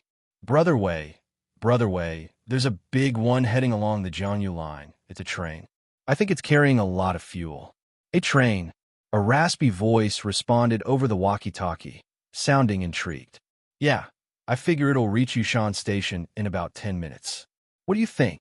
"I'll block it." Second team, circle around from behind. "Got it." 10 kilometers ahead of the convoy, a small team of vehicles was speeding along. Leading the group was a modified Raptor truck. In the back seat sat Luo Yi, with his square, stern face and a scowl that made him look menacing. A heavily made-up young woman clung to him as he surveyed the road ahead. "Third brother, take the next turn off. That big one is headed for Yushan Station." "Got it, boss." In this convoy, Luo Yi's word was law. Before the apocalypse, Luo Yi wasn't some crime lord. He was just a small-time vendor at a local market. But after the apocalypse, he unexpectedly awakened an ability, which instantly elevated him to a position of power. Friends and relatives, once dismissive of him, now groveled for his protection. Luo Yi, a cunning man, used his newfound abilities to recruit a group of hardened, armed survivors. Soon, others began offering him supplies and valuables in exchange for his protection. In just a few days, Luo Yi had gathered over 20 loyal followers, living like a self-proclaimed king. Even the high-class women who had once looked down on him now threw themselves at him. His nights became filled with parties and indulgence, and his confidence soared. Now, hearing his men report that a massive train had dared to operate in his territory without offering tribute and was even attempting to leave Jiang City under his watch, his pride was bruised. He immediately prepared to play the role of a roadblock. After all, this was already part of his plan when leaving Jiang City. Back on the train, Lin Xian furrowed his brow at the sound of the rifle shots from earlier. Out of caution, he increased the train's speed slightly. Compared to vehicles navigating dirt roads, the train had a significant advantage in speed on its smooth rails. That Oasis convoy, I just heard them on the radio earlier. Their leader is said to be an ability user as well, Chun Siwan said, her voice tinged with worry after hearing the gunfire. "I heard too," Lin Xian replied. "But they're traveling by road, and we're on the railway. We should stay out of each other's way and avoid any conflict." Despite his calm words, the mention of another ability user left Lin Xian uneasy. The Infinite Train project had many advantages, but also one glaring weakness. It was far too conspicuous. A massive train rumbling across the tracks was impossible to miss and bound to attract attention from survivors. "We also need to recruit more teammates. If everyone starts targeting us, it'll be tough to handle," Chun Siwan remarked, giving Lin Cien a surprised look before quickly lowering her gaze. "I saw the post you shared before. I think if people don't know about your ability, they won't easily believe in your plan." "I know." Lin Xian spoke boldly. "It's quality over quantity when it comes to teammates. My ability isn't meant to make me everyone's chauffeur. I'm not letting just anyone on this train. If someone isn't valuable, I'd rather not create more trouble for myself." He glanced at Chun Siwan and grinned. "And of course, they need to be someone I approve of." Chun Siwan's face turned inexplicably red. She thought Lin Xian was flirting with her and immediately felt a bit awkward. "I didn't mean it that way," Lin Xian coughed lightly. "I'm not talking about good looks, but things like character and personality." His clarification only made Chun Siwan's face turn even redder. She avoided his gaze entirely, keeping her head down and pretending to be busy recording something in the logbook. Clang, clang, clang, clang. The train sped across the flat plains. It was then that Lin Xian, with his enhanced vision, spotted something far ahead on the tracks near Yushan Station, a damaged car deliberately placed across the rails. The positioning was so precise, it was obvious that it had been intentionally set up to block the train. An ambush! Lin Xian's expression turned serious. He shouted to Chun Siwan, "Get to the back. Quick! Hold on tight." Realizing the imminent danger, Chun Siwan's face changed. She obeyed without hesitation, running toward the rear to carriage number 1. There, she saw the young girl who was still asleep and, without thinking, ran over to embrace her tightly for protection. Meanwhile, behind one of the columns on the Yushan station platform, Luo Yi and his men were already in position, armed to the teeth. Hearing the rumble of the approaching train, Luo Yi peeked out to assess the situation. But when he saw that the train showed no signs of slowing down, his face twisted in fury. He bellowed, "Open fire! Make the B***stop. At his command, his men sprang out from behind the columns, wielding a variety of rifles and shotguns. Without a word, they unleashed a hail of bullets toward the rapidly approaching train cockpit. Bang! Bang! Bang, bang, bang! Bang, bang! Gunfire erupted in an instant. Inside the cockpit, Lin Xian gritted his teeth and hunched down behind the control panel, gripping the handles tightly. Rather than slowing down, he willed the train to accelerate even more. F***ck you all. Lin Xian cursed in his mind. The whole reason I chose to drive a train is so I can crush bastards like you into dust. With a loud roar, Lin Xian felt his blood boiling as he charged straight into the storm of gunfire. Boom! A 200-ton heavy gas turbine locomotive at high speed was unstoppable. The thin-skinned sedan placed on the tracks was obliterated in an instant, shattered into sparks and debris. Inside the cockpit, Lin Xian and Chun only felt a slight jolt before the train surged forward as if it had merely run over a cardboard box. Bang! Bang! Bang! Bullets rained down on the all-metal train body, leaving only faint white marks. However, one ricocheting bullet hit one of Luo Yi's lackeys in the leg, piercing straight through his thigh. The lackey screamed, clutching his bleeding leg in agony. In mere moments, the train roared past the ambush point. Luo Yi, watching the scene unfold, felt his authority crumble and was furious. His eyes glowed green, and with a loud rip, his shirt tore apart as 4 eerie green tentacles extended from his back. Moving with the speed and precision of a spider, he rapidly climbed onto the tracks in pursuit of the train. These tentacles possessed immense strength, capable of lifting objects weighing over a ton. They also granted him extraordinary agility. Luo Yi had even trained himself to improve their strength and speed, smugly dubbing himself the Four-Winged King. Thud! Just as Lin Xian and Chun thought they had broken through the ambush, an eerie sound came from the roof of the train. Lin Xian's expression turned grim. He immediately reduced the train's speed slightly and grabbed his short blade. He had to slow the train, otherwise he wouldn't have the focus to deal with the impending danger. Thump! Thump! Thump! The sound of something clinging to the roof alarmed Chun, who curled into a ball in fear. Lin Xian tensed, listening closely. Suddenly, a middle-aged man with tentacles appeared outside the cockpit window.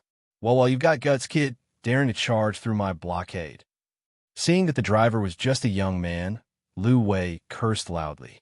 But then his eyes caught sight of Chun cowering in the corridor.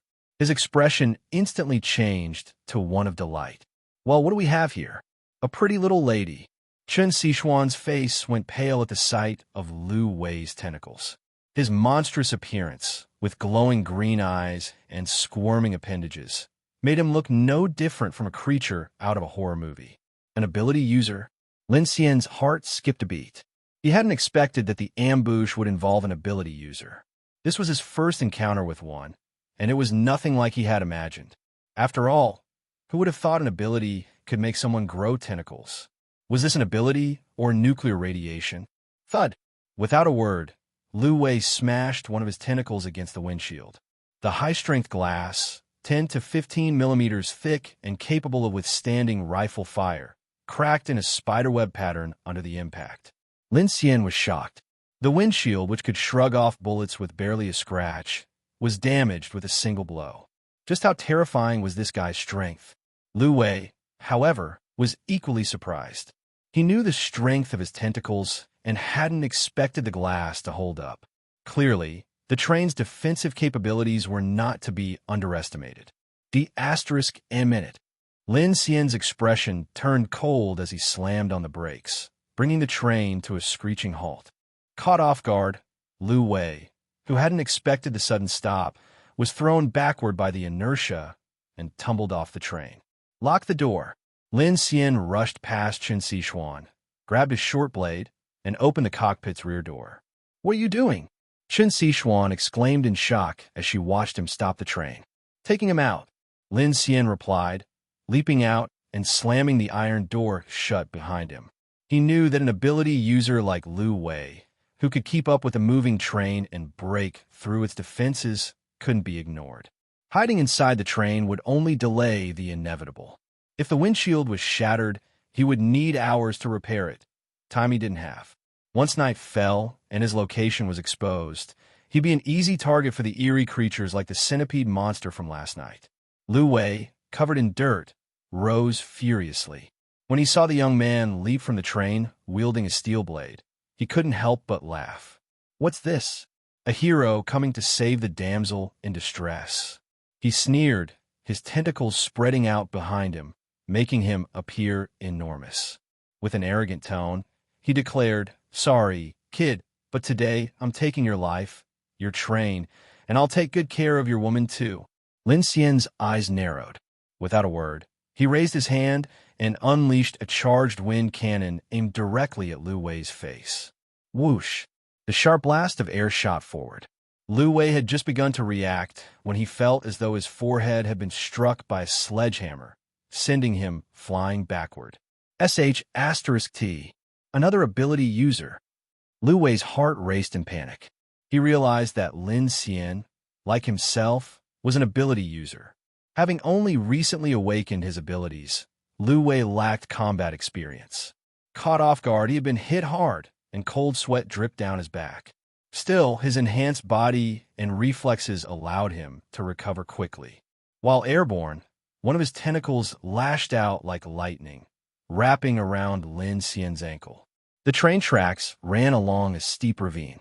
As Luo Yi tried to stabilize himself using his other tentacles, they tore through the wire fencing surrounding the tracks.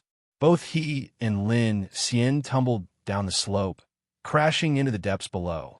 Lin Cien hadn't anticipated the tentacles' speed or strength. Even after a close-range wind cannon, Luo Yi was merely sent flying with a shallow wound on his forehead. The defensive power of an ability user was terrifying. As Luo Yi's tentacle coiled around his ankle, Lin Xian felt an intense, crushing force, making him gasp in pain. If not for his enhanced strength and defense, his ankle would have been snapped in an instant. Buzz, buzz, buzz. As the world spun around them, Luo Yi's tentacles tore through several shrubs, but they failed to stop his descent. Lin Xian, meanwhile, abandoned his short blade, curled up with his hands over his head, and was dragged along by Luo Yi until both of them rolled to the bottom of the slope, landing near the riverbed. Excruciating pain. When Lin Xian finally managed to pry his eyes open, waves of searing agony radiated from every corner of his body. His first instinct was to scan his surroundings. Not far away, he spotted Luo Yi, his tentacles spread out as the man staggered to his feet. Because Luo Yi had been in front during the fall, his massive, tentacled form had absorbed most of the sharp rocks and vegetation along the way. Now, he was drenched in blood, looking utterly disheveled. Ugh, FCK this SHD. Though his defensive attributes had significantly increased, Luo Yi's back was now mangled, the flesh torn to ribbons. One of his legs was dislocated, and the pain was so intense that he was grinding his molars to dust. Fueled by rage, Luo Yi glared at Lin Xian, who had dragged down with him. For the first time, Luo Yi no longer underestimated him. This young man had managed to knock him back barehanded. What kind of ability was this? Luo Yi couldn't make sense of it. In a situation like this, he knew he had to go all out. The only option was to strike first and decisively. But as Luo Yi focused his gaze on the fallen Lin Xian, he suddenly realized that the young man had already opened his eyes and was pointing a finger directly at his forehead. OF*CK, not again. Having already suffered once, Luo Yi's heart skipped a beat. He instinctively extended all four of his tentacles to shield his face. Yet, the anticipated attack didn't come. Instead, the sudden movement caused the wounds on Luo Yi's back, so deep that his bones were visible, to tear open further. Blood gushed out like a stream, nearly causing him to faint from the pain. A faint. Luo Yi had no time to cry out in pain. He peeled back his tentacles to find Lin Xian charging at him like a hunting dog, his hands clawing the ground for leverage. The young man closed the distance in an instant and, with a suicidal determination, delivered a devastating punch straight at Luo Yi's exposed face. Boom! The full-force blow nearly shattered Luo Yi's nose, making his vision go black. His tentacles thrashed wildly in response, flailing at random in the air, but none of them landed a hit.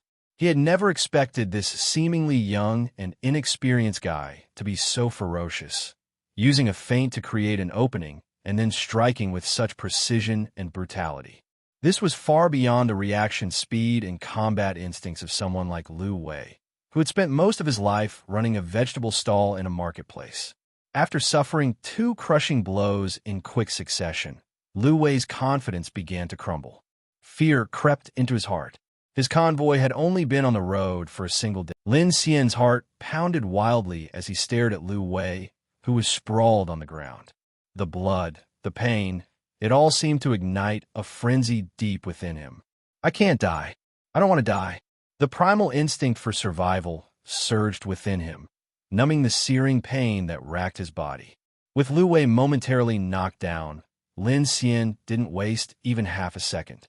He turned and raised his hand, unleashing another wind cannon directly at Luo Yi's face.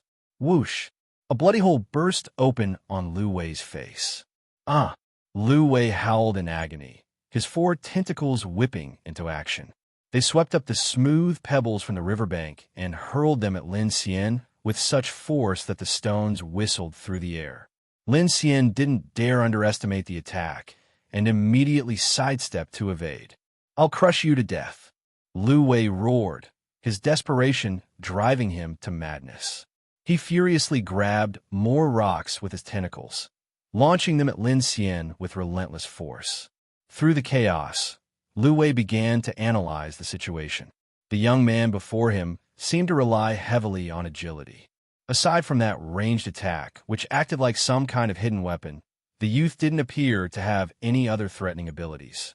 If he were truly powerful, Luo Yi reasoned, he would have already bombarded him nonstop like an automatic rifle. The fact that Lin Xian hadn't done so yet meant that his abilities likely consumed a significant amount of energy. Despite his brutish appearance, Luo Yi had a knack for keen observations. After all, years of running a small business had sharpened his sense of judgment. You're running out of tricks, aren't you? Luo Yi sneered, trying to provoke Lin Xian. Lin Xian remained impassive, his expression unreadable. Raising his right hand, he pointed his index finger directly at Luo Yi's face. On instinct, Luo Yi raised his tentacles to shield his head. But while protecting his face, he couldn't see what Lin Xian was doing next, and that uncertainty unnerved him. Thinking quickly, Luo Yi split his focus.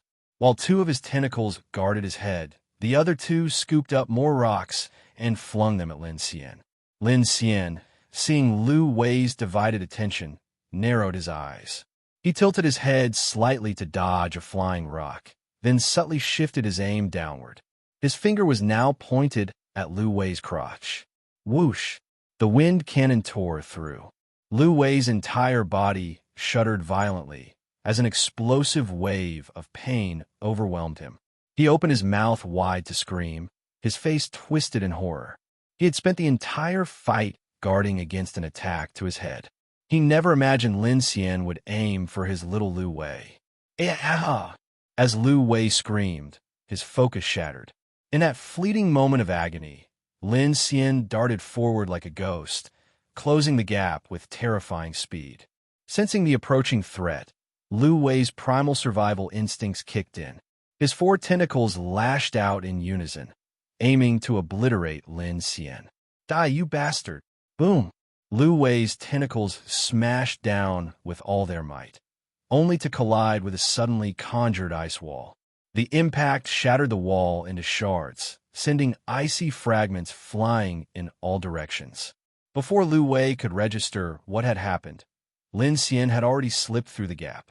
By the time Luo Yi turned his attention forward again, all he saw was a single finger. A finger pointed directly at his eye. Wait! In that split second, regret flooded Luo Yi's mind. Whoosh! The wind cannon pierced his left eye, leaving behind a bloody hole. Luo Yi's body stiffened as he collapsed backward, his once defiant form now lifeless. He could never have imagined that despite possessing a Dr. Octopus-level superpower, he would meet his end at the hands of a seemingly insignificant young man. He had ruled as a self-styled warlord for mere days, only to die so suddenly and absurdly. Cough, cough. Seeing Luo Yi fall, Lin Xian immediately spat out a few mouthfuls of clotted blood. But he didn't allow himself a moment of rest.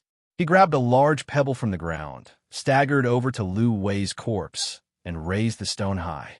Bam! Bam! Bam! Each time the rock came down, Luo Yi's tentacles twitched in eerie, lifeless spasms. Lin Xian didn't stop until all movement ceased. Only then did he collapse onto the ground, gasping for breath. Huff! Huff! As the adrenaline subsided, waves of sharp pain coursed through Lin Xian's body. From the intensity of the battle, he was fortunate not to have fractured any bones, but he could feel internal injuries and numerous external wounds all over his body. Suddenly, a strange light flickered across the sky, catching his eye. His expression shifted. Crap!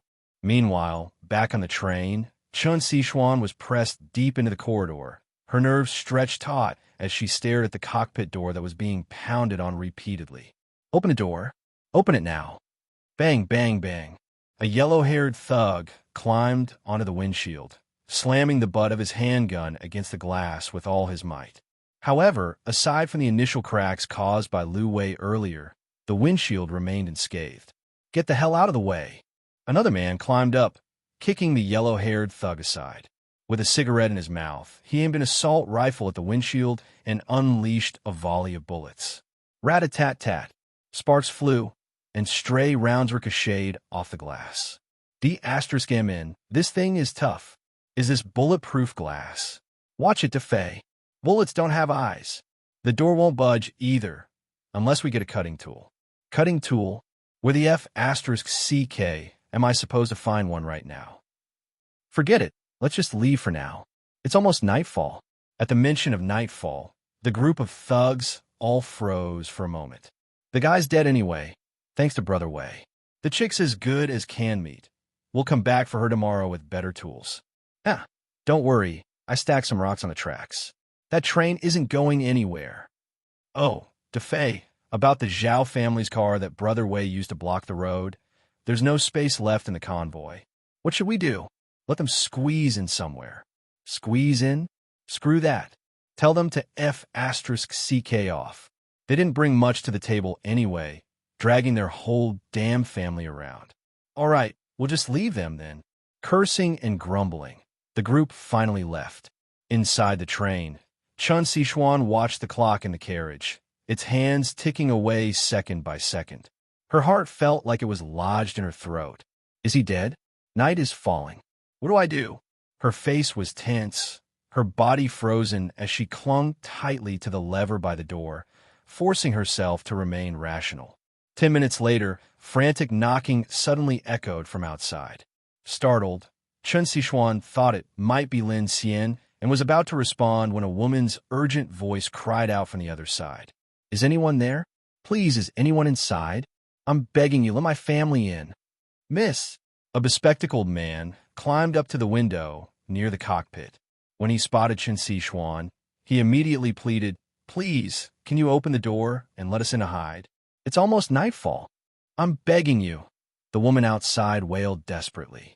Amidst her cries, a baby's sharp wailing pierced the air, its wah, wah sounds chilling to the core.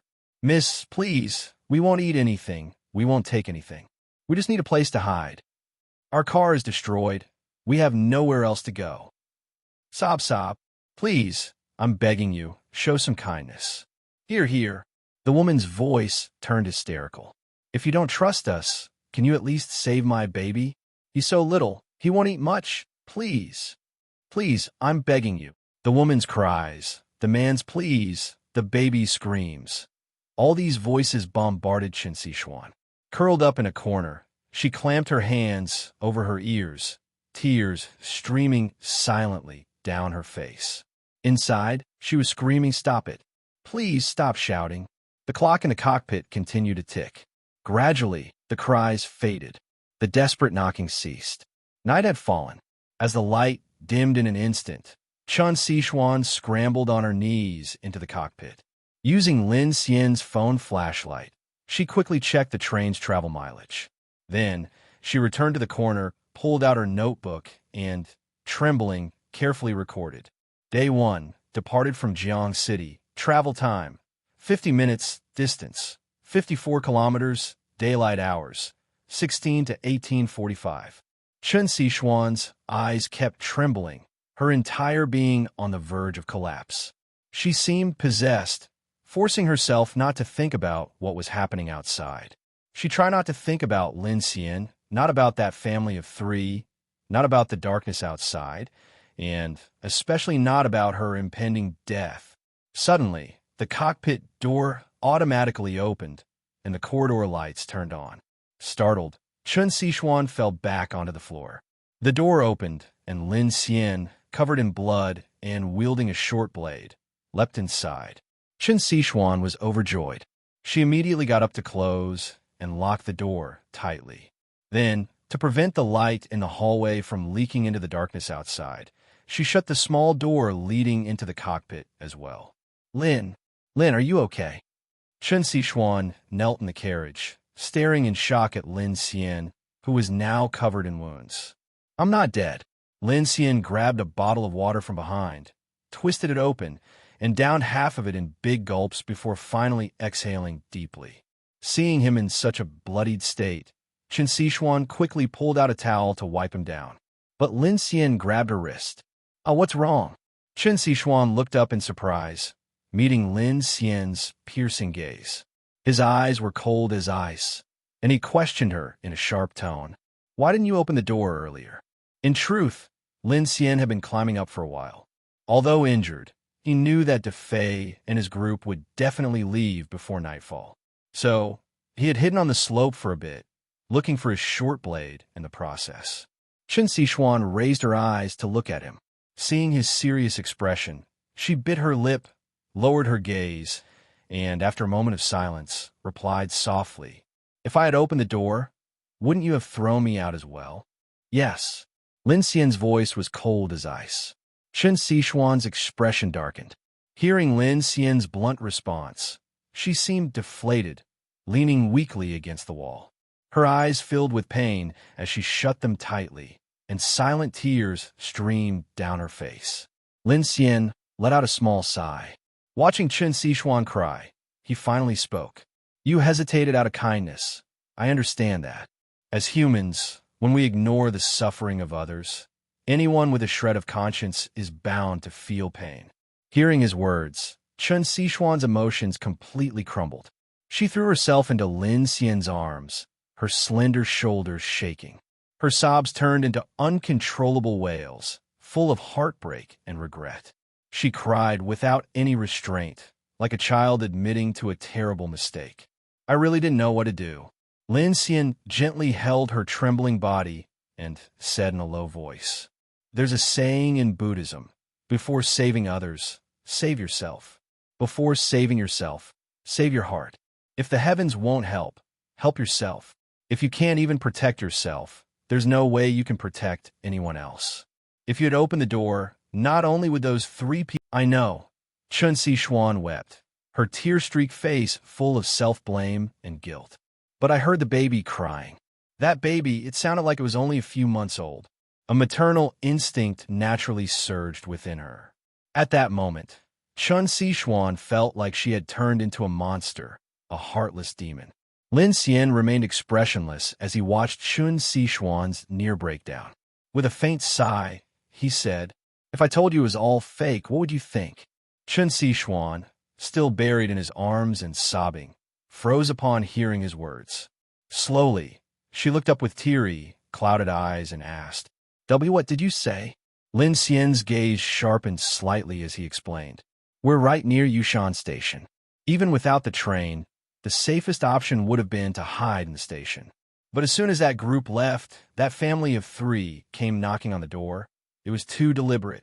And have you ever seen a mother cruel enough to pinch her baby to make it cry on purpose? Chun Sichuan's pupils trembled violently upon hearing this.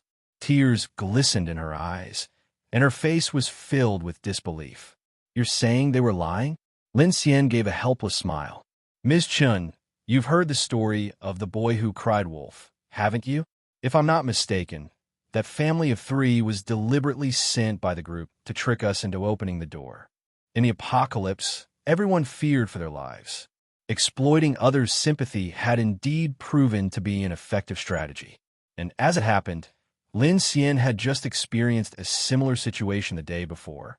Hearing Lin Xian's explanation, Chun Siwan covered her mouth in shock. She found it hard to believe that people could be so despicable. Then she thought of Director Liang, and a chill ran through her body. She felt she had been too naive. At this moment, she truly understood the depth of human malice. Chun Siwan felt utterly drained, her eyes blank and unfocused. Lin Xian glanced at her. He had to admit, her reaction brought him a sense of relief. He deeply understood how treacherous people could be in the apocalypse. If Chun Siwan had been a bleeding heart, even going so far as to plead with him to open the door, he wouldn't have hesitated to abandon her entirely. He couldn't afford to trust such a teammate to guard the train. But this incident gave him a subtle shift in perspective on Chun Siwan. In a short span of time, this woman, once a campus queen adored by all, had shown remarkable courage. It proved that she wasn't just highly intelligent, but also possessed extraordinary resilience.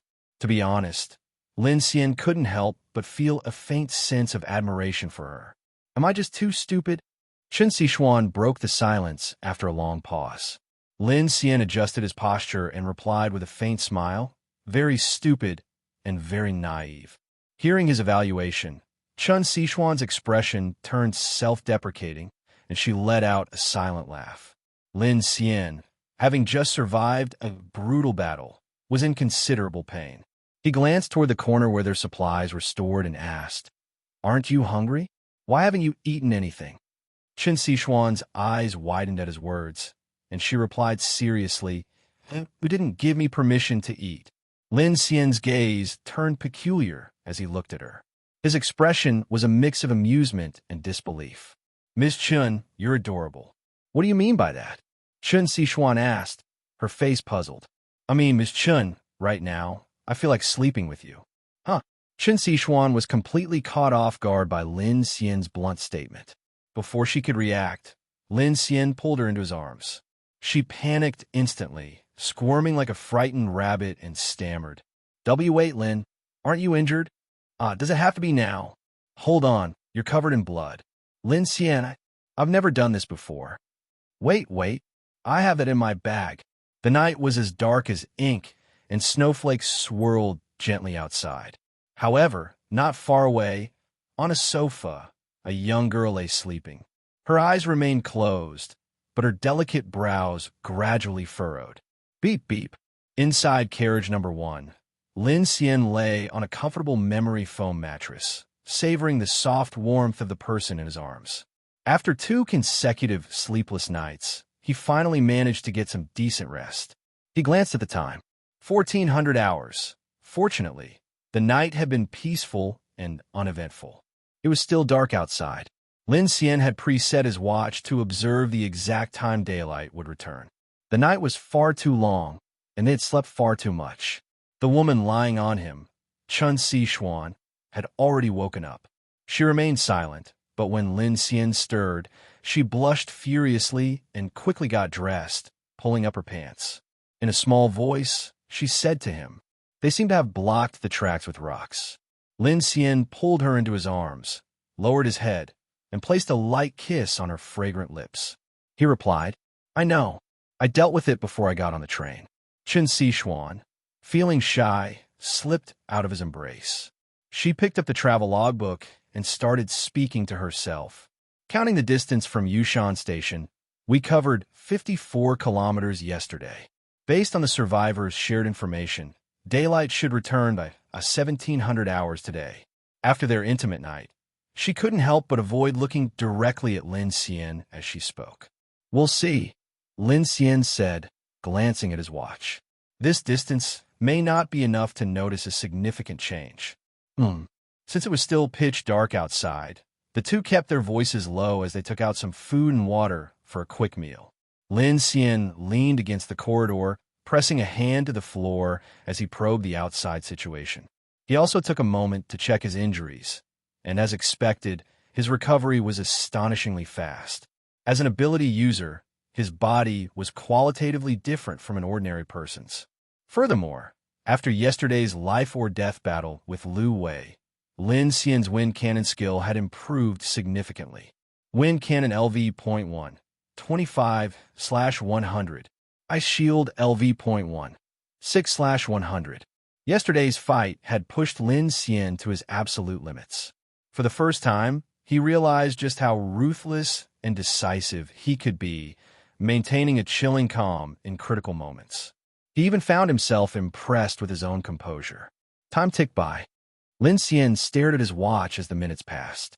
1,500 hours, still dark. 1,600 hours, still no daylight. The later the sunrise, the faster they needed to flee. What worried Lin Xian most was the possibility of no change in daylight time. That would truly be despairing. The temperature had already dropped to around 0 degrees Celsius. Lin Xian and Siwan both put on long-sleeve clothes to keep warm. Thankfully, he had looted a bunch of new quilts and memory foam mattresses from the furniture store. Otherwise, they'd be stuck sleeping on cold, hard beds in this freezing weather. Finally, at 16:48, a streak of light flashed across the sky. The darkness abruptly retreated, and the setting sun hung low on the horizon. "It's daytime," Siwan exclaimed, her eyes lighting up with joy. Daylight had come 12 minutes earlier than the predicted time of 1,700 hours, a small but hopeful sign that they were escaping the polar night. Lin Xian opened the door to the corridor, and he and Siwan stepped into the cockpit together. They stared at the sunlight outside, their eyes filled with both surprise and worry. The joy came from the fact that daylight had arrived earlier than expected, confirming that they were indeed making progress in escaping the endless night. The worry came from the realization that a mere 12-minute improvement was like a drop in the bucket. Siwan quickly regained her composure. Picking up the travel logbook, she began calculating. If daylight arrived 12 minutes earlier, and we only covered 54 kilometers yesterday, then to reach 1,700 hours daylight tomorrow, we need to travel at least 270 kilometers. More or less, Lin Xian nodded. That matches the broadcast information we heard. But don't get too optimistic. We're not traveling in a straight line, and covering 270 kilometers would take at least 3 hours at our current speed, unless we accelerate. Siwan's expression dimmed at his words. Yeah, but we can't go too fast. There's no guarantee someone won't try to block the tracks with cars or rocks again. In just 2 days, they had faced constant dangers, each time brushing past death. The thought weighed heavily on Siwan, filling her with anxiety. Virum, the infinite train's 10-cylinder heavy gas turbine engine roared to life. Lin Xian took the driver's seat and glanced back at Siwan. "Miss Chun, hold on tight." Hearing Lin Xian still call her Ms. Chun, Siwan felt a surge of awkwardness and unease. After all, the two of them had already... Did he have some sort of fetish? Was he into that taboo, teacher-student dynamic? Unaware of Siwan's overthinking, Lin Xian drove the train into reverse. Seeing the train moving backward, Siwan's expression turned to shock. "We're reversing?" "Yes," Lin Xian replied solemnly. "We're heading back to Yushan Station to check things out." With Luo Yi dead, his convoy was bound to fall into chaos without its leader, especially as night approached. Without Luo Yi, an ability user, any remaining lackeys with guns posed little threat to Lin Xian and Siwan as long as they stayed on the train. He had already taken down their leader. It would feel like a waste not to reap some rewards. Moreover, Lin Xian now felt a faint sense of hope. If they could just keep pushing forward, they might truly escape the polar night. For someone who had endured months of this hellish survival, this was undoubtedly an encouraging sign. Clang, clang. The sound of the train echoed steadily as it rolled along the tracks. Before long, the heavy locomotive slowly backed into Yushan Station, and the scene that greeted Lin Xian and Chun made their expressions change drastically. The platform was in complete ruins. The Oasis convoy had been entirely wiped out. The off-road vehicles and jeeps parked there were smeared with grotesque bloodstains, while the station's ground was practically soaked in crimson. Several members of the convoy had already turned into zombies, their bodies completely blackened. They stood there groaning, lifeless yet terrifying. Among them, Chun recognized one of the zombified men.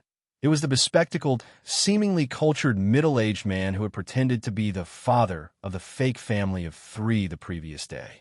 Who could have imagined that in just one night, everyone would perish? Ah, Lin Xian, look! Chun gasped, pointing toward the station's waiting hall. The relatively small waiting hall had been almost completely overrun. But what shocked the two the most was the sight of several large, insect-like legs scattered near the waiting hall's entrance. Chun face turned pale. Oh my god, what kind of monster is this? Lin Xian frowned, his thoughts flashing back to the insect-like creature he had glimpsed near Warehouse 14. A chill ran through him. He had driven over 50 kilometers yesterday. Could have caught up to them? Lin Xian still had no clues about that strange creature or the pale giant. It was as if they appeared out of nowhere in the dark of night, only to vanish completely with the sunrise. If it weren't for the massive insect legs right before them, who would believe that such horrifying monsters could suddenly emerge in this world? Leaning against the train window, Lin Xian observed the scene carefully for a while before finally speaking. Don't be scared. It's daytime now, so these things shouldn't come out. Still, internally he was cursing. He had just started to consider moving at night, and now reality slapped him right in the face. If these creatures were following him, how was he supposed to travel freely? Are we still going down there? Chun asked hesitantly. Yes. Lin Xian gritted his teeth. Since they were already here, and the Oasis convoy had fallen, this was a perfect opportunity to scavenge their remaining supplies. All right, I'll go too. Chun clenched her fists, but Lin Xian stopped her with a raised hand. Hold on. Let me go first. I'll take care of those zombies, and then you can come down. Okay. Chun nodded obediently. Gripping his short blade, Lin Xian activated the train's cockpit door and leapt down. The moment he landed, he unleashed several wind cannon blasts, cleanly blowing the heads off the zombies on the platform. Although the skill consumed some energy, Lin Xian preferred not to risk alarming anything else. The wind cannon was quiet, making it ideal for surprise attacks. Thud, thud, thud. One by one, the zombies collapsed. Only then did Lin Xian notice the overwhelming stench of blood in the air. He wrinkled his brows in disgust. The platform was riddled with bullet holes and littered with severed limbs. Clearly, a brutal battle had taken place here last night. Having witnessed the monstrosity of these creatures firsthand, Lin Xian was certain that regular firearms would have done little to harm them. This scene only confirmed how futile the convoy's resistance must have been. The overwhelmingly gruesome scene finally broke Chun psychological defenses. As she stepped off the train, the stench of blood hit her like a wall, and she immediately began dry heaving. Lin Xian was about to comfort her, but she raised a hand and said, No need. I'll be fine. Her face was deathly pale, but Lin Xian could tell she was making a great effort to adjust to the horrific sight before her. Understanding this, he said nothing more. Be careful. There might still be survivors or more zombies. Chun nodded, and the two began scavenging the parked off-road vehicles on the platform. Almost immediately, they discovered a large stash of water and food originally stocked by the Oasis convoy. There's so much food. Deliberately avoiding looking at the corpses on the ground, Chun opened the car doors and started gathering supplies. Lin Xian swept his gaze around. Most of the supplies here were relatively intact, which made him frown. He surmised that the Oasis convoy's downfall wasn't caused by human attackers. Otherwise, the supplies would have been looted already. His eyes fell on a massive insect legs scattered nearby, and his heart sank. Virum, Lin Xian opened the hydraulic lift gate of carriage number 3 and called to Siwan. Time is tight. Just toss everything inside for now. We'll sort out on the way. Got it. And so, the two began working together, scavenging every bit of usable supplies from the devastated convoy. What Lin Xian didn't expect, however, was that the Siwan, who had been gagging every few steps and frowning constantly, was now completely consumed by the excitement of finding resources. Energized, she moved back and forth between the cars and the train, carrying supplies as if she'd completely adapted to the situation. At one moment, she excitedly told Lin Xian that she had found a large box of instant noodles. In another, she let out a cheer after discovering several crates of canned food.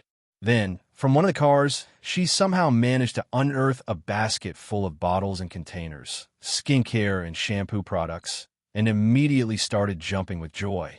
Watching her confidently running around the corpses without hesitation, Lin Xian couldn't help but marvel at her adaptability, which far exceeded his expectations. Look, Lin Xian, what's this? At that moment, Siwan found a black leather case inside a large Raptor truck. Opening it, she discovered a purple plastic rod, a small perforated cup, some indescribably lacy lingerie, and even a USB drive carefully preserved in a small box labeled Precious Teacher Materials. Teacher Materials? Siwan mumbled to herself, remembering that she was a teacher. Curiosity piqued. She thought it might be something important. She pulled out the purple plastic rod with a puzzled look, but as soon as she saw the strange clothing inside, realization dawned on her. Ah! She let out a small cry and immediately threw everything away, sneaking a glance at Lin Xian. Her face turned bright red in embarrassment. Lin Xian found it amusing. While he understood that such personal needs were normal, bringing so much gear on a doomsday escape was a bold choice. Clearly, someone in the Oasis convoy had been resourceful. The Oasis convoy, having left Jang City just 2 days ago, had already been completely wiped out, leaving Lin Xian to reap the benefits. For over half an hour, the two tirelessly loaded the train with supplies. Lin Xian estimated that even if they ate 3 full meals a day, the amount of food they had collected would last them at least 2 months. By any measure, it was an enormous haul. He couldn't help but marvel at Luo Yi's audacity. He'd seen bandits block roads, and even vehicles, but blocking a train? That was a first. Luo Yi's overconfidence as an ability user ultimately led to his death, not undeserved, in Lin Xian's opinion. And yet, it had left him with a windfall. However, after searching for a while, Lin Xian only found 3 rifles and 1 handgun at the scene. All were in poor condition, and there wasn't a single bullet left. To fight so viciously, what kind of monster was it? Lin Xian frowned deeply. He took the guns off the corpses, but without bullets, they were practically useless. Maybe I should just devour them. Still, Lin Xian felt it would be wasteful to immediately consume guns that had been so hard to find, even if they were in bad shape. Forget it. I'll take them for now. Almost done. Let's get moving, Lin Xian said, raising the hydraulic lift gate to secure the supplies. The most important task now was to get back on the road. They had gathered everything useful they could. Clang, clang. The infinite train was ready to depart once more. At that moment, Lin Xian's mechanical heart encompassed the entire train, and he suddenly detected movement inside. His brow furrowed immediately. Turning to Siwan, he gestured for silence. Noticing the seriousness in his expression, Siwan's face also changed, her gaze shifting toward the train. Is there someone on board? Lin Xian's face darkened as he remembered the unconscious girl still on board, a complete unknown to him. It's that girl. Siwan finally realized. Lin Xian stood frozen for a moment, half exasperated, half amused. The girl who had been unconscious for 3 days had apparently been playing a sneaky game with him. Clang! The infinite train's cockpit door opened as Lin Xian and Siwan entered one after the other, shutting it firmly behind them. Lin Xian promptly started the train and then turned to Siwan. Miss Chun, be careful. That girl likely has some sort of ability. Let me handle her. Not wanting to waste time while on the move and wary of the girl's potential powers, Lin Xian decided to ensure Chun Sichuan's safety by leaving her behind. Okay, be careful, Chun Sichuan replied, still full of curiosity. She had been puzzled by the girl's condition. How could someone sleep for 3 days without waking? With time of the essence, Lin Xian had to not only drive the train, but also deal with the girl. Chun Sichuan, therefore, took on the responsibility of monitoring the road ahead. As Lin Xian entered carriage number 1, he found the sofa empty. On the floor lay a few lengths of rope, clearly untied. Slowing his steps, Lin Xian began closing the doors between carriages as he moved, intending to trap her. When he reached carriage number 2, a wooden stick suddenly swung toward him from the front, accompanied by a sharp shout. Hiya! The girl had clearly used all her strength, determined to succeed in her ambush. However, Lin Xian's speed had already surpassed that of an ordinary human, and he had been on guard. The moment the stick appeared, his hand shot out and caught it firmly in midair. Realizing her sneak attack had failed, the girl's expression changed drastically. She screamed, "Ah!" and immediately dropped the stick, turning to run toward the next carriage, attempting to shut the door behind her. What she didn't know was that the entire train was under Lin Xian's control. If he wanted the door open, it would open. Clack! The door she had just closed swung open again. Lin Xian, his face cold, stepped forward, gripping his short blade tightly. I was wondering why you didn't wake up after so long. No hunger? No bathroom breaks? Turns out you could untie yourself this whole time, Lin Xian said mockingly. Ah! The girl, clutching half a piece of bread, was so frightened by Lin Xian's imposing presence that she ran while shouting, "Don't come any closer! Don't come any closer!" She retreated as far as carriage number 3 without realizing it, her path now blocked. In a moment of desperation, her eyes darted around before she grabbed a cardboard box and hurled it at Lin Xian. Taking advantage of the moment he dodged, she tried to slip past him and run in the opposite direction.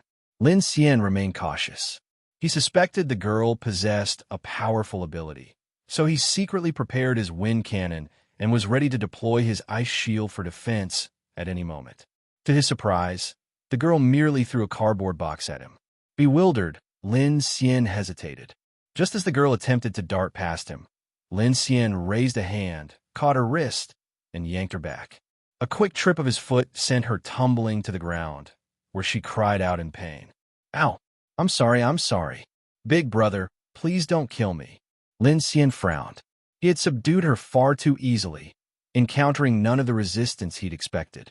Yet he distinctly remembered this girl hurling Grandpa Li through the air during the night with apparent ease.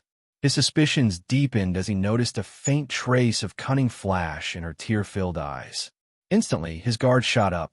She's acting, playing along, Lin Xian coldly rebuked. You stole my food, then try to ambush me? Is this how you repay the person who saved your life? Sensing that Lin Xian didn't intend to kill her, the girl doubled down on her performance. Her face flushed as she pleaded even more dramatically. I'm sorry. Please don't kill me. Pinned beneath him, the girl flailed wildly. Her short shorts revealed two smooth, bare legs kicking with all their might, struggling to escape.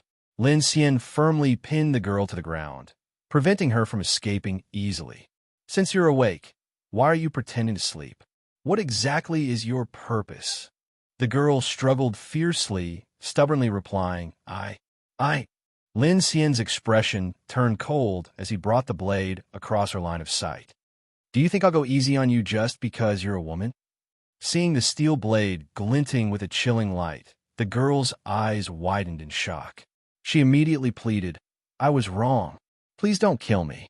Let go of me. I can barely breathe. At this moment, her face was flushed red as she was subdued by him.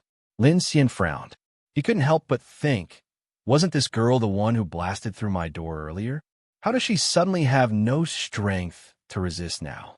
Just as he was pondering, the girl suddenly burst into tears. Ugh, please don't kill me. I'll do anything, as long as you spare me. Before the words even fully left her lips, the girl suddenly turned her head and sank her teeth into Lin Xian's ankle. Hiss! A sharp, piercing pain shot through him. Lin Xian's expression darkened. D****** it. This girl is as cunning as I suspected, ambushing me when I let my guard down. Enduring the pain, Lin Xian raised his blade and smacked her directly on the forehead. Bang! A crisp sound echoed as the girl let out a sharp cry of pain before fainting on the spot. Still pretending, Lin Xian was furious. At this point, he had no intention of showing any mercy. He went to the toolbox in the third carriage and pulled out a bundle of nylon cable ties. After tying up the girl's hands and feet securely, he finally felt a little more at ease. Leaning against the side of the carriage, he glanced at his ankle, where a bite mark stood out vividly. I can turn into a zombie now. Unexpectedly, upon hearing this, the girl, with her head lowered, muttered angrily, "You're the zombie. Your whole family are zombies." Lin Xian's gaze turned cold. "What? Not pretending to faint anymore. Speak up. What's your name? What's your purpose? Or you can choose to say nothing, and I'll throw you off." He drew a short blade, his tone icy, leaving no doubt that he meant every word. Clank, clank. The train moved steadily forward. The walkie-talkie remained silent, and Teacher Chun hadn't sent any updates, which meant the tracks ahead were clear. "My name is Kiki," the girl finally said. Her tone changed completely, from the innocent and soft, cutesy voice she had used earlier to a much colder and indifferent one. "Huh, so it was all an act. How did you find me? What's your purpose? And why were you pretending to sleep this whole time? Don't make me keep asking questions. You should be well aware of your situation." Kiki, with her head still lowered, sighed suddenly. Tied up as she was, she struggled to sit up, glaring at Lin Xian. Despite her face being streaked with tears and her eyes still red, there wasn't a trace of grievance in her expression. Her ability to cry and switch emotions on a dime was honestly impressive. "What else? That day, weren't you the one waving a flag on the rooftop?" "A flag?" Lin Xian frowned. "Are you telling me you were in that helicopter?" "Of course," Kiki replied blankly, giving him a sidelong glance. "Go on. Didn't you see? The helicopter crashed. And then, I had nowhere else to go. And you peeked at my underwear." "What?" Lin Xian frowned deeply. Kiki bit her lip and muttered quietly. "Yes, I woke up the next day, but I didn't know who you were or where I was. When I opened my eyes, the first thing I saw was you." Lin Xian's expression shifted. And so I naturally assumed you were a pervert." Lin Xian interjected. "So, the reason you pretended to be unconscious was to steal food and ambush me?" "Not exactly," Kiki said, looking aggrieved. "I just wanted to escape, but I never got the chance." Lin Xian's expression shifted unpredictably before he finally spat out. "Fine. You think I'm some psycho holding you captive, right? Then go ahead. Leave." Lin Xian glanced at the setting sun outside and said bluntly, "Since you're so smart, I'm sure you'll figure out a way to survive out there. Judging by your background, why don't you just have your father come save you?" His tone was icy, carrying a hint of probing intent. "My dad's dead," Kiki replied flatly, her voice devoid of any sadness. The carriage fell silent for a moment. "That has nothing to do with me," Lin Xian said, standing up decisively. "Wait, I admit I initially wanted to run away, but now I realize I misunderstood you. Please, don't throw me off the train, okay?" Kiki pleaded hurriedly. Lin Xian chuckled coldly. "You didn't suddenly realize you misunderstood me. You just figured out you wouldn't survive out there." The girl was indeed clever, but Lin Xian remained calm and indifferent as he looked at her. "Sorry, you're of no value to me." Hearing this, Kiki panicked and quickly blurted, "Wait, take me to Jinhai. My dad was the chairman of Linglong Group and a secondary investor in the Dawn Project. He had access to the Dawn Project's saturated rescue program, and after his death, that privilege passed to me. If you take me to Jinhai, someone will come to get me. Then I can provide you with any supplies you need, or even arrange for you to become a third-class citizen under the Dawn Project, allowing you to move into the underground city." The orange glow of the setting sun filtered through the grid armor of the third carriage, retreating across their bodies as the train moved forward. Lin Xian frowned as he listened to her words. He had indeed heard of the Dawn Project. During the initial stages of the apocalypse, countless versions of this plan had circulated online. Some claimed it was an official underground city project meant to help people survive the end times, while others said it was part of a rogue starship program designed to preserve the flame of human civilization. Speculation ran wild, accompanied by countless conspiracy theories, leaving the truth murky.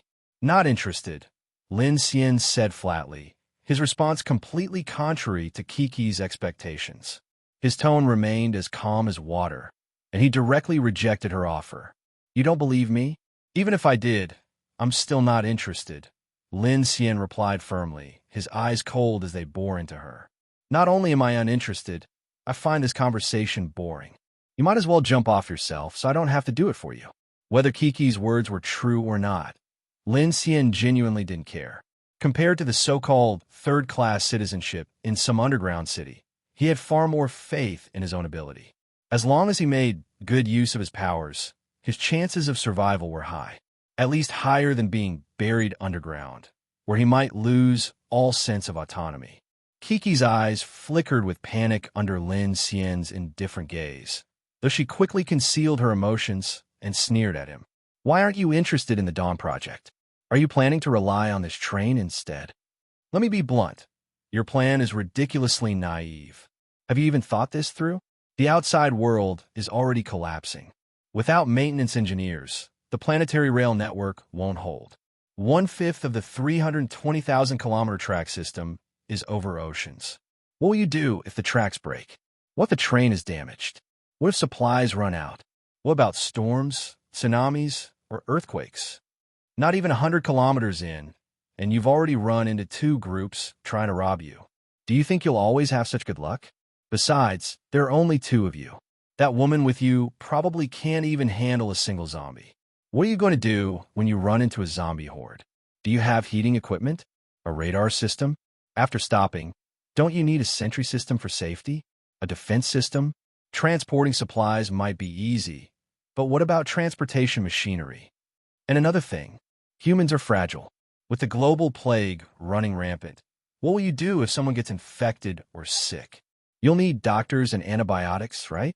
Long-term vitamin deficiencies mean you'll need vegetables and fruits. Do you have a medical system? Industrial exoskeletons? A repair system? Drone reconnaissance? And what if you encounter a glacier? Do you have an icebreaker shield?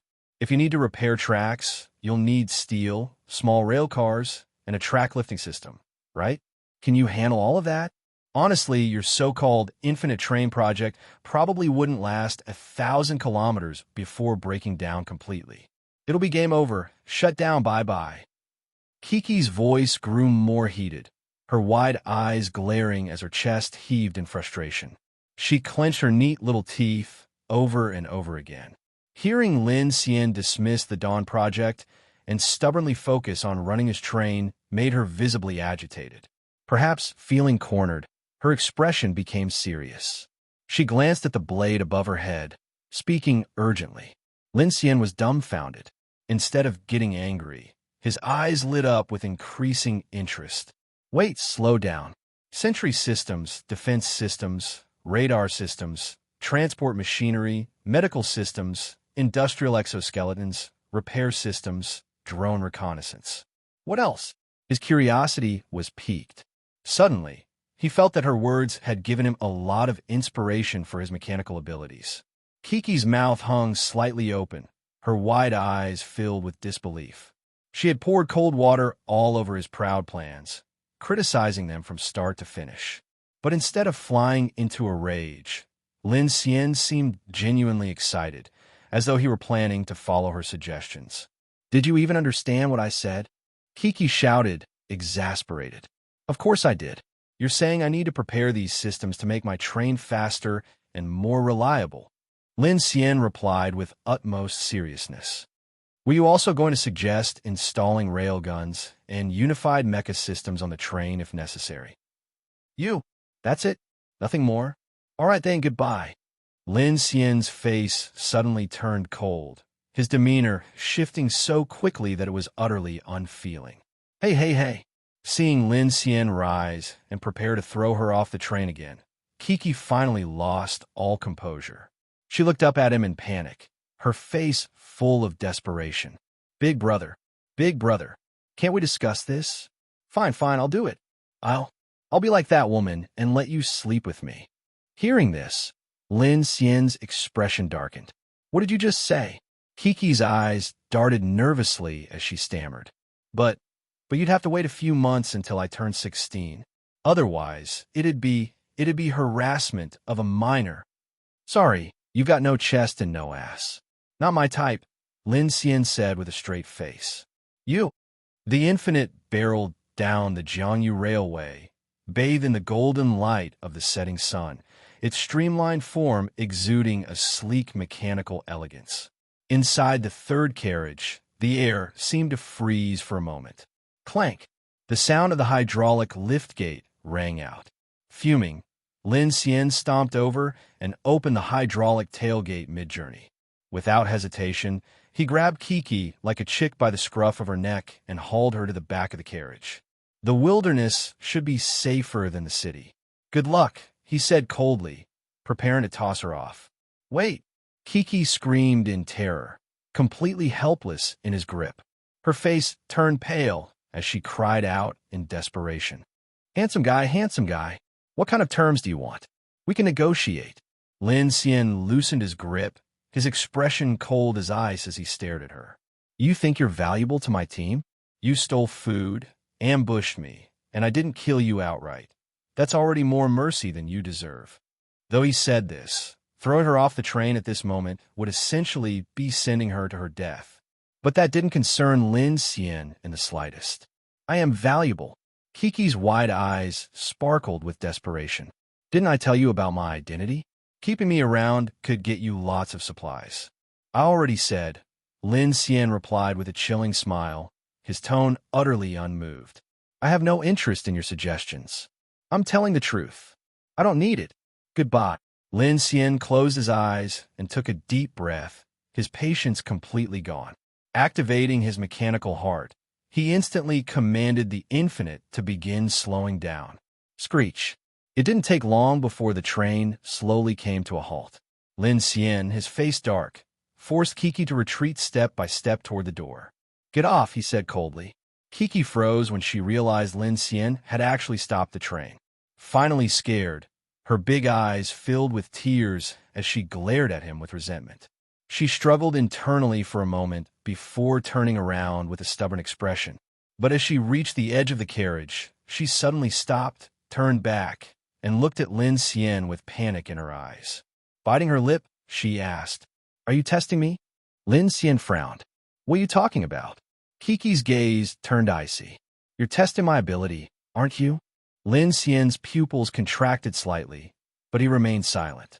Seeing his lack of response, Kiki's expression suddenly softened. The fear in her eyes was replaced by a sly glimmer, and she looked at him with intrigue. Despite the tears still on her face, she let out a sly laugh. If you really wanted to kill me, you would have done it right from the start. You're just testing me, aren't you? The young girl, as if realizing something, perked up and walked directly in front of Lin Xian. Tilting her chin slightly, she looked at him with pride, refusing to back down. You know I have abilities, don't you? Do you? Lin Xian asked with a faint smile. Of course I do, Kiki replied seriously. You know I survived a helicopter crash and managed to reach your shelter unscathed in the dead of night. My ability must be powerful, strong enough to fend off the night's monsters and giant bugs. That's why you're curious about me, cautious even. You pretended to throw me off the train just to test me, right? Lin Xian silently observed the girl in front of him, who looked no older than 15 or 16. His expression remained calm, but his mind was racing. She had guessed correctly. If it had been anyone else, he would have killed them without hesitation. That night, when the girl had called for help, Lin Xian hadn't intended to respond at all. The fact that she had managed to survive the monster-filled night and make her way to his shelter was beyond comprehension. The shockwaves from that night had left a deep impression on him. If the girl hadn't displayed her powerful ability by breaking through his door, He never would have risked taking her onto the train. But now, seeing that the girl hadn't immediately used her ability to fight back, Lin Xian was even more perplexed. While he had no interest in a flat-chested little girl or the so-called Dawn Project, Kiki's sudden display of power that night intrigued him deeply. Of course, there was also a trace of wariness. That's why he hadn't gone straight for the kill. He was deliberately testing her, trying to figure out her intentions and why she was pretending to be clueless about her own ability. At this thought, Lin Xian's tone turned cold, and the casual smile he'd been wearing disappeared. "Weren't you testing me too?" What do you mean?" Kiki's smile froze at his words. "You first pretended to be innocent, trying to see if I was some pervert who'd take advantage of you. When that didn't work, you shifted tactics, offering benefits to negotiate with me. Let's be honest, you were testing my limits because you were afraid I'd harm you." Lin Xian slowly pulled out a short knife, his face emotionless. "Well, let me tell you, my limit is right here." With that, his expression darkened, and he suddenly lunged at Kiki with the knife, fully intending to end her life in one strike. Kiki's face turned pale, her pupils shrinking in terror. Backed into a corner with nowhere to run, she shut her eyes tightly and raised her hands to shield her face, crying out in panic. "Stop! Stop! I was wrong. I'll talk. I'll tell you everything." SHHHK. The surroundings fell silent. For a moment, Kiki felt as though even her breathing had stopped. She cautiously opened her eyes and saw the cold blade hovering just inches from her face. Lin Xian's face was icy and unreadable. He had put his full strength into that strike, even secretly activating his wind cannon ability. Yet, at the brink of death, the girl hadn't used any ability to counterattack. This puzzled him deeply. Suppressing the killing intent in his heart, Lin Xian stopped his hand. "Speak," he demanded coldly. "After the plane crash, I don't even know how I survived. I just kept heading toward your house. I knew I had an ability, but I didn't know how to use it. Then that day, when I woke up, I discovered. Lin Xian shot her a sharp glare, making Kiki shiver in fright. She whimpered tearfully. "I heard you rescued that Chun lady and said something about wanting to sleep with her, then mentioned the Infinite Train Project. It all sounded so sketchy. So, I thought you were one of those scumbags taking advantage of the apocalypse to deceive women, so?" Lin Xian looked at her coldly. "So you were afraid that asking for help would land you in a wolf's den. So, you pretended to be unconscious and then tried to ambush me." Kiki nodded, then quickly shook her head. With the cold blade before her, she averted her eyes nervously and stammered. "I wasn't trying to ambush you. I was desperate. But think about it. I just survived a disaster, woke up, and saw you plotting something against me. Of course I was scared. In this apocalyptic world, it's better to be safe than sorry." Both Lin Xian and Kiki had that mindset. After waking up, she initially wanted to talk with Lin Xian, but ended up misinterpreting his intentions. She mistook him for a complete pervert and, in a panic, decided to keep pretending to be unconscious, searching for an opportunity to escape. But when Lin Xian and Chun Siwan stepped off the train, before she could finish half a piece of bread, Lin Xian, armed with his mechanical heart ability, caught her red-handed.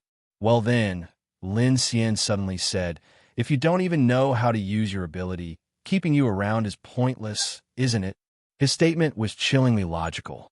As he spoke, the short knife in his hand inched closer to Kiki's neck. Her face turned pale, and she shut her eyes tightly. Wait. Don't be rash. Let's talk this through." Kiki peeked, open one eye, catching a glimpse of Lin Xian's fierce expression. She immediately closed it again and blurted out, "Don't kill me. If you keep me alive, my ability could be useful in a dangerous situation. Besides, my life is already in your hands, isn't it?" Hearing this, Lin Xian's gaze sharpened. Seeing the honesty in her eyes, he relaxed slightly. Life and death were at stake. If Kiki really understood how to use such a powerful ability, would she allow herself to be threatened like this? This realization made Lin Xian exhale deeply. Fair point. Clang. The wheels of the infinite train began to roll again. Kiki saw Lin Xian put away the knife, and the tension in her chest finally eased. She looked at him and asked cautiously, "So, are we good now?" "Good?" Lin Xian smirked to himself. This girl was truly unpredictable. He gave her a meaningful look. "I'll think about it." Okay.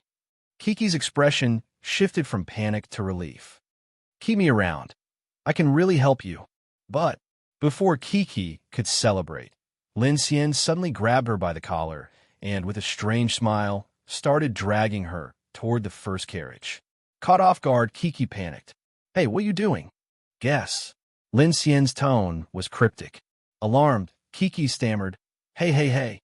I said we're good now. I was wrong. I didn't mean to harm you. Don't bully me." "I don't think so." "Wait. I'm not even an adult yet." "Doesn't matter." Wait. Actually, I'm a guy. Look, I don't even have, anything. I'm not your type, and you already have that other woman. Just leave me alone. I'm not picky.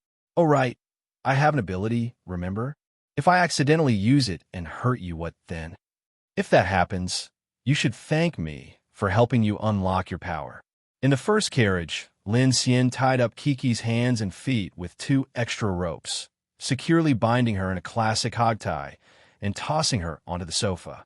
He declared loudly, "You reminded me. If your ability activates during danger, I can't just use you as a shield. And since you've already pulled the stunt of untying yourself to attack me, I had no choice but to add extra layers to prevent any funny business. You're despicable. You bastard." Kiki struggled against the ropes. Lin Xian picked up a roll of smelly socks and held it up.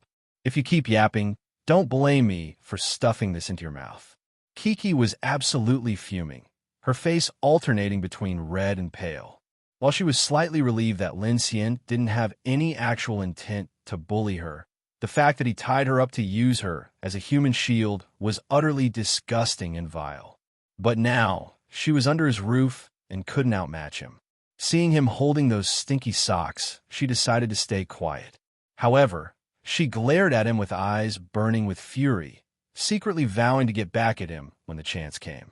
"If you keep glaring, you can spend the night sleeping with the zombies," Lin Xian said coldly, noticing her defiance. Hearing the word zombies, Kiki instinctively shrank back, cowering under his imposing threat. She remained silent for a long time before finally muttering, her voice barely audible. "Why are you so mean? What if I need to go to the bathroom?" Lin Xian suddenly chuckled. "Why don't you tell me how you managed these past 3 days without food or bathroom breaks? That night, you weren't here. I waited until that lady fell asleep, then got up to eat and used the bathroom. And last night," Kiki shot him a glare, her eyes shifting evasively. "Last night you were so exhausted. I waited until you both fell asleep, then got up." Lin Xian frowned. "So, if I hadn't caught you, you would have kept playing dead indefinitely?" "Not exactly," Kiki admitted hesitantly.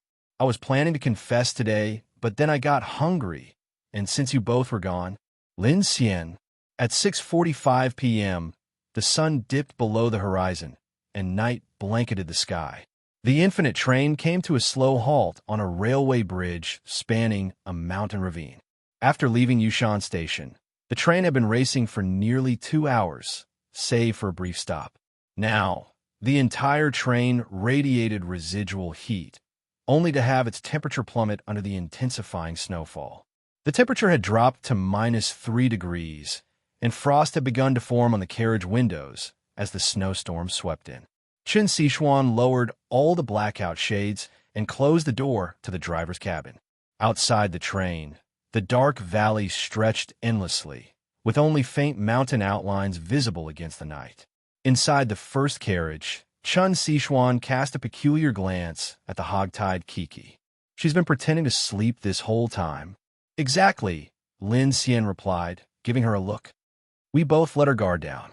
Last night, she got a live broadcast of everything." "I did not." Kiki's face flushed red as she retorted. "I kept my eyes shut the whole time. I didn't see anything." Siwan's face instantly turned crimson.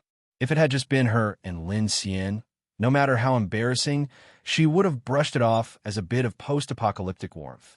But with a third person there, and being caught, She felt utterly mortified, even as her moral compass had been warped by the apocalypse. Biting her lip in frustration, she glared at Kiki and asked angrily, "Why did you pretend to sleep? If we hadn't taken care of you these past 2 days, you'd already be dead." Kiki shot Lin Xian a strange look. "I just misunderstood this bad guy, that's all." "Oh, really?" Lin Xian chuckled, feeling reassured now.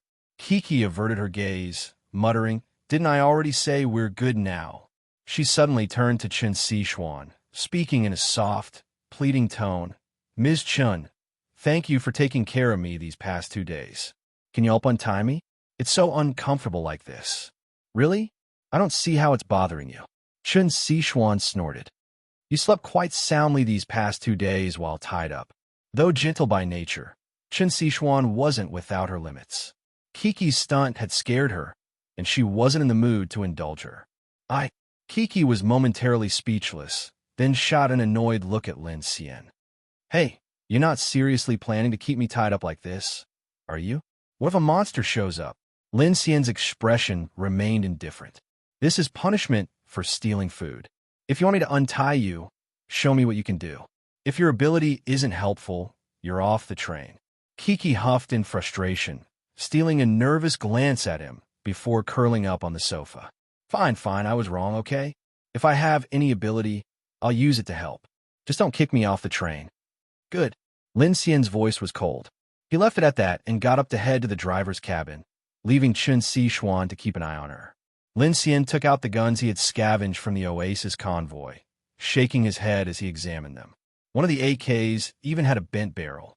Judging by how the group had run out of bullets and likely used their guns as firewood sticks, it was no surprise they had been completely wiped out.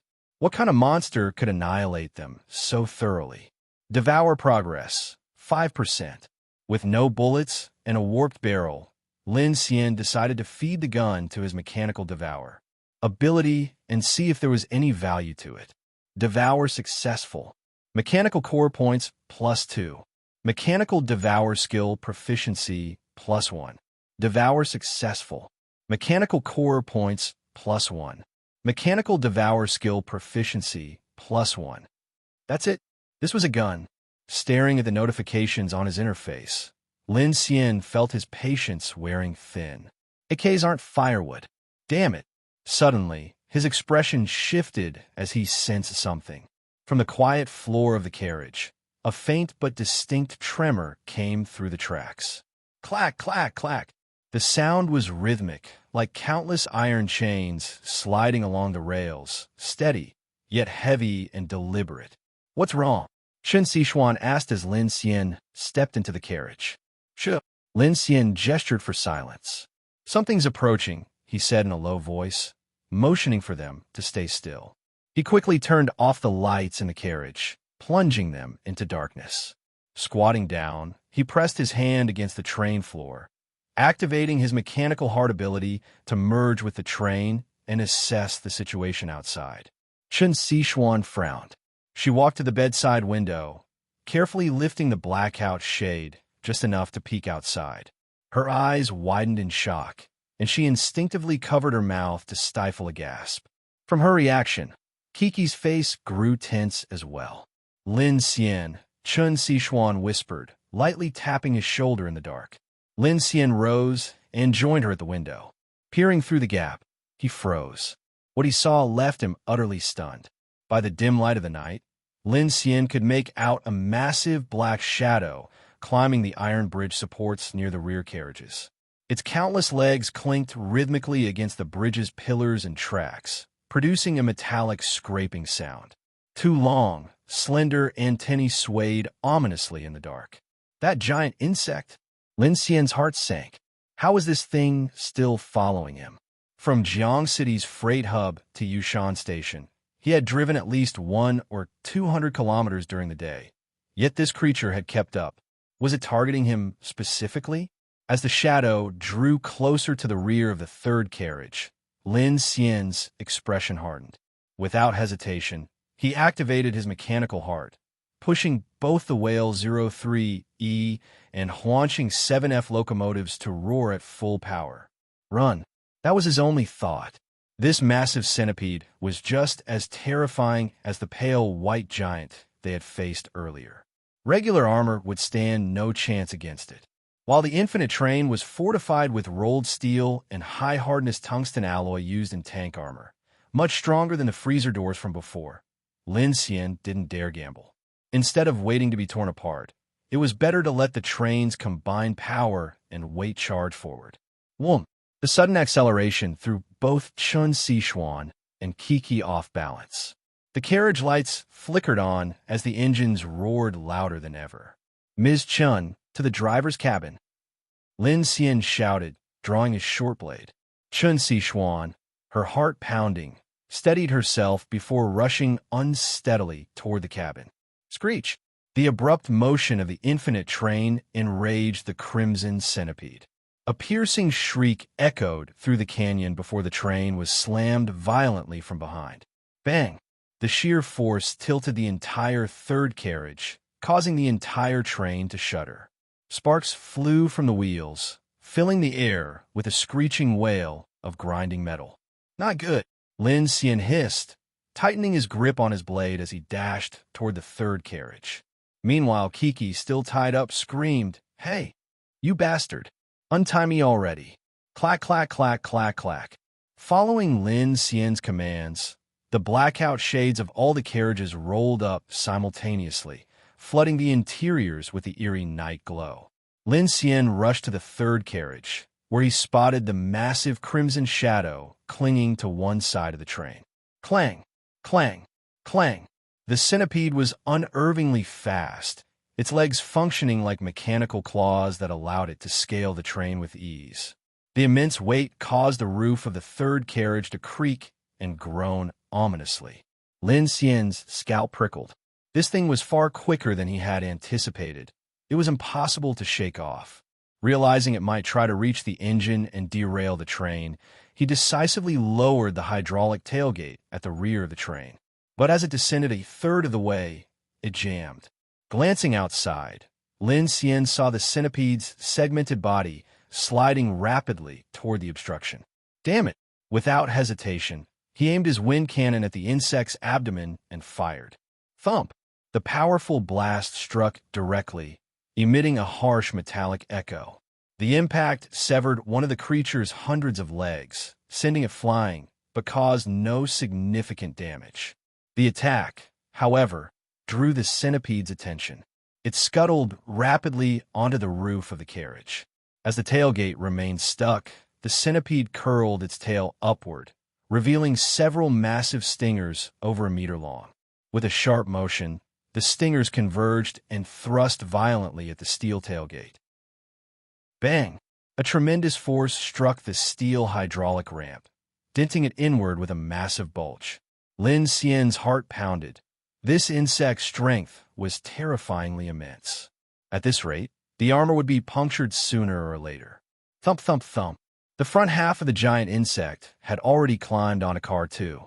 Seeing this, Kiki hopped over Car 2.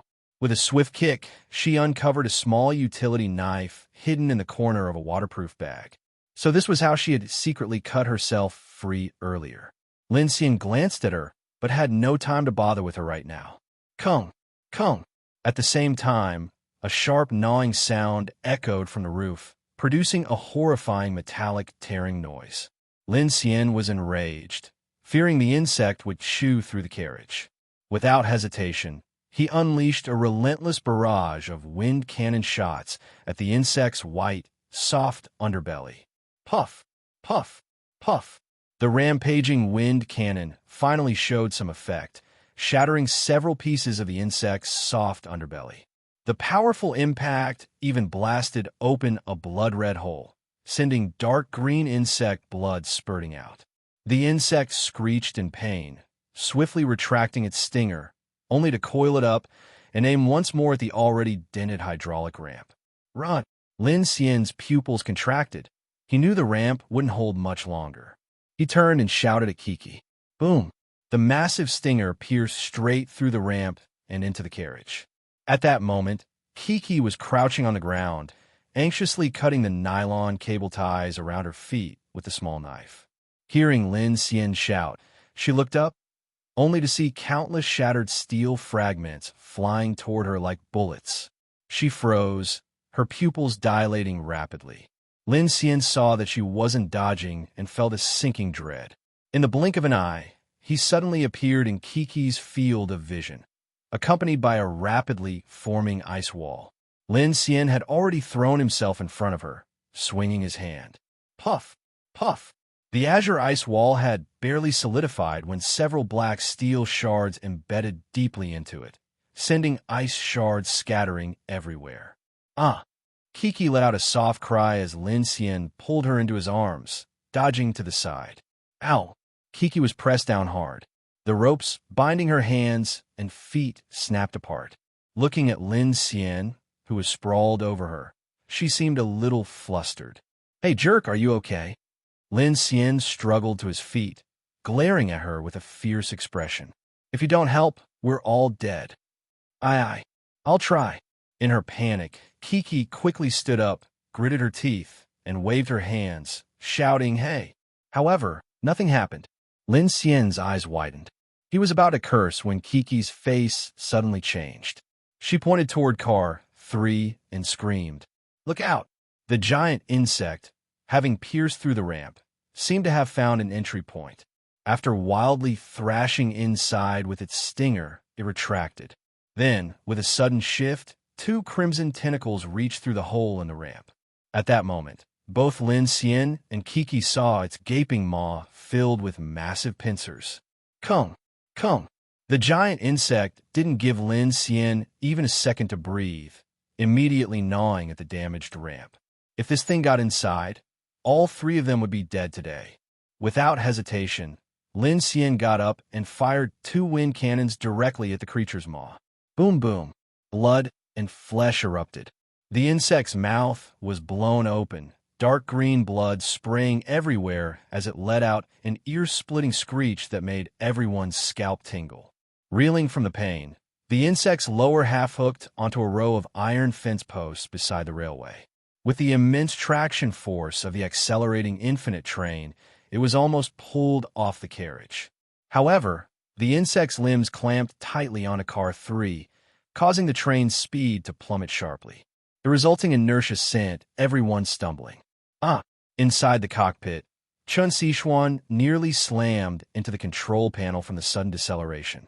Looking back, she saw a massive insect clinging desperately to car 3. She immediately shouted at Lin Xian, Hold on, there's a turn ahead. Hearing this, Lin Xian grabbed Kiki by the waist and clung to the door handle of car 3 while activating mechanical heart to slow the train down. If they were going too fast, the train could derail. He had to reduce speed. Clang, clang, clang.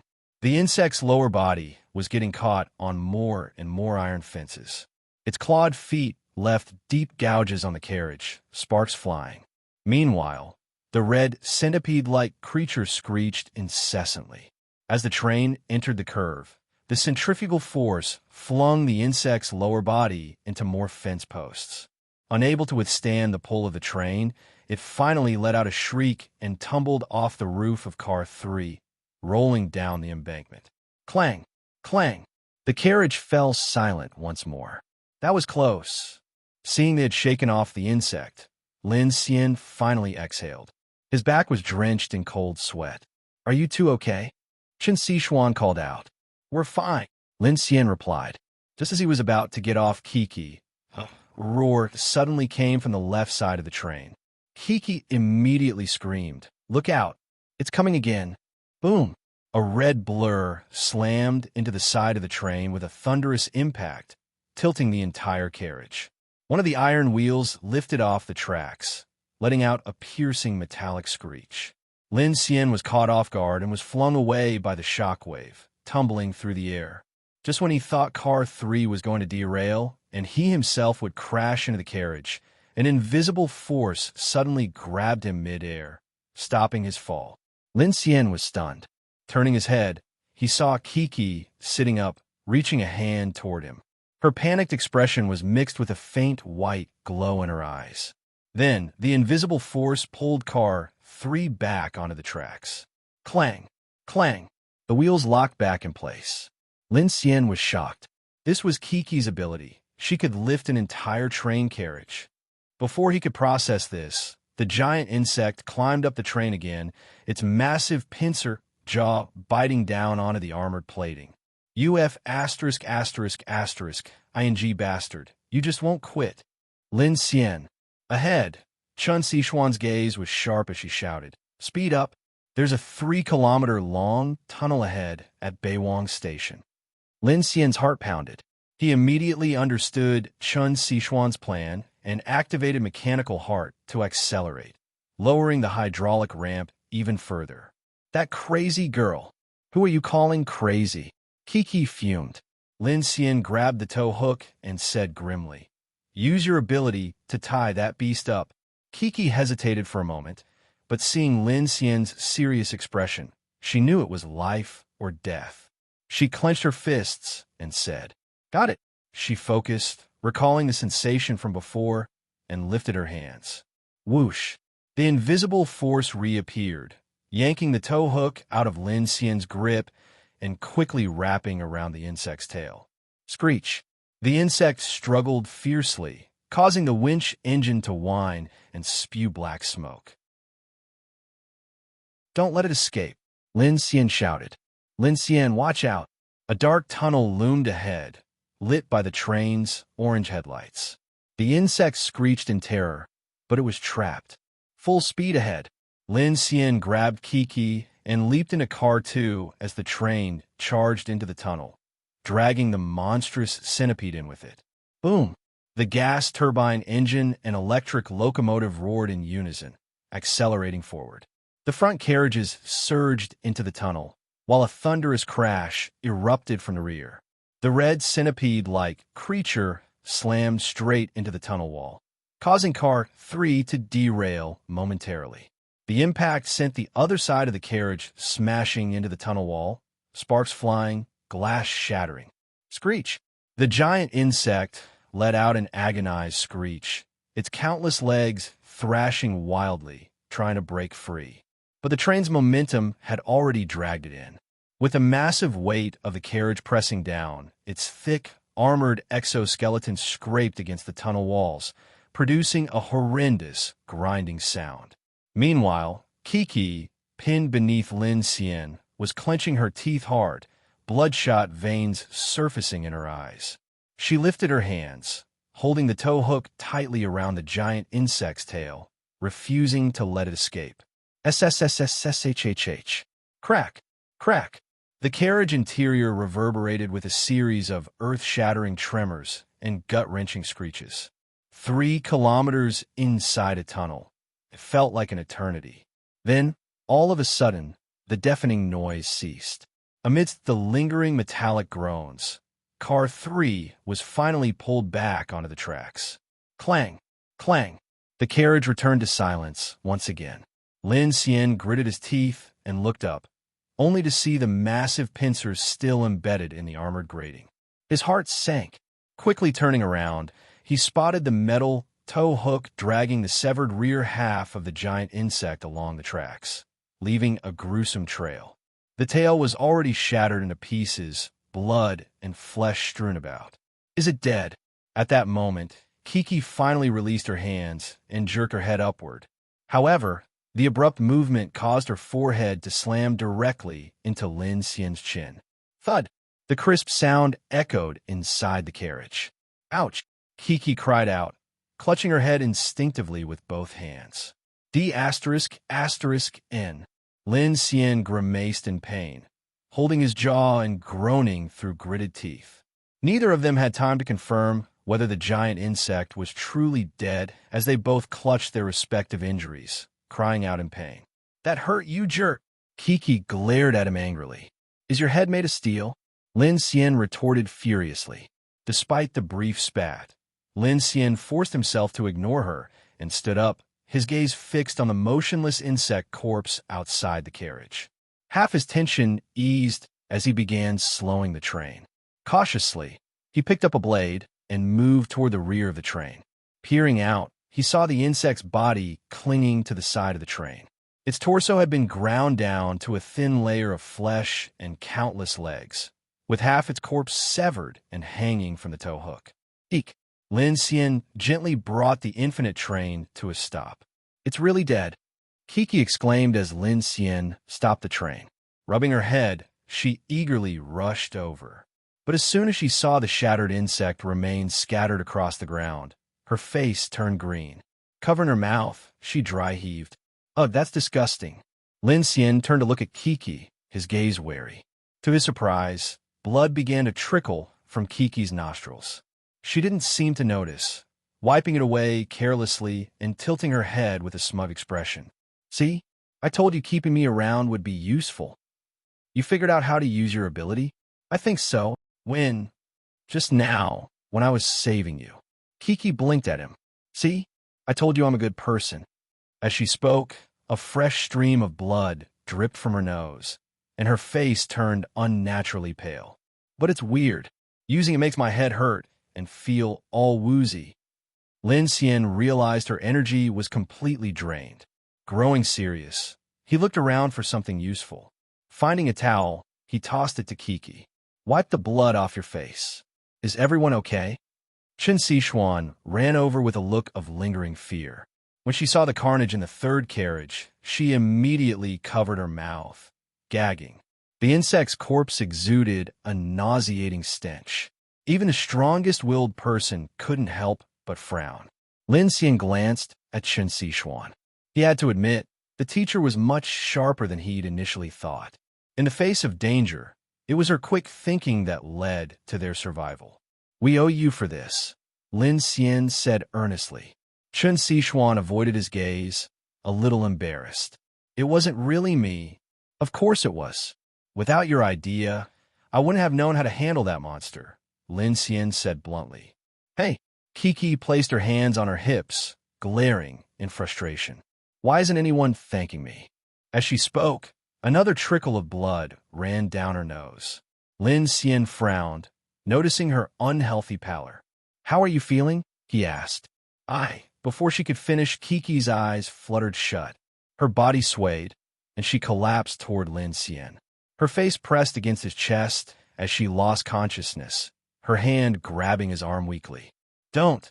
Leave me behind, she murmured faintly before passing out. Lin Xian's expression softened. Looking at the unconscious Kiki, his tense heart finally eased a little. Seems like she knows her situation. When it matters, she can be reliable.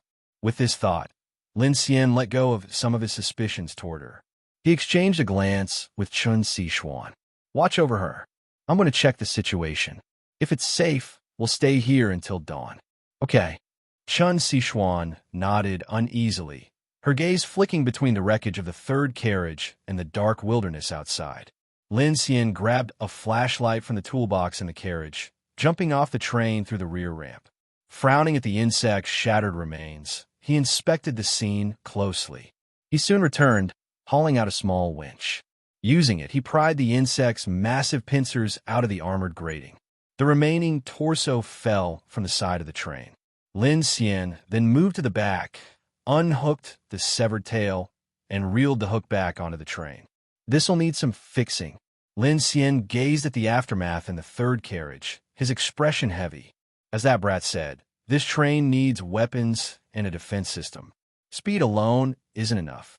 If it hadn't been for Siwan's quick thinking, Lin Xian truly wouldn't have known how to handle tonight's chaos. His wind cannon could rival the power of firearms at close range, but its effectiveness dropped drastically at a distance. Against thick-skinned monsters like the pale giant or tonight's red insect, conventional weapons were practically useless. Just as Lin Xian finished clearing the wreckage and prepared to head back to the train, he suddenly felt a tremor beneath his feet. In an instant, a faint rustling reached his ears. Flashlight in hand, he aimed it toward the massive insect corpse beside the train. Black smoke was pouring out of it, but instead of dissipating into the air, the smoke seemed to be drawn underground by some mysterious force. Lin Xian frowned and stepped forward cautiously. The rustling grew louder, turning into what sounded like the cries and wails of countless people, sending chills down his spine. What the hell is that? Startled, Lin Xian jumped back several steps, distancing himself from the black smoke. As he retreated, The terrifying wails faded back into a faint rustle. Within seconds, the black smoke completely disappeared, leaving only the rotting corpse of the insect, its stench hanging in the air. Did I imagine that? Lin Xian stared in shock. When he had been near the black smoke, he was certain he'd heard the cries of humans, as though the victims swallowed by the creature were screaming in unison. It was disturbingly eerie. Returning to the train, Lin Xian attempted to raise the rear ramp. Though the train's body was damaged in several places, the hydraulic lift for the ramp was thankfully still functional. Activating his mechanical heart, Lin Xian raised the ramp, then looked over the mess in the third carriage. Tools were scattered everywhere, including the welder, small winch, and even his motorcycle. These items were essential. Repairing them would be difficult and time-consuming if they were damaged. Lin Xian's mechanical repair and manufacturing abilities were intertwined, requiring both materials and significant time investment. After the intense battle, he was utterly drained. Thankfully, this remote wilderness hadn't attracted a zombie horde despite all the commotion, allowing him a moment's respite. He glanced at the time, 9:15 p.m. The battle and escape from the giant insect had lasted over 2 hours. How is everything? Siwan rose as Lin Xian closed the door behind him. For now, we're safe. Lin Xian grabbed a bottle of water from the storage rack and downed a third of it in one go. As his gaze swept across the carriage, he noticed the young girl had fallen asleep on the couch, supported by Siwan. It was clear that while her newly awakened ability was powerful, it also drained her energy at an alarming rate. Lin Xian's expression turned complicated. Though he had just saved her life and they had fought side by side, he couldn't help but be wary of the girl's cunning nature. Now that she had awakened an ability, Lin Xian wasn't confident he could best her in a confrontation. The thought troubled him. Are you injured? Siwan asked, noticing the blood on Lin Xian's hands and face. Just scratches. Lin Xian sighed, then turned to Siwan. We've covered a lot of ground tonight. Tomorrow, depending on the situation, I plan to stop at Beiwang Station to rest. Siwan nodded. Beiwang town is small. It shouldn't be too complicated there. After Beiwang, the next major city is Yubei City. That's where we'll properly enter the planetary orbital rail. The conditions. She hesitated. Initially, she'd intended to say the conditions might improve, but now she wasn't so sure. After all, they'd been lucky not to encounter rubble or broken tracks so far. Who knew if the road ahead would be better or worse? In the dark of night, the infinite train rested silently on the tracks in the valley, like a mechanical behemoth. Inside the third carriage, Lin Xian's eyes glowed faintly as he activated his mechanical repair skill, focusing on the rear ramp and side armor. Meanwhile, Siwan busied herself disinfecting the wounds on Lin Xian's hands and face using a first aid kit they had scavenged from the Oasis convoy.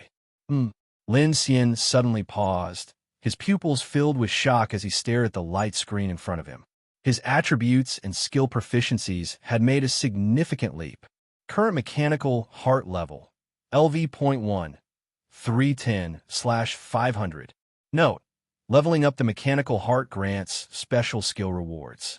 At LV.3, LV.6, and LV.9, it unlocks a mysterious awakening. Basic attributes. Strength, LV.1, 47/50. Speed, LV.1, 16/50. Defense, LV.0, 28/30. Current basic skills. Mechanical devour, LV.2, 8/500. Mechanical manufacturing, LV.1, 112/300. Mechanical scan, passive. Mechanical repair, passive. Mechanical operation, passive. Special skills. Wind cannon, LV.1, 66/100. Ice shield, LV.1, 18/100. How did my attributes increase without devouring machinery? Lin Xian muttered, perplexed. After the battle, his wind cannon had jumped from 25 to 66 proficiency, while Ice Shield, which had previously gained 5 points after his fight with Luo Yi, had now increased by 12. While it made sense that fighting stronger enemies yielded more gains, the unexpected rise in his basic attributes puzzled him. Previously, attribute increases were rewards gained exclusively through mechanical devour.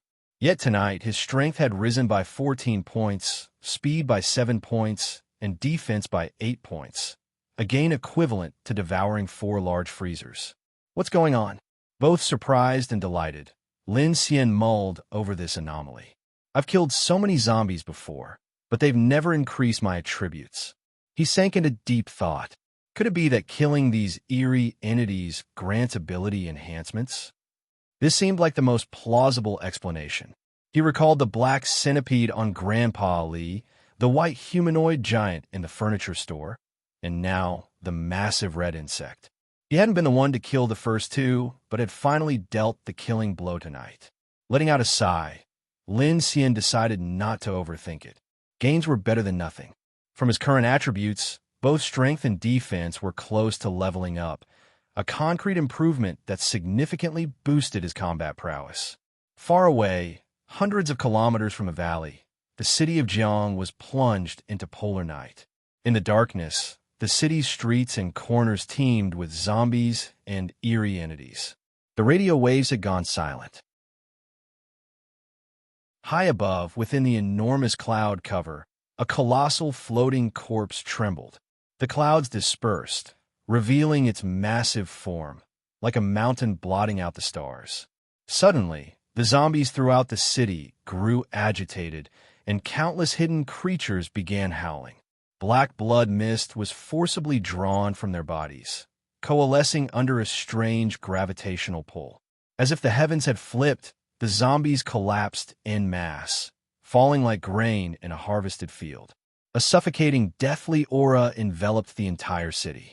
Then, the continent-sized floating corpse slowly turned eastward and began to move.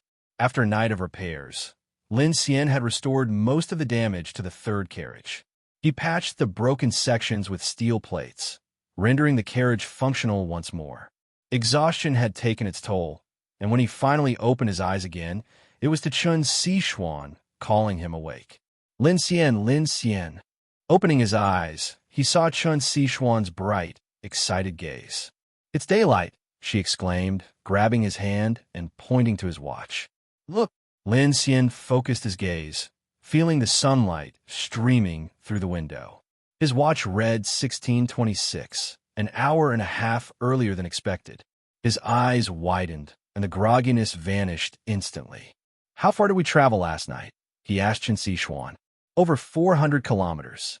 If the odometer is accurate, we're only about 50 kilometers from Beiwang town." Lin Xian turned toward the nearby couch and noticed Kiki, already awake, sitting cross-legged with a cheerful grin. She waved at him. "You're better now?" Lin Xian asked. "Yep. After a good night's sleep, I feel great." Kiki beamed, full of energy. Lin Xian frowned and muttered, "I think I forgot to tie you up." Kiki's face instantly darkened, and she tensed up. "Hey, I saved your life yesterday. You're still thinking of tying me up?" "No need to tie you up," Lin Xian replied seriously. "Considering your performance last night, I'll let the food theft slide. But if you don't answer my questions honestly, I'll still throw you off the train." Kiki's expression grew uneasy. She hesitated, her voice trembling slightly. What questions?" "You said your father is the owner of Linglong Corporation and a secondary investor in the Dawn Project. Is that true?" Kiki tilted her head, confused. "Didn't you say you weren't interested in that? Answer me," Lin Xian demanded sharply. His stern demeanor made it clear he wasn't in the mood for games. Kiki's personality was unpredictable, and her newfound ability made her a potential threat. If Lin Xian didn't set boundaries now, she'd be impossible to manage. Even Chun Sichuan, standing nearby, felt a pang of nervousness. She quietly reflected that she hadn't realized Lin Xian possessed such decisiveness and intensity. In moments like this, he seemed more like a commanding leader than her peer. "It's true," Kiki snapped, her tone annoyed. She thought to herself, "This guy is insufferable. Where were you heading in the helicopter?" "I don't really know," Kiki replied with a shrug. "I just know it was toward Mount Dalyo." Lin Xian studied her closely. Her tone didn't seem deceptive, so he pressed on.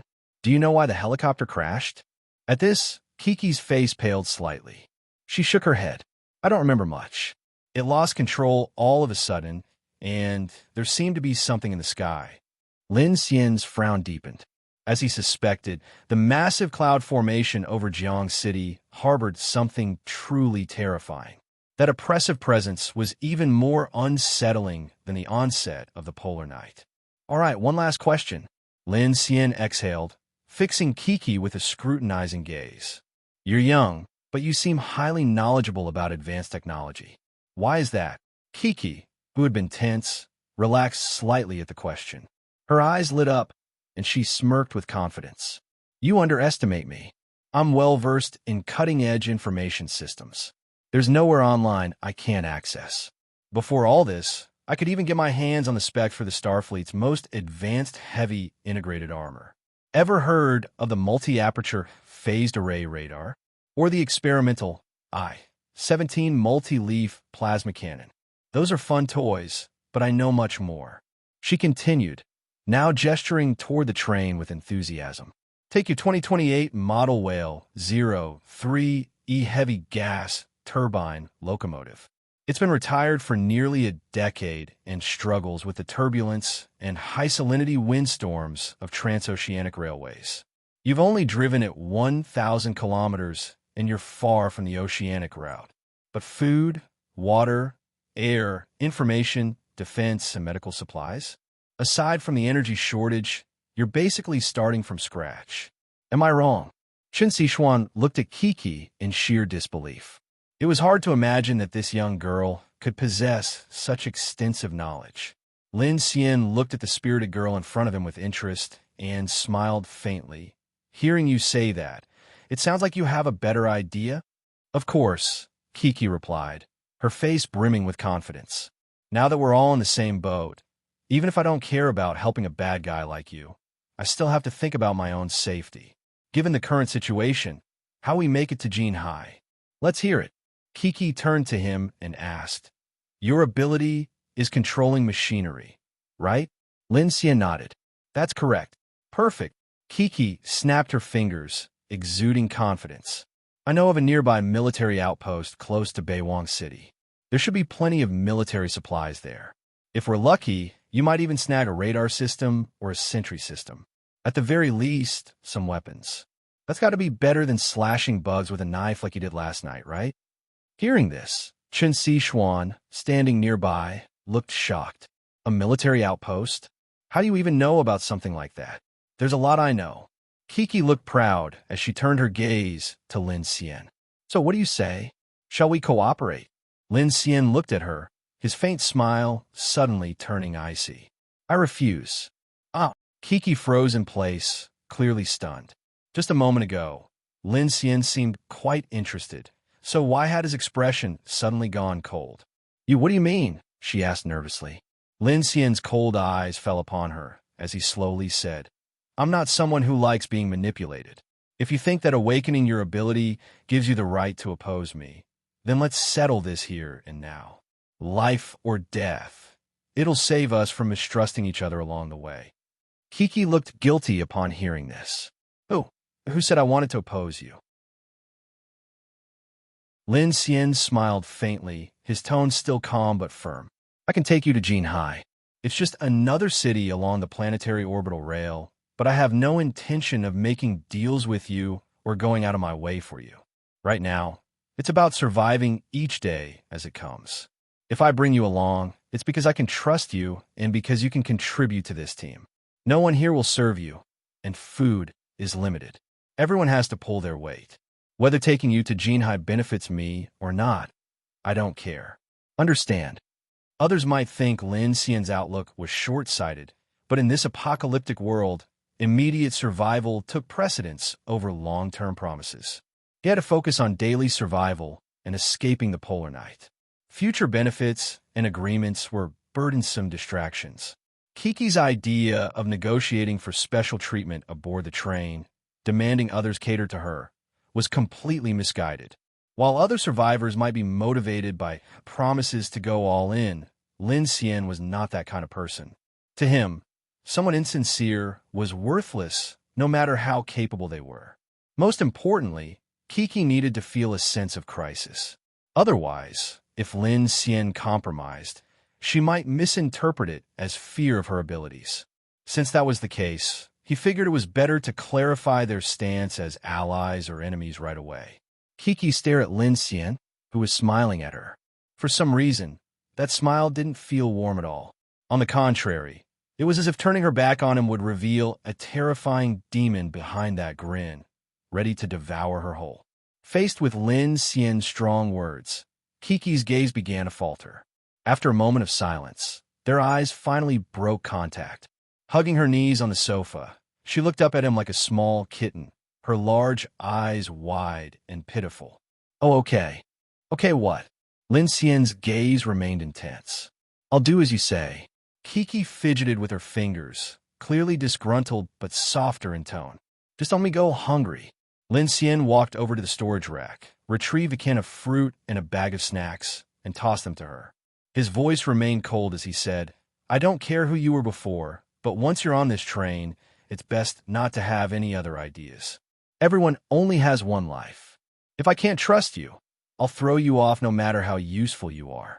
Hearing this, Kiki's eyes darted around as she snuck a glance at him, her thoughts unknown. She opened the fruit can, took a bite, then broke the silence. "My name is Wen Qi. Is that name fake too?" Lin Xian asked. Kiki blushed slightly. "No, I've always gone by Kiki. Wen Qi is my real name." Lin Xian nodded, recognizing her attempt to show sincerity, and his tone softened slightly. "I'll take this as your way of showing goodwill. Can I make a request?" Kiki asked. "Go ahead. Can I live in carriage number 2? Kiki didn't want to stay in the same carriage with Lin Xian and Chun Siwan. Though her personality was carefree, she was still a 16-year-old girl and somewhat sensitive about such matters. "No problem," Lin Xian agreed. "But carriage number 2 is mostly empty. It'll need some work before it's livable. I'll figure it out myself." Lin Xian's gaze hardened, his tone turning unfriendly. Kiki quickly corrected herself, speaking gently. "I mean, I'll get your approval first. And of course, I'll need your help too." Now that's better. Lin Xian felt much more satisfied with Kiki's current attitude.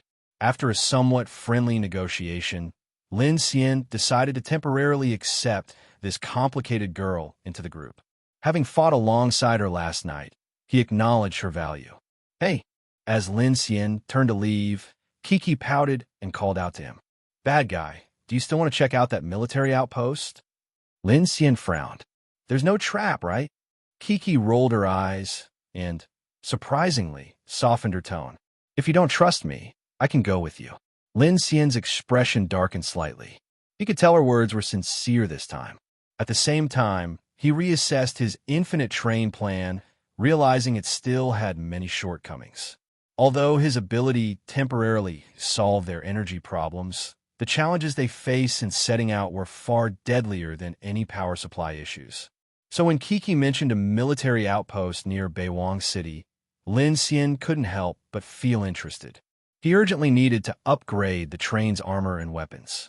The mobile fortress also required better reconnaissance systems. Even he needed to level up his mechanical heart ability or acquire more useful skills.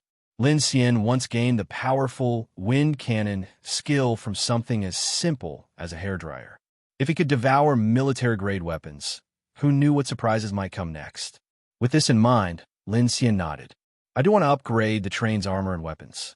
That military outpost you mentioned, we'll check it out. We can also stock up on supplies at Beiwang Town." "Great!" Kiki's eyes lit up as she pointed toward carriage number 3. "Shall we ride that?" Lin Xian frowned. "Do you even know how to ride it?" "TSK, who do you think you're looking down on?"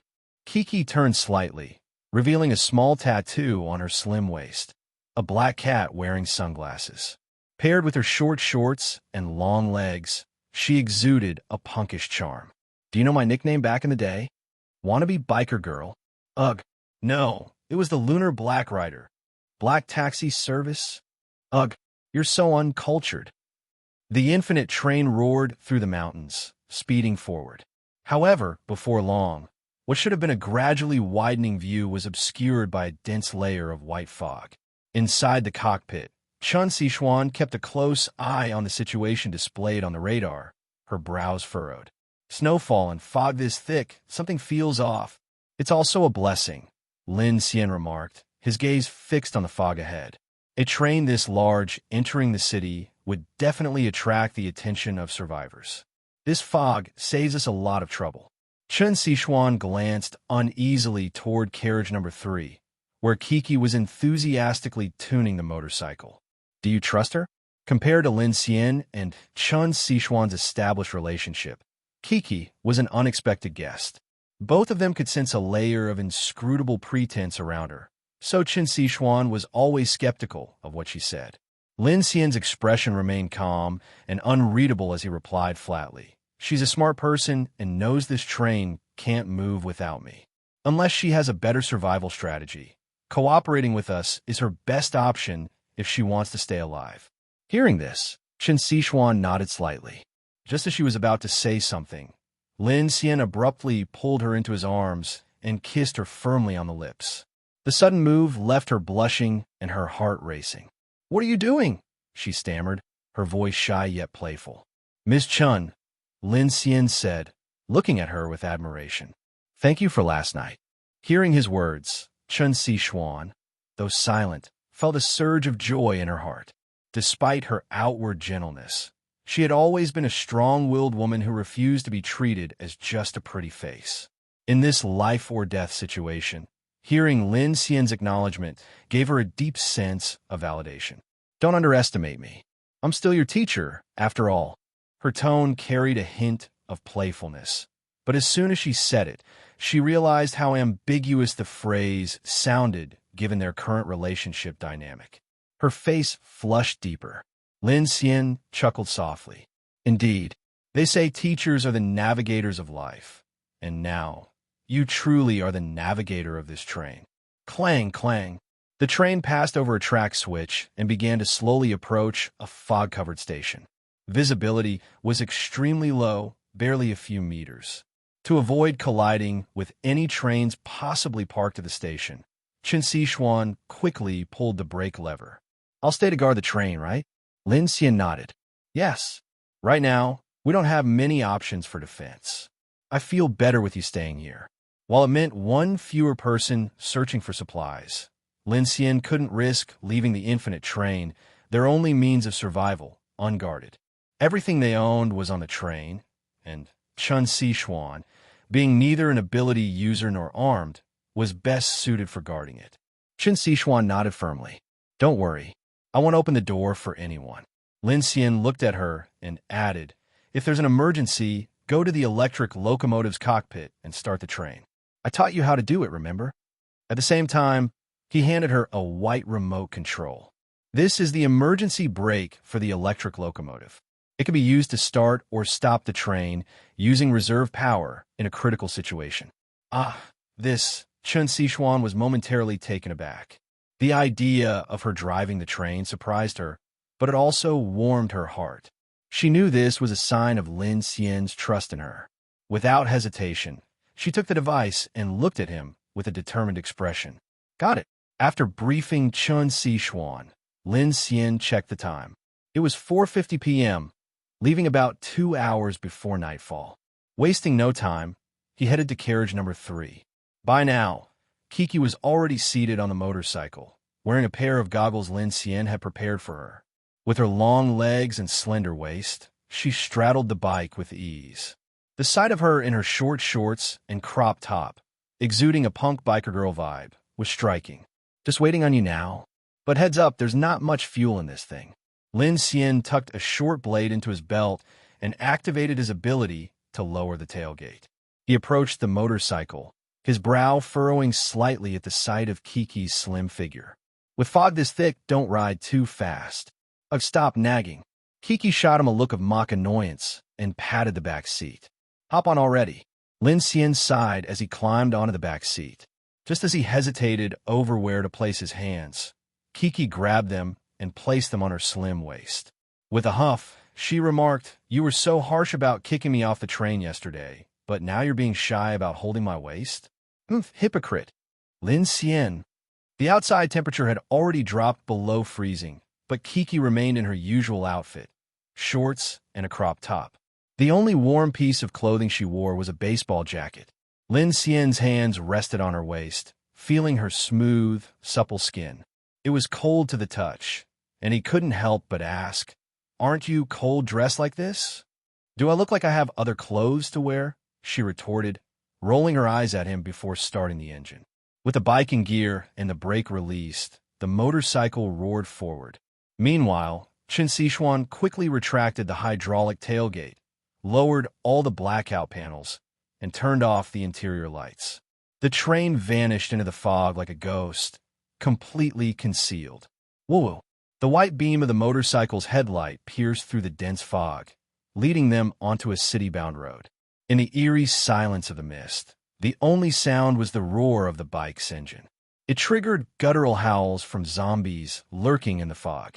The road was littered with abandoned cars, their roofs dusted with snow, and trash scattered everywhere. As Lin Xian felt the biting wind, his worry deepened. While the passenger compartments of the train had a heating system, they were decades old and had never been activated. Repairing or installing new heating equipment would be a major project. Even then, the energy consumption would significantly strain their resources. Last night's battle had already pushed Lin Xian to his limits. If not for the reserve energy of the Huanqing 7F electric locomotive, he wouldn't have had the strength to fight the giant insect while driving hundreds of kilometers. The extreme cold presented far more challenges than he had anticipated. In front of him, Kiki had mounted her phone on the handlebars, displaying a map she had set up earlier. Although the navigation system no longer worked, she seemed to have memorized the route. Lin Xian couldn't help but ask, "Why do you seem so familiar with this place?" "TCH, I've got a great sense of direction. This place only has a few streets. How complicated could it be?" "Hold tight." With that, she twisted the throttle, accelerating the bike. However, after only a few hundred meters, Kiki suddenly slammed on the brakes. Screech! The screech of tires echoed down the empty streets, followed by the increasingly close howls of zombies. "What's wrong?" Lin Xian asked. Kiki frowned, staring into the dense fog ahead. "There's something up ahead." The street cloaked in dense fog felt eerily quiet, with even sunlight nearly blocked out. Lin Xian and Kiki rode into an open stretch of road, but suddenly they stopped the motorcycle. "Something's not right," Lin Xian muttered. He too felt an unsettling presence. Drawing the short blade from his back, he assumed a vigilant stance. Shu-sh-sh, plap plap. The sounds came from a distance, growing into a deafening cacophony like waves crashing ashore. Hearing the noise, their expressions shifted drastically. "Zombies!" Lin Xian exclaimed. "Doesn't seem like it." Before they could speak further, a few zombies suddenly darted out of the fog ahead. Lin Xian's eyes narrowed. These were unlike the ones he'd encountered before. Their skin was a decayed, grayish-white, their movements unnervingly fast. They crawled and bounded on all fours, more like beasts than humans. The sight instantly brought back memories of the Uncle Lee incident at Jiang City's shelter, the night he had saved Kiki. In a flash, a tide of zombies surged forward behind the initial group. Kiki's face turned pale as she yelled sharply, "Hold on." She released the brake and twisted the throttle hard, the motorcycle's rear wheel screeching against the asphalt and emitting a plume of white smoke. Forward! Without hesitation, Lin Xian raised his hand, firing a wind cannon toward the front. The gust shot through the air, blasting the head off a lunging zombie. Arg! A chorus of anguished shrieks erupted as the motorcycle shot forward, narrowly avoiding the grasp of several grotesque zombies. Lin Xian, on high alert, swung his blade with one hand while his other hand fired off bursts of wind cannons to carve a path through the unrelenting zombie horde. Bang! Another wind cannon tore a female zombie in half. As her body collapsed, a black centipede-like creature burst out from her back. Seeing this, Lin Xian's expression darkened. These aren't ordinary zombies. He was shocked. From past experience, These eerie entities usually appeared only at night. So why were they emerging in broad daylight?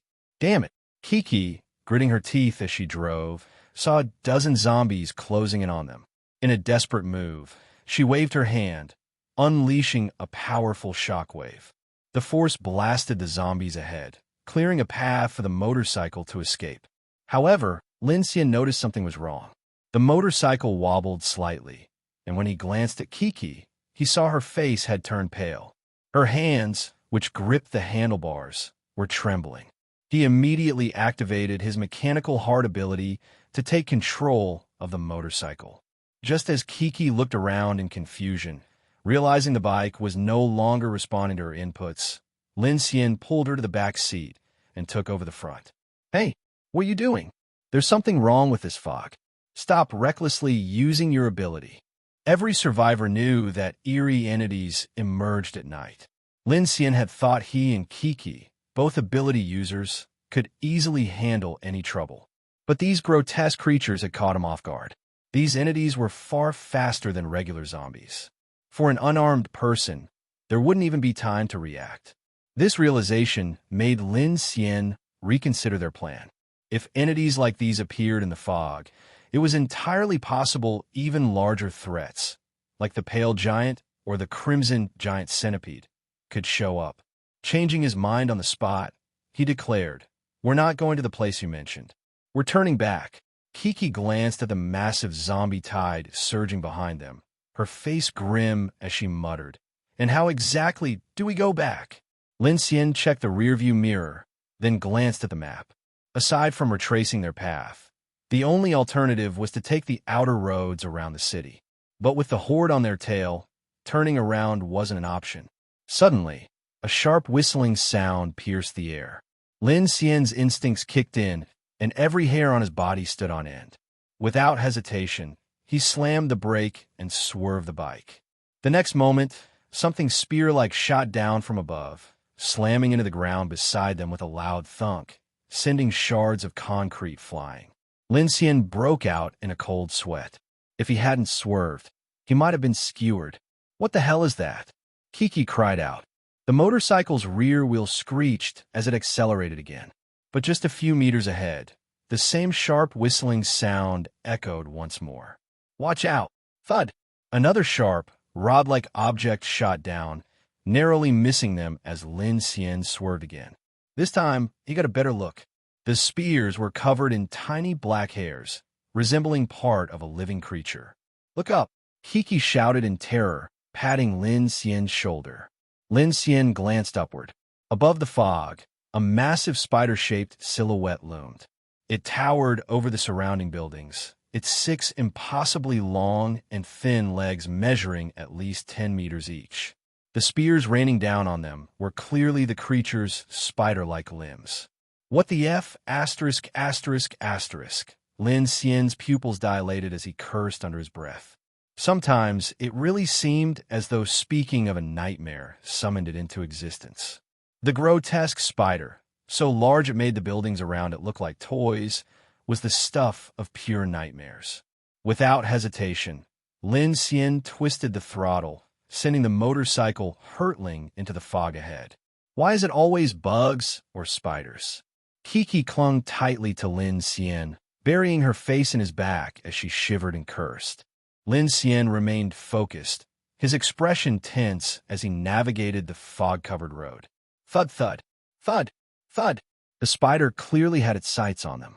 Its elongated limbs moved with terrifying speed, stabbing down from the fog as it pursued them. "Turn left," Kiki shouted. Lin Xian quickly adjusted course. Above us, Lin Xian hit the brakes again, narrowly avoiding another limb stabbing down from above.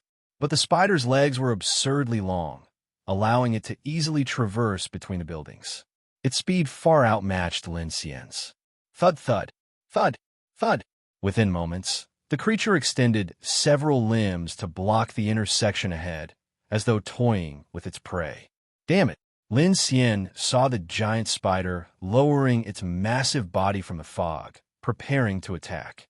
He raised his hand, ready to fire a wind cannon. Just then, the roar of a car engine erupted from another direction, and blinding white headlights pierced through the fog.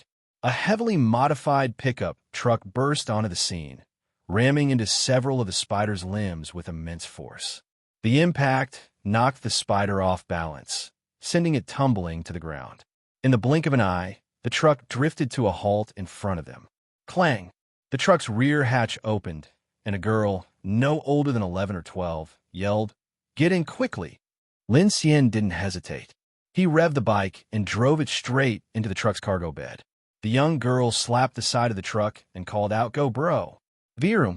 The modified pickup roared to life, speeding away without a moment's pause. The spider, clearly enraged at being outmaneuvered, let out an ear-splitting screech. Its 6 legs slammed against the ground as it began to give chase at terrifying speed. Lin Xian jumped down from the locomotive, gripping the car plate tightly as he launched a counterattack against the giant spider. He fired several wind cannon blasts in quick succession, but due to the distance, they only created faint vibrations upon hitting the shadowy figure in the dense fog. At that moment, the spider's long legs struck again. Lin Xian's eyes flashed as he quickly lunged in front of the young girl, raising an ice shield with a swift motion. PSSH. The spider's leg pierced through the ice shield, but was blocked in the process, its sharp tip stopping just inches away from the young girl's face. The girl stared wide-eyed, her breath quick and shallow from shock. Looking at Lin Xian, she exclaimed, "You're an ability user? Sha use this." At that moment, the rear window of the driver's cabin slid open, revealing a rugged-looking man who handed over a grenade launcher. The girl, referred to as Sha, took it without hesitation, expertly loading it, and fired directly at the giant spider. Boom!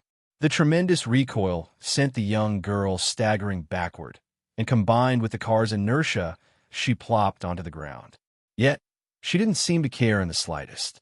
Watching as the grenade arced through the air and exploded upon hitting the spider, sending up flames, she excitedly yelled, "Hit it! Got it! Good! Hit it while it's down!" Kiki stood up at this moment, gritting her teeth as she prepared to activate her ability. But Lin Xian grabbed her arm.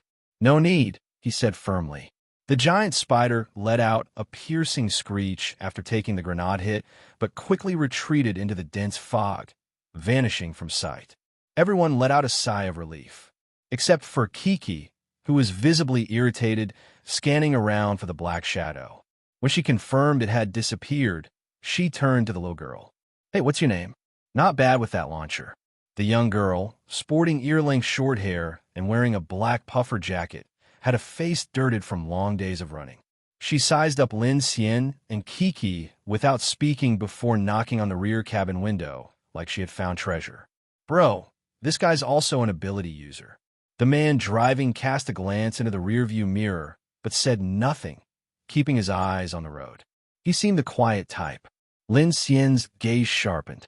Also, did that mean one of the 2 siblings was an ability user too? "I'm Lu Hua, and she's Lu Sha.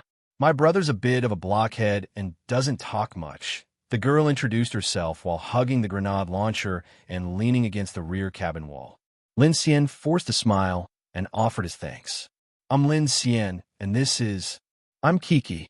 You 2 just got here too." Lu Sha shook her head, her eyes scanning the dense fog outside. "We've been stuck here since the day before yesterday. Just like the others, trapped in this cursed fog." "What? You're saying the fog's inescapable?" Kiki frowned immediately. "Why? Because of that spider just now." "That's not all," the little girl pouted. "There are all kinds of monsters in this fog. All phones and radios are useless. And when someone dies, they quickly turn into some kind of creature. It's creepy as hell." Lin Xian asked, "You mentioned others. Are there many people trapped here?" Lu Sha gestured in the direction the car was heading. "There are at least a dozen convoys and hundreds of people stuck here. My brother and I wanted to take a chance and escape during daylight, but..." Hearing this, Lin Xian's expression darkened. The situation seemed far more dire than he had imagined. What kind of monsters are keeping so many people from breaking out? "Who knows?" Lu Sha shrugged, her voice youthful, yet her demeanor unervingly mature. The creatures in the fog seem to have some kind of telepathy. If everyone stays still, they don't attack. But the moment someone tries to escape, they swarm out of the fog all at once. That's so bizarre, Kiki muttered in confusion. Don't they attack you at night? What does it matter if it's night or not? Lu Xiaxia replied, clearly frustrated. In 2 days, this whole area will interpolar night anyway. By then, we're all done for. Lin Xian studied the siblings with a grave expression. If what Lu Xiaxia said was true, the fog might as well already be a permanent night. And the monster's lack of aggression toward the survivors seemed almost like they were toying with them. The thought sent chills down his spine. Click, click. Lin Xian pulled out his walkie-talkie, only to find that there was no signal at all. Unable to contact Siwan, he could only hope she could hold her ground. What do we do now? Kiki sat down beside Lin Xian, tightening her jacket. She looked exhausted, her face pale from using her ability earlier. I don't know, Lin Xian replied, turning to Lu Xiaxia. Are you heading back to that plaza then? Lu Xiaxia nodded. Can't get out, so there's no other choice. She glanced at Kiki and asked, Are you cold? Kiki widened her eyes and nodded. Without a word, Lu Xiaxia rummaged through the piles of luggage in the truck bed. After some searching, she found a slightly oversized blue sweater and handed it over. Here, this is my biggest one. Wow, thanks. Kiki's eyes lit up as she accepted it eagerly, taking off her baseball jacket and slipping the sweater on before putting her jacket back over it. I don't have long pants, though, Lu Xiaxia said with a complicated look at Kiki's long legs, her expression almost saying, Just looking at you makes me feel cold. No worries, hee. Kiki laughed. This is much better. Thanks. You're welcome. Having anything was better than nothing. Compared to her thin crop tank top from earlier, the thick sweater made Kiki feel much warmer instantly. The modified pickup truck weaved through wrecked cars as it made its way into a T-shaped plaza. The dense fog thinned noticeably here, and Lin Xian could see the vehicles of other survivors in the distance. The area, resembling a small town's central square, was packed with dozens of specially modified vehicles parked in a ring to form a makeshift defensive perimeter. The lineup included heavy trucks, various jeeps, and off-road vehicles, and even armored cars and tankers. But as the pickup entered the plaza, a group of over a dozen armed men suddenly emerged ahead, blocking the path. The sound of guns cocking filled the air as the dark barrels of their weapons pointed at Lu Hua, Lin Xian, and Kiki. Who are you? A middle-aged man with a scarred face and a hoarse voice shouted from among them. Living people. Kiki stood up and placed her hands on her hips, shouting back confidently. Lin Xian stood as well, his gaze sweeping over the group. Though their clothing varied, they all wore the same type of tactical bulletproof vests, indicating they were part of an organized armed team. Eagle, a tall young man with a cold expression, stepped out from the fog behind the group. He looked to be in his early 30s, wearing polished military boots and stylish tactical gear. The oddest thing, though, was his dark sunglasses, despite the thick fog. The young man removed his sunglasses as he walked forward slowly, fixing his gaze on the driver's seat. It's you two again. His name was Qianyu, the leader of the largest convoy here, the Black Jiao Convoy. Backed by over 100 armed personnel, many of them former employees of a security firm, Qianyu had taken it upon himself to assume the role of leader among the stranded survivors, given his superior resources and equipment. Click! The pickup truck door opened, and a man as tall and solid as an iron tower stepped out. He was over 2 meters tall, and as he exited, Lin Xian felt the entire vehicle rise slightly. Lu Hua, looking to be in his early 30s, had a square face and an intimidating aura that made it clear he was not to be trifled with. His presence caused the surrounding armed men to tense visibly. Hey! The petite Lu Xiaxia climbed onto the truck hood, raising her grenade launcher as she glared at Qianyu. We're not part of your convoy. What gives you the right to control where we go? Qianyu snorted coldly, immediately pulling out a pistol and aiming it at Lu Xiaxia's head. His voice was laced with venom as he said, If we were somewhere else, I wouldn't care if you got yourselves killed. But here, nobody can leave, and we're all in the same boat. If you attract trouble, I'll be the first to put a bullet through you and your brother." At that moment, Lu Hua, who had been silent, suddenly reached out and grabbed Qian Yu's hand. In an instant, all of Qian Yu's men raised their guns and aimed them at Lu Hua. However, Lu Hua merely tightened his grip on Qian Yu's wrist, forcing his hand down and preventing him from pulling the trigger. "Let go of me!"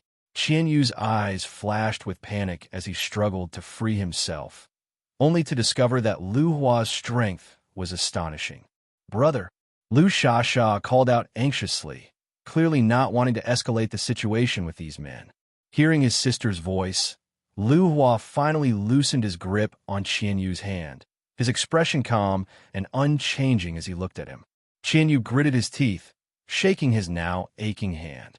His eyes glinted with malice as he glared at the siblings. Just as he was about to lash out, his gaze shifted to Lin Xian and Kiki in the truck. "And who are they?" he asked. "Same as us. Unlucky fools who stumbled in here," Lu Shasha replied.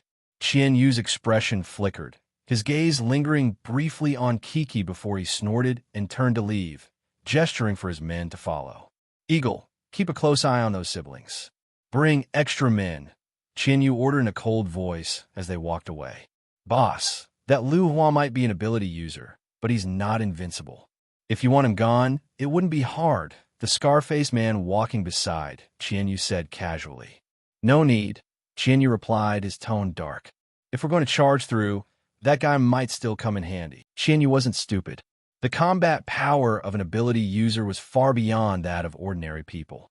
While Lu Hua couldn't be recruited to his side, with the group still trapped in the fog, Qian Yu wouldn't mind having a few more disposable pawns to improve his own chances of survival. The modified pickup truck slowly drove into the plaza, parking in a corner. Many survivors from the other convoys cast curious and wary glances in their direction, though most of the attention was focused on Lin Xian and Kiki, the two unfamiliar faces. Aside from Qian Yu's black Jiao convoy and the Lu siblings' truck, there were over a dozen other survivor convoys stuck here. Most of these groups were made up of people fleeing eastward from nearby cities. The largest groups had over 20 people, while the smallest had only a handful. Unlike the heavily armed black Jiao convoy, most of the others had only a few firearms at best. The convoys were clustered in different areas of the plaza. Women and children stayed inside the vehicles, while the men patrolled the perimeter on high alert. When we first arrived 2 days ago, there were more people here. But yesterday, everyone banded together and tried to charge toward the edge of the city. We lost dozens of people, so we had no choice but to retreat, Lu Shasha explained as she jumped out of the truck, tossing 2 cans of food to Lin Xian. She added, "You have abilities, and so does my brother. If we work together, maybe we can make another attempt to break out." Lin Xian and Kiki glanced at Lu Shasha's towering brother behind her. The stark contrast between the siblings was hard to ignore. Lu Shasha was petite like a fawn, while Lu Hua was built like a bear. "I'm not sure," Lin Xian said seriously. "Even just that spider today was tough enough. If there are more monsters out there, I don't think our chances are very high." He surveyed the plaza. There were at least 200 or 300 people here. Qian Yu's black Jiao convoy was well equipped, and combined with the other groups, there were at least 70 or 80 firearms. If even that kind of firepower had failed to get them out, and they'd lost dozens of lives in the process, adding just him and Kiki to the mix didn't seem like a game changer. Kiki climbed onto the truck's tailgate, her legs swinging as she gazed at the foggy sky. "What's up with this damn fog?" she muttered impatiently. "Who knows? It hasn't shown any signs of clearing in days," Lu Shasha said with a hint of despair. "So what now?" Lu Shasha gestured toward the center of the plaza, where Qian Yu and the leaders of several other convoys were deep in discussion. "I think they're still planning to make a break for it. If we can't get out before the polar night sets in, we're all doomed." Time passed slowly. Lin Xian glanced at his watch. It was 6:05 p.m., with only 40 minutes left until nightfall. But thinking about it, the current situation wasn't much different from nighttime already. "Do the monsters attack more aggressively after dark?" Lin Xian asked Lu Shasha. "They do," she nodded. "Any loud noise will attract those grotesque zombies. but the bigger creatures haven't shown up yet. Before she could finish, the distant roar of engines and gunfire suddenly shattered the tense calm of the survivor camp. Everyone immediately stood up. The men grabbed their weapons, ready for a fight. "What's that sound? Over there. Be careful. Is it another convoy?" The survivors murmured in alarm. Lin Xian and Liu Xiaxia exchanged wary glances. "Let's check it out." Liu Xiaxia grabbed her grenade launcher and ran toward the commotion, her brother Liu Hua retrieving a rifle from the driver's cabin to follow her. Lin Xian and Kiki cautiously trailed behind. In the northwest street, dense fog rolled in as the sound of groaning corpses and gunfire grew closer. The survivors scattered across the plaza spread out defensively. Some climbed onto vehicles, while others ducked behind roadside planters for cover. Soon, several military jeeps burst through the fog, crushing a few grotesque zombies under their wheels. The people in the jeeps fired relentlessly at the creatures swarming the streets and sidewalks behind them. Chen Yu's eyes lit up when he saw the military vehicles. Regardless of who they were, their firepower gave him a better chance of survival. "Everyone, help them out," he ordered. Gunfire erupted across the plaza, echoing like a small-scale, modern battlefield. Under the cover of the survivors' heavy firepower, the military jeeps quickly broke through the zombie horde and entered the plaza.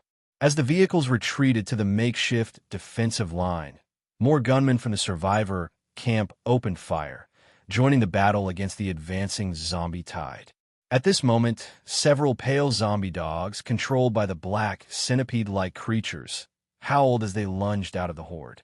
In a flash, they pounced on a few unfortunate survivors who couldn't dodge in time, sinking their gaping maws into flesh and tearing viciously. "Ah!" The unlucky victims screamed in agony. "Hold the line!" someone shouted. The convoy's defensive perimeter began to shrink under the relentless assault, the sound of gunfire echoing as the zombie dogs rampaged, ignoring the hail of bullets and crashing straight into the crowd. "Take these beasts out first." Lin Xian barked decisively. To survive, they had no choice but to align with the other survivors. Thud! Thud! Thud! Lin Xian fired several wind cannon blasts, shattering the heads of multiple zombies. Meanwhile, Liu Xiaxia and Liu Hua also joined the fight. Liu Hua didn't bother with the rifle slung on his back. Instead, he charged forward, grabbing a roadside guardrail with one hand.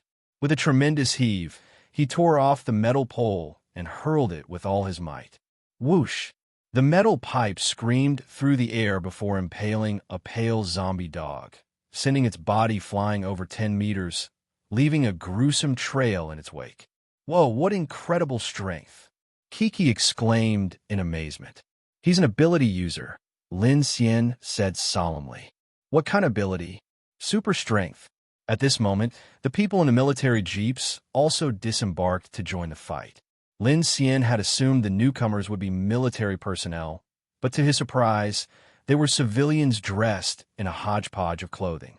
Leading them was a balding, middle-aged man who appeared to be in his 40s. However, the weapons they wielded were unmistakably military-grade. Standard-issue Xingho 26 automatic tactical rifles. "Focus on killing those dogs first." Chen Yu bellowed in fury, his rage fueled by the sight of his own men falling one after another. His rifle spat continuous streams of bullets at the zombie dogs charging through the crowd. "I'm getting in on this." Seeing the zombie dogs rampaging through the survivors, Kiki gritted her teeth in frustration. She suddenly reached out, and to the shock of everyone around, she lifted an abandoned bus on the roadside with invisible force. With a swift motion, she hurled it forward. Boom! The immense force flattened dozens of grotesque zombies and a handful of zombie dogs, crushing them into a pile of mangled flesh and gore that smeared across the road. The sight left everyone stunned and filled with dread. The sheer magnitude of the impact drew countless astonished gazes toward her. Nobody had expected this new face to be such a powerful ability user. Kiki's devastating move instantly eased the pressure on the group. The remaining armed survivors quickly regrouped and re-established their defensive line. With a renewed barrage of gunfire, It didn't take long before the previously overwhelming zombie horde began to recede. The streets grew quieter as the last of the gunfire faded away. The sudden zombie tide attack left the Black Jiao convoy with 3 casualties, and the entire survivor camp suffered over 10 deaths. The plaza was now heavy with the stench of blood and filled with an air of tragedy. As the survivors caught their breath, Lu Shasha gaped at Kiki with wide eyes. "Wow, you're amazing," she exclaimed. Lu Hua, standing protectively behind Lu Shasha, also studied Lin Xian and Kiki with a curious and unreadable expression. Meanwhile, Qianyu and Eagle from the Black Jiao convoy exchanged complicated glances, their eyes fixed on Kiki. The atmosphere turned distinctly uneasy. In the center of the plaza, the core members of each convoy gathered for a meeting. With nightfall imminent, many armed survivors patrolled the perimeter, keeping watch. The people who had earlier stepped out of the military jeeps turned out to be local survivors from Beiwang Town. Their leader, a middle-aged man named Tang Hai, was the former station master of Beiwang Station. According to him, after the apocalypse began, he had led stranded passengers and some local residents into a nearby military outpost's air raid bunker, where they had been holding out for some time. Tang Hai explained that the dense fog surrounding Beiwang Town hadn't appeared at the onset of the apocalypse, but had rolled in after the first polar night. Initially, many from their group had tried to escape eastward, but the fog claimed the lives of anyone who ventured into it. Gradually, they realized they were all trapped in this cursed place, where even though the sun still rose, it felt like perpetual night. "This fog has been here for more than 10 days. A chubby man, the leader of a small convoy, asked in disbelief. His group originally had over 30 people, but in just 2 days, more than half are gone. "Exactly," Tang Hai confirmed. "Then why did you risk coming out of the air raid bunker to find us? What's your real objective?" Qianyu asked bluntly, his eyes narrowing as he scrutinized Tang Hai. "What else?" "Of course, we're here to save you." Before Tang Hai could respond, a cocky young man beside him spoke up loudly. "There's a small path in the south of the city. I've scouted it myself. It's relatively clear. With large vehicles and armored cars leading the way, we can definitely make it out." The area fell silent after his declaration. The convoy leaders exchanged skeptical glances, and some even let out disdainful snorts. Qianyu sneered coldly, glaring at the young man. "Do you think we're idiots? If there's a way out, why didn't you escape yourselves? Why come all this way to save us?" His words echoed everyone's thoughts. In the apocalypse, survival instinct reigned supreme. Distrust between groups was common, and even a child like Lu Shasha wouldn't easily believe such claims. "Yumming, let me handle this," Tang Hai said, raising his hand to calm the group. He explained, "To be honest, we all want to escape. Our goals are the same. That's why we're suggesting we join forces. The more people, guns, and vehicles we have, the better our chances of survival." Hearing this, the other convoy leaders nodded in understanding. In desperate times, it was natural to band together for protection. While the idea of an alliance seemed logical, every survivor secretly thought about their own survival.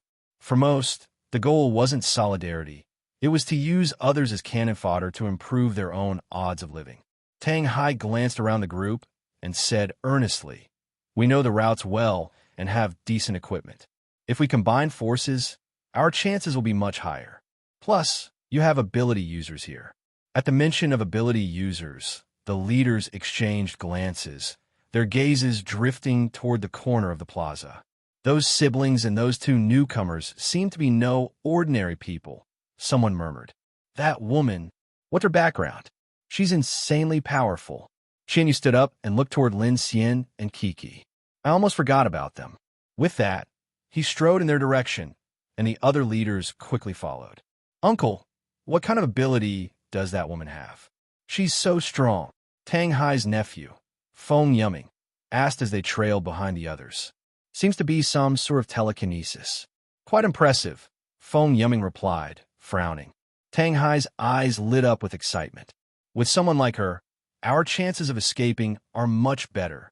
Feng Yumming cast him a sideways glance and added, Uncle, she's also a major threat to us. Tang Hai's expression darkened at the remark. On the other side of the plaza, Lin Xian noticed Qian Yu and the others heading toward him. He already had a sense of their intentions. That move you pulled earlier must have drained a lot of your energy, huh? Lin Xian asked quietly. Kiki quickly gestured for him to lower his voice. Should keep it down, you idiot. Lin Xian glanced at her pale face, noting her fatigue. He was relieved that she hadn't had a nosebleed this time, which meant she hadn't overexerted herself too much. As Qian Yu and his entourage approached, Lu Sha, who had been eating canned food, immediately jumped down from the passenger seat and stood in front of them. Hey, what do you want? She demanded. Lu Hua also stood up and stepped protectively beside his sister. Qian Yu's gaze swept over the group, his tone more measured than before. Relax, we're not here to cause trouble. Exactly. One of the convoy leaders chimed in quickly. We're here to ask if you'd be willing to join us and work together. With people as strong as you, we'd have a real shot at breaking out of here. Another added, looking at Lin Xian and Kiki with newfound hope. Work together? Lin Xian asked, rising to his feet. What exactly do you mean by that? At this moment, Tang Hai and Feng Yumming arrived. Lin Xian's expression shifted slightly as he observed them. Unlike the other survivors, who all looked haggard and grimy from prolonged stress, Tang Hai and Feng Yumming were noticeably clean and well-fed. If it weren't for the earlier battle, Lin Xian suspected their appearance would have been spotless. This immediately made him suspicious. Tang Hai introduced himself. I'm Tang Hai, the local from Beiwang Town and the former station master of Beiwang Station. The survivors in our group have been taking refuge in a military air raid bunker at the base of the nearby mountain. Hearing this, Lin Xian frowned. The station master of Beiwang Station? I'm Lin Xian. This is Kiki, he replied evenly. Feng Yumming's gaze scrutinized the two of them, lingering on Kiki for a moment. His eyes lit up with an undisguised excitement that made Lin Xian uneasy. Tang Hai repeated the plan discussed earlier, which was straightforward, to unite the convoys and work together to escape. But it's already dark. Wouldn't trying to break out now be even more dangerous? Lin Xian asked, casting a wary glance at Feng Yumming and then at Tang Hai. Qian Yu scoffed. I don't think it makes much difference. The fog is far more dangerous than the darkness. That's not what I mean, Lin Xian began, but Kiki cut him off. You're all idiots, she snapped. If we try to break out during the day, at least we'll have time to catch our breath outside. If we go at night, what are we supposed to do? Run blindly for 20 hours in the dark. Qian Yu frowned, realizing she had a point. Then we leave at first light, someone suggested. Tang Hai stepped forward with an alternative. I have a suggestion. On our way here, we cleared out a lot of zombies. Why not take this opportunity to relocate everyone to the air raid bunker? It's safer there, and it's closer to the southern path. The group murmured in agreement. The plan seemed feasible. Lin Xian glanced at Kiki, who gave him a knowing look. The air raid bunker Tang Hai mentioned was the same military outpost Kiki had brought up earlier.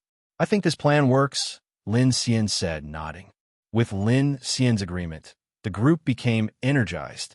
Qian Yu shot Tang Hai a glance, but said nothing, instead turning to his lieutenant. Eagle, gather everyone and prepare to move. The survivor camp burst into activity as the convoys quickly packed up their belongings and prepared their vehicles. Engines roared to life as they readied to depart. In a heavily modified off-road vehicle, Eagle kept a close eye on the military jeeps leading the convoy. Boss, something's definitely off about Tang Hai, Eagle muttered. Already noticed, Qian Yu replied with a cold laugh. He grabbed his walkie-talkie and issued orders to his men. Save your ammo and switch off your safeties. Stay sharp.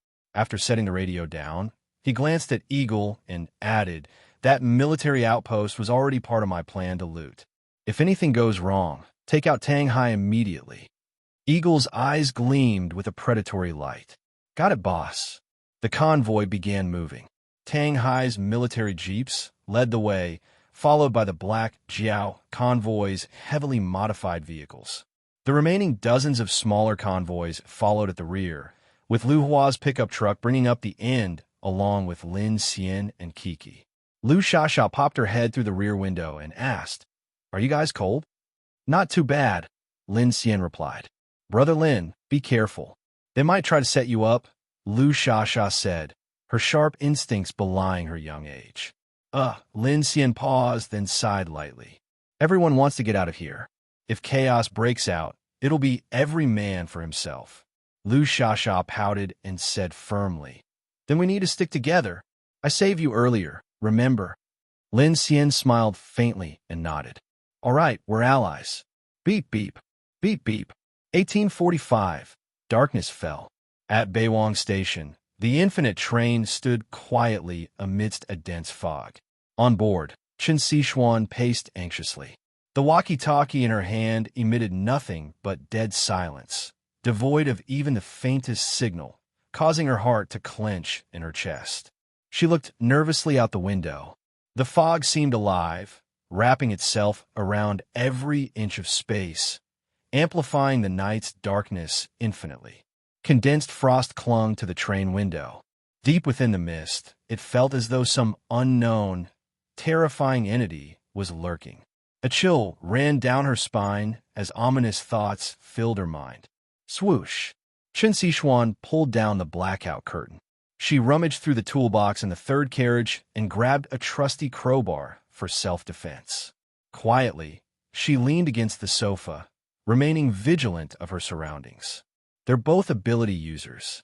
They should be able to handle whatever comes their way, she muttered to herself. It wasn't her first time dealing with Lin Xian not returning on time. The only thing she could do now was hold the fort and avoid drawing the attention of any lurking monsters. Virum! Just then, the deep, rumbling sound of an engine broke through the stillness, cutting through the fog and striking her ears like a hammer. The abrupt noise contrasted sharply with the surrounding silence, immediately putting her on high alert. She shot up and moved to the driver's cabin, peering out through the window.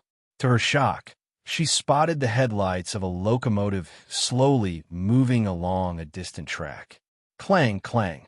Seeing this, Siwan quickly covered her mouth in disbelief. Meanwhile, progress on the other side was going smoother than expected.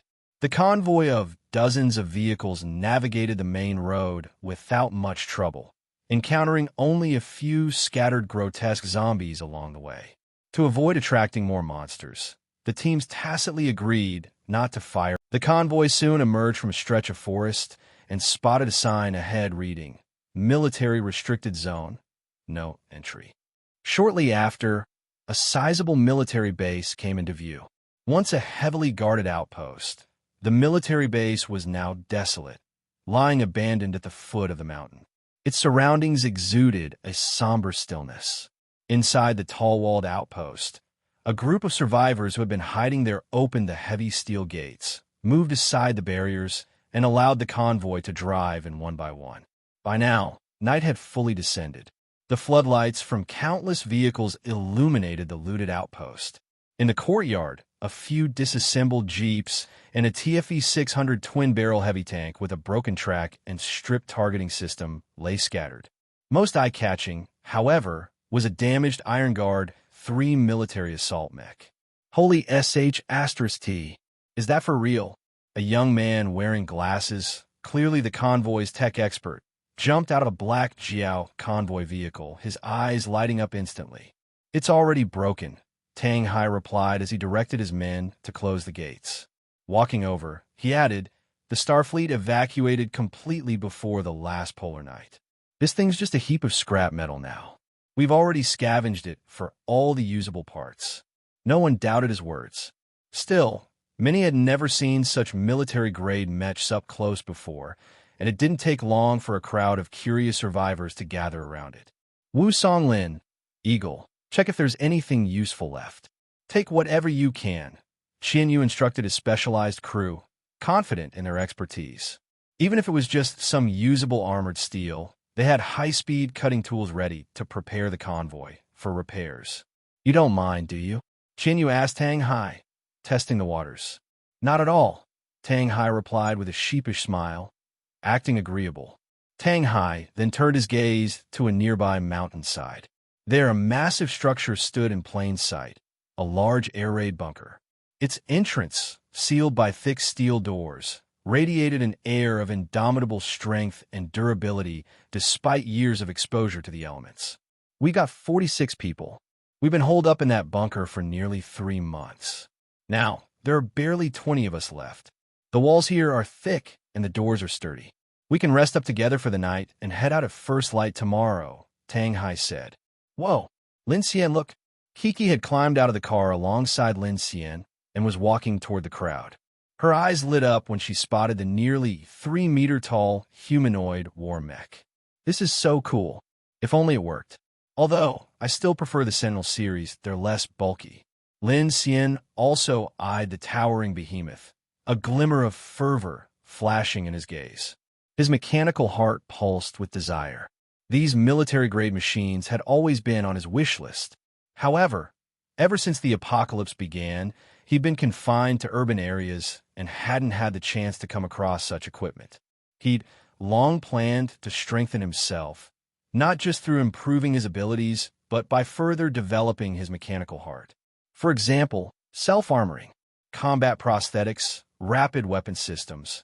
All of these seemed far more reliable than close-quarters combat with a short blade.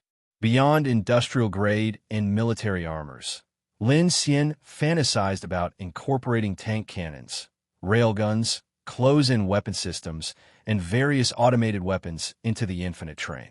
If he could devour or scan these blueprints and integrate them into his train, the thought alone was exhilarating. By the way, where are your other teammates? Or is it just the two of you? Yu suddenly asked, glancing at Lin Xian and Kiki. There aren't many of us, Lin Xian replied casually, clearly uninterested in conversing further. His attention shifted back to the damaged Iron Guard 3 assault mech as he quietly activated his mechanical scan system. Unfortunately, he quickly discovered that many of the mech's subsystems were missing, and the core drive had long been gutted. It was impossible to scan a complete blueprint. He sighed inwardly and prepared to give up. Much like Wu Songlin from the Black Jiao convoy, he had considered dismantling the armor plates, including parts from the TFE 600 heavy tank. However, without tools or manpower, he could do nothing but rely on his devour ability. Not many of you, Yu raised an eyebrow and boldly suggested, why not join my convoy? I'll make sure you're well equipped with weapons and food. What do you think? His direct offer, though brash, was reasonable given the circumstances. Even Tang Hai and the other convoy leaders cast mixed looks. Recruiting people so openly in this situation was undeniably aggressive. But the Black Jiao convoy's confidence wasn't baseless. As a mid-sized armed team, their survival capabilities were strong, evident from their gear. They had armored cars, trucks, tankers, and even dedicated technical personnel. Many smaller teams had already considered joining them for protection. After all, in the chaos of the apocalypse, who wouldn't want a strong backer? To everyone's surprise, Lin Xian rejected the offer with a faint smile. No thanks. Lin Xian's refusal made Yu's expression change instantly, a flicker of anger flashing in his eyes. Then what about this lovely lady? Yu's gaze suddenly shifted to Kiki, his tone arrogant and dismissive. Would you consider joining my convoy? Kiki glanced at Lin Xian with a strange expression before turning to Yu. What? Are you talking to me? Yu looked between the two of them, a fake smile plastered across his face. What? Are you two a couple? No, Lin Xian replied flatly. Relatives? Not that either, Kiki said with a sly smile. Hearing this, Yu's expression brightened as he shot Lin Xian a knowing glance before speaking loudly. Well, if you're not related, then that's no problem. My convoy always welcomes talented individuals. If you join Miss, I'll arrange a private RV just for you, fully stocked with food and supplies. You'll even have round-the-clock protection. As soon as these words left his mouth, a flicker of murderous intent flashed in Lin Xian's eyes. Bang! A fierce gust of wind erupted, followed by a sharp crack. Yu's sunglasses, which had been hanging on his forehead, suddenly shattered, and the sheer force sent him stumbling backward. Clack, clack, clack. In the next moment, the men behind him, including Eagle and several others, raised their guns, the tension escalating as the scent of gunpowder filled the air. Are you an idiot? Poaching my people right in front of me. Did you think I wouldn't dare kill you? Lin Xian's gaze turned cold, an overwhelming pressure radiating from him. No one even saw how he had attacked. Qianyu staggered back into his man, a chilling sensation of near death still lingering on his forehead. Realizing what had happened, he exploded in anger, pulling out his handgun and aiming it at Lin Xian. I'll kill you. Oh, go ahead then. Shoot. Facing more than a dozen guns, Lin Xian remained unperturbed. His cold eyes bore into Qianyu. Let's see who dies first. You or me. Off to the side, Tang Hai watched with a grim expression, while Feng Yuming, standing behind him, seemed to find the spectacle rather entertaining. He didn't appear to care that this fragile, temporary alliance was about to dissolve into infighting. At that moment, Kiki walked over, casually draping an arm around Lin Xian's shoulder. Tilting her head, she looked at the line of gun barrels aimed at them and said, "What's this? Planning to fight? Perfect. I've had my eye on all the good stuff in your convoy." "Hey, bad guy," she glanced up at Lin Xian and continued, "Why don't we just—" She then made a slicing motion across her neck. The moment she said this, the other convoy teams watching from the sidelines turned pale and instinctively backed away, afraid to get caught up in the conflict. The terrifying scene of Kiki annihilating an entire vehicle's worth of enemies was still fresh in their minds. None of them could imagine having any chance of victory against a woman like her. Hearing her words, the flames of anger in Qianyu's eyes suddenly flickered out. He raised a hand, signaling his men to lower their weapons. His expression turned uncertain as he looked at the two of them, a bead of cold sweat rolling down his face. To be honest, after Lin Xian had refused his offer, Qianyu had been somewhat humiliated and made the provocative move of targeting Kiki. What he hadn't anticipated was Lin Xian's immediate retaliation. And now, from the way they were speaking, it felt as if the two of them were the ones surrounding his convoy of over 100 people, not the other way around.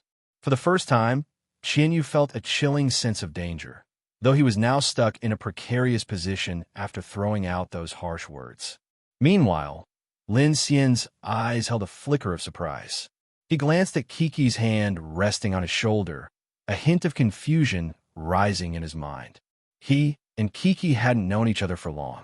At best, they were comrades who had weathered a few days of hardships together, not even close friends. Lin Xian hadn't done anything to earn her loyalty or convince her to stay. On the contrary, his attitude toward her had been indifferent at best. If she had chosen to leave or join another convoy, Lin Xian wouldn't have been surprised. But faced with Qianyu's arrogant antics, Lin Xian had no choice but to respond. What he hadn't expected was for Kiki to stand so firmly by his side. It seemed that this little woman wasn't as simple as she looked. "What the hell are you trying to do?" Just as tensions reached a boiling point, Luo Yi squeezed through the crowd, wielding a grenade launcher.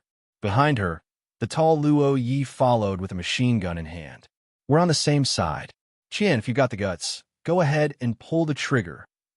Luo Yi, though young and petite, stood resolutely in front of Lin Xian and Kiki with her oversized weapon, exuding the aura of a fierce little sister. Qianyu's eyes swept over the group, staring him down. His expression flickered uncertainly before he clenched his teeth and backed down. "Brother, no hard feelings. I was just impressed by your skills and wanted to discuss cooperation. If I've offended you, I apologize," he said, swallowing his pride. "Exactly. Let's not make this worse." Tang Hai finally chimed in, stepping in as the mediator.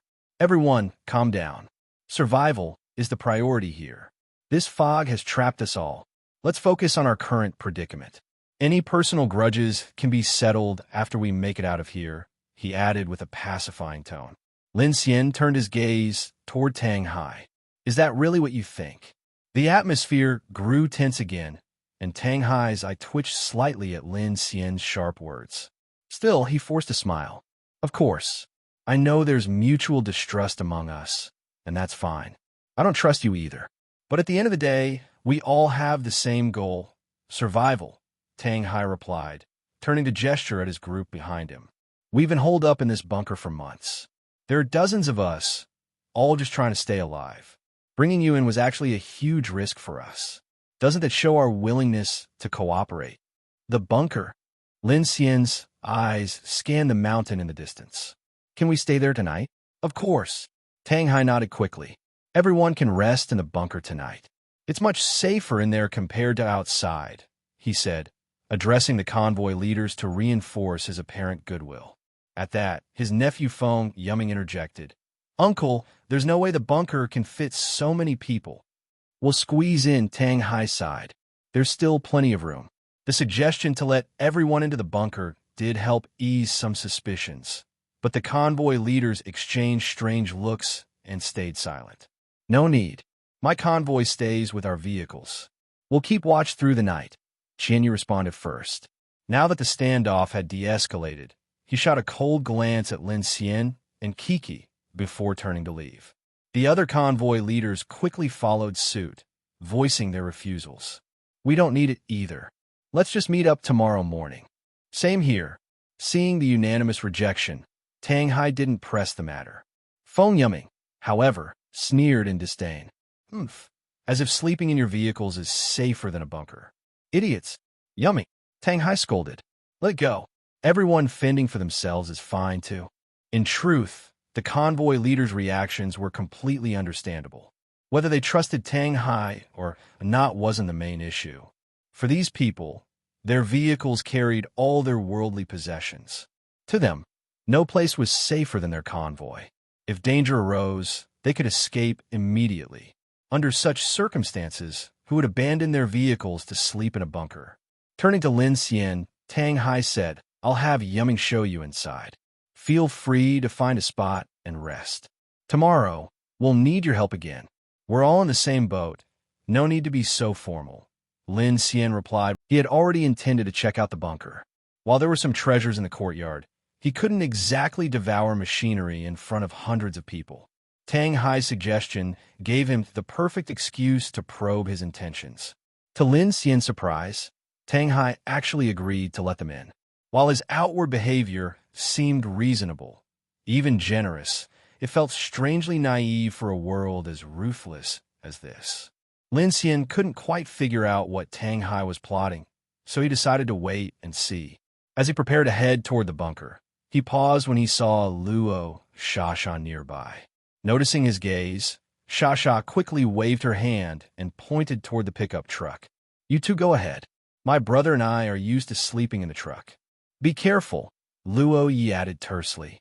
Lin Xian nodded and began walking toward the bunker at the foot of the mountain, weaving through the crowd with Kiki close behind. Hey, bad guy. Our motorcycle's still on that truck, Kiki said. What? You want to bring it inside the bunker? Lin Xian replied, continuing forward. As they walked, he suddenly felt someone watching them. Turning his head, he saw Feng Yumming trailing behind. Hey, brother. The people inside are all our own. Just ordinary folks, Feng Yumming said. Kiki frowned, confused by the remark. Ordinary people? So what? She blurted out. Lin Xian sighed softly and replied in a calm tone. We're just looking for a place to rest for the night. We won't disturb you. Feng Yumming's eyes darted between the two of them before he fell silent and took the lead, guiding them forward. As they climbed the slope, a freight platform came into view first. A railway track extended through the fog, disappearing into the valley.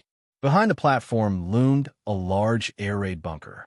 Above the bunker's entrance, mounted on the mountainside, was a 1130 close-in defense cannon. Even shrouded in mist, its silhouette exuded an imposing aura. Lin Xian's eyes gleamed in awe. He had only ever seen such weapons on television. This wasn't just any ordinary military outpost. Entering through the iron gates, they found themselves in a hollowed-out mountain space designed for parking military vehicles and storing supplies. The hangar inside the bunker was now completely empty. Lin Xian figured Tang Hai's group had probably salvaged their jeeps from here. Passing through the empty hangar, Feng Yumming led them down a staircase. In the underground facilities, Tang Hai survivors were scattered in small groups, sitting and eating in the dimly lit hall. Most of them were ordinary folks from Beiwang County, men, women, and children huddled in corners with their families. According to Tang Hai, their numbers had once been far greater, but as time passed, death claimed more and more of them. The oppressive atmosphere of despair weighed heavily on everyone's hearts. There's a warehouse, dormitories, a command room, and an armory. Stay wherever you like, Feng Yuming said indifferently, introducing the bunker's facilities to Lin Xian and Kiki before turning to leave. An armory? Lin Xian frowned. There's nothing left in it, Feng Yuming replied, glancing back with a sarcastic sneer. If there were anything valuable, we'd have taken it already. What? You think we'd leave it for you? With that, he scoffed and walked away dismissively. Lin Xian raised an eyebrow as he watched Feng Yuming leave. Without another word, he headed straight for the armory at the end of the hallway, Kiki trailing behind him under the watchful eyes of the other survivors. I knew you'd come here, Kiki said with a smug grin, looking around as they approached. But wow, this place has been picked clean. What a shame. Suddenly, she asked, Hey, what did that guy mean earlier when he pointed out that everyone here is just ordinary people? Lin Xian replied as he walked. Isn't it obvious? Right now, we're the biggest threat here. Haha, he's worried we'll rob them, huh? That's only natural. A single ability user can be the core of an entire convoy. With just the two of us, acting independently, it's hard not to come across as dangerous. This bunker wasn't your run-of-the-mill air raid shelter. Although the base above appeared to be a small-scale military outpost, the bunker below housed a fully functional underground facility. It was equipped with a command room for information warfare, an armory, storage rooms, and dormitories. What a perfect hideout, Lin Xian remarked. Indeed, it was a natural apocalypse shelter. With adequate supplies, it could sustain at least 50 people for 6 months or more. However, judging by the state of the survivors here, their supplies seemed insufficient. While they had plenty of military vehicles, firearms, and ammunition, food shortages were clearly becoming an issue. Otherwise, they wouldn't be attempting to flee before the polar night set in. When Lin Xian opened the armory door, he was greeted by row upon row of empty shelves. Other than some gas masks, helmets, and other equipment that were essentially useless, everything else had been stripped bare by Tang Hai's group. The air inside was suffused with the stench of urine and feces, making Lin Xian's head swim. Kiki immediately covered her nose and backed out. Let's find another spot instead. The other room, labeled the Information Command Center, was relatively empty.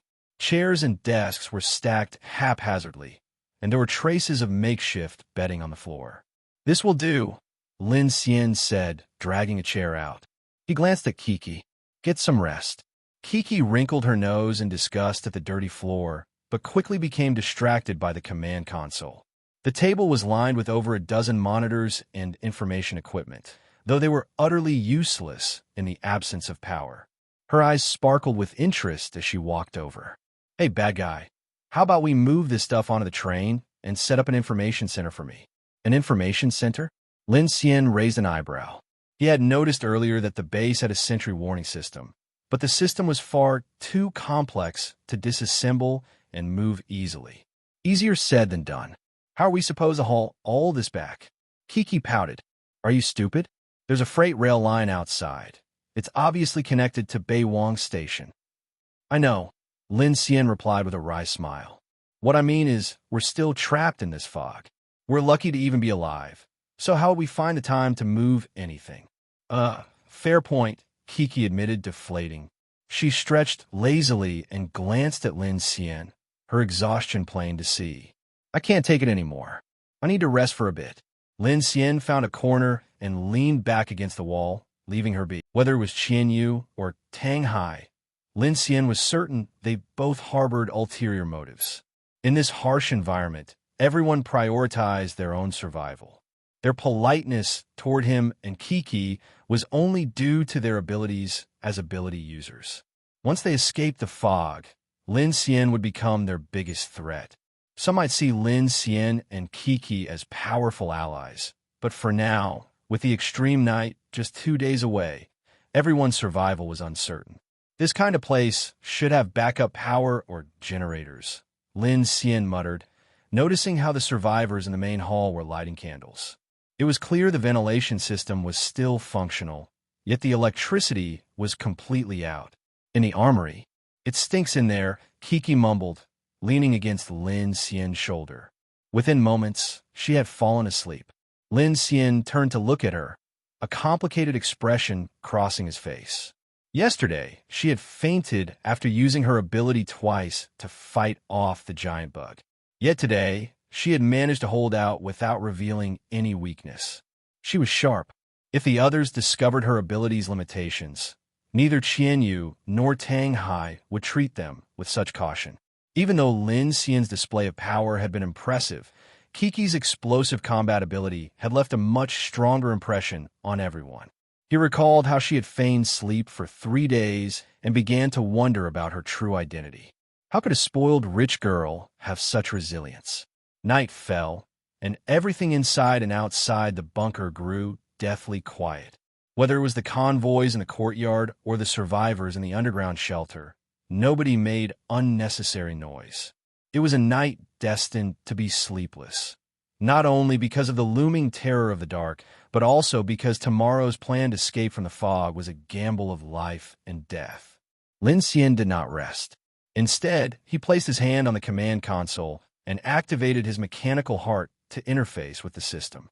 But he quickly realized this command system wasn't just a server or a set of information devices. It was the central hub that connected the entire outpost. The system scale was far beyond what he had anticipated. His energy began draining rapidly, alarming him. Just as he prepared to stop his ability, something strange caught his attention. Beneath the underground facility, there was a hidden elevator. What shocked Lin Xian even more was that the elevator was currently descending. Frowning, he stood up and looked out into the main hall, but everything remained silent. Where was this elevator located? And more importantly, with the base's power completely out, how was the elevator still operational? Backup power? Lin Xian muttered, glancing at the sleeping Kiki. He remembered her mentioning a backup generator in the armory. With a growing sense of caution, Lin Xian's suspicions deepened. The first person that came to mind was Tang Hai. Both Lin Xian and Qianyu had found Tang Hai's behavior odd. While his goals seemed straightforward, his timing was too convenient. Luo Yi had arrived 2 days earlier, and Qianyu's group a day before that. By all logic, Tang Hai should have been aware of their presence much earlier. Yet he had chosen to emerge today, risking a potential zombie horde attack. However, as a local, Tang Hai had also led them to a much safer shelter than the plaza, which had temporarily eased some suspicions. Although the various groups remained wary of one another, the shared danger of the fog bound them together for now. Even with the bunker doors open, Lin Xian had put his doubts on hold. Still, his cautious nature compelled him to investigate further. After carefully laying Kiki onto a discarded sleeping bag, he left the command room and stepped into the hallway. The survivors in the main hall eyed him warily, but said nothing. Since Feng Yumming had personally escorted him inside, they remained silent, though their expressions were guarded. Ignoring them, Lin Xian returned to the armory. As expected, deep inside the room, he found a large diesel generator and an energy storage system. However, when he used his ability to scan it, he discovered that the generator was damaged and out of fuel. What's going on? No power at all? Could there be another source of backup energy? The realization sent a chill down his spine, sharpening his suspicions. Lin Xian searched around for a while longer before deciding to return to the hangar entrance of the bunker. The heavy iron door was already locked, but using his mechanical heart, he quietly unlocked it. Peering out, he saw the slope below and the courtyard of the outpost, where dozens of vehicles belonging to the survivors were parked in eerie silence. From the cracks in several of the vehicles, faint beams of light leaked out, proof that many people were not sleeping soundly, but remaining on high alert throughout the night. Lin Xian circled the area, but found no sign of the elevator entrance, nor did he spot Tang Hai or Feng Yumming. Their absence unsettled him. Feeling a growing unease, Lin Xian returned to the command room and took a deep breath. This time, he decided to push his mechanical heart to its limit, attempting to fully integrate with the base's command system and map out all its mechanical pathways. It wasn't long before he felt an intense drain on his energy, leaving him visibly exhausted, his face pale. But his efforts paid off. As he scanned the entire base's mechanical structures and conduits through the command hub, his eyes suddenly snapped open. A sharp, fierce glint flashed in his gaze. F*******. Lin Xian cursed under his breath, his expression darkening as cold sweat poured down his face. After a brief moment of deliberation, he scooped up Kiki, who was still sound asleep, and carried her into the armory. Locking the door behind him, he ignored the pervasive stench of the room and used a flashlight to find a spot near the backup generator where the air was better due to the proximity of the ventilation pipes. Placing Kiki down gently, he turned off the flashlight and listened to the faint sound of her breathing in the dark. He then placed his hand on the generator and began another scan. Just as I thought, in the pitch-black room, Lin Xian's expression grew grim, his heart pounding faster. "Ugh, it stinks so bad." Kiki's sleepy voice murmured faintly beside him, half-conscious from the horrible smell. "Little girl," Lin Xian muttered, giving her cheek a quick pinch. The startled Kiki jolted awake, groggy and visibly irritated. The foul stench made her wrinkle her nose as she struggled to sit up. "Hey you." Before she could finish her sentence, Lin Xian covered her mouth with his hand. Click! He turned on the flashlight again, his face solemn as he pointed toward the wall next to them. "What's going on?" Kiki asked, her expression shifting to seriousness as she saw Lin Xian's demeanor. Forcing herself to focus despite her fatigue, she whispered, "Is it a monster?" Lin Xian's gaze darkened. "I think it might be worse." In a dimly lit basement room, the faint light from half-empty bottles of red wine glinted on a table scattered with high-end, empty canned food containers. Tang Hai reclined in a tactical chair, his expression grim. "Yumming, those two young ability users. I can't shake the feeling they're a risk," Tang Hai said. Feng Yumming, lounging with his legs crossed and casually eating a fruit can, replied dismissively, "That girl's a bit tricky, sure, but I've been observing her. She's actually very weak, just putting on a brave face. She's no real threat. Besides, now that they've walked into the bunker, they're stuck. They can't run." "Is everything ready on Huang's side?" Tang Hai asked. "Relax, uncle," Feng Yumming replied with a smug grin. "With all the equipment we've taken from the other convoys, we'll be out of this hellhole soon enough." Tang Hai's expression darkened slightly. "Don't underestimate the Black Jiao convoy. They're not that simple. Tonight, we need to stay patient." Feng Yumming nodded and added, "Uncle, if there's a chance later, I'll see if we can keep a few of the women behind. The boys have been holding it in for far too long." Tang Hai chuckled coldly. "The prettiest one is also the most dangerous. Do you dare keep her?" "TCH. Feng Yumming scoffed. "Ability users aren't gods. No matter how powerful she is, she's still just one person. When the time comes, I'll have my way. By the way," Tang Hai said, his tone sharpening, "keep an eye out for other ability users. That big guy in the group, for instance, I have a feeling he won't be easy to deal with." "I know. He seems like a brute strength type. But even so, a sweep of machine gun fire will tear him apart," Feng Yumming replied, shrugging as if it was no big deal. The uncle and nephew continued plotting, clearly confident in the fates they'd planned for everyone else, just waiting to claim their spoils. Meanwhile, the dozens of vehicles and hundreds of survivors in the courtyard remained on high alert, unaware that a human-engineered disaster was quietly brewing. Back in the armory, Lin Xian explained his discovery to Kiki. "Another backup energy system? What does that mean?" Kiki asked, rubbing her tired eyes. Lin Xian's tone was grave. "This power system is independent. It supplies electricity to the base's defense systems and a short branch railway's overhead power grid." Kiki's brows furrowed. "A branch railway? Are you saying Tang Hai's group plans to escape by train?" "That's one possibility. Judging by the power configuration and load voltage, the range is limited. It won't get them very far." "They don't need to go far," Kiki said, her eyes widening as she realized something. They just need to get out of the fog. Or to Beiwang Station. Then why? Kiki trailed off, her expression suddenly stiffening. She gritted her teeth. Damn it, those bastards. We need to leave now. She scrambled to her feet, but Lin Xian grabbed her arm, his face serious. Leave? Leave to where? If we try to leave now, the other convoys will descend into chaos, and that'll make things worse, Lin Xian said calmly. But if we stay, isn't that just waiting to die? Kiki said, her voice tinged with panic. Lin Xian's intense gaze locked onto hers. Do you remember something you said earlier? It was spot on. What did I say? Kiki asked, confused. You said that even if we escape the fog now, it's still dark outside. Kiki blinked in realization. You mean they'll probably make their move before dawn? Earlier than that, Lin Xian corrected. Which means we still have some time. Time for what? Lin Xian dragged over a dirty sleeping bag and dropped it next to her. Sleep. Are you crazy? Kiki looked at him as if he had lost his mind. She reached out to touch his forehead, frowning. Has the stinking here gotten to you? You're telling me to sleep at a time like this? We have to sleep, Lin Xian said firmly, his expression serious. You need to rest.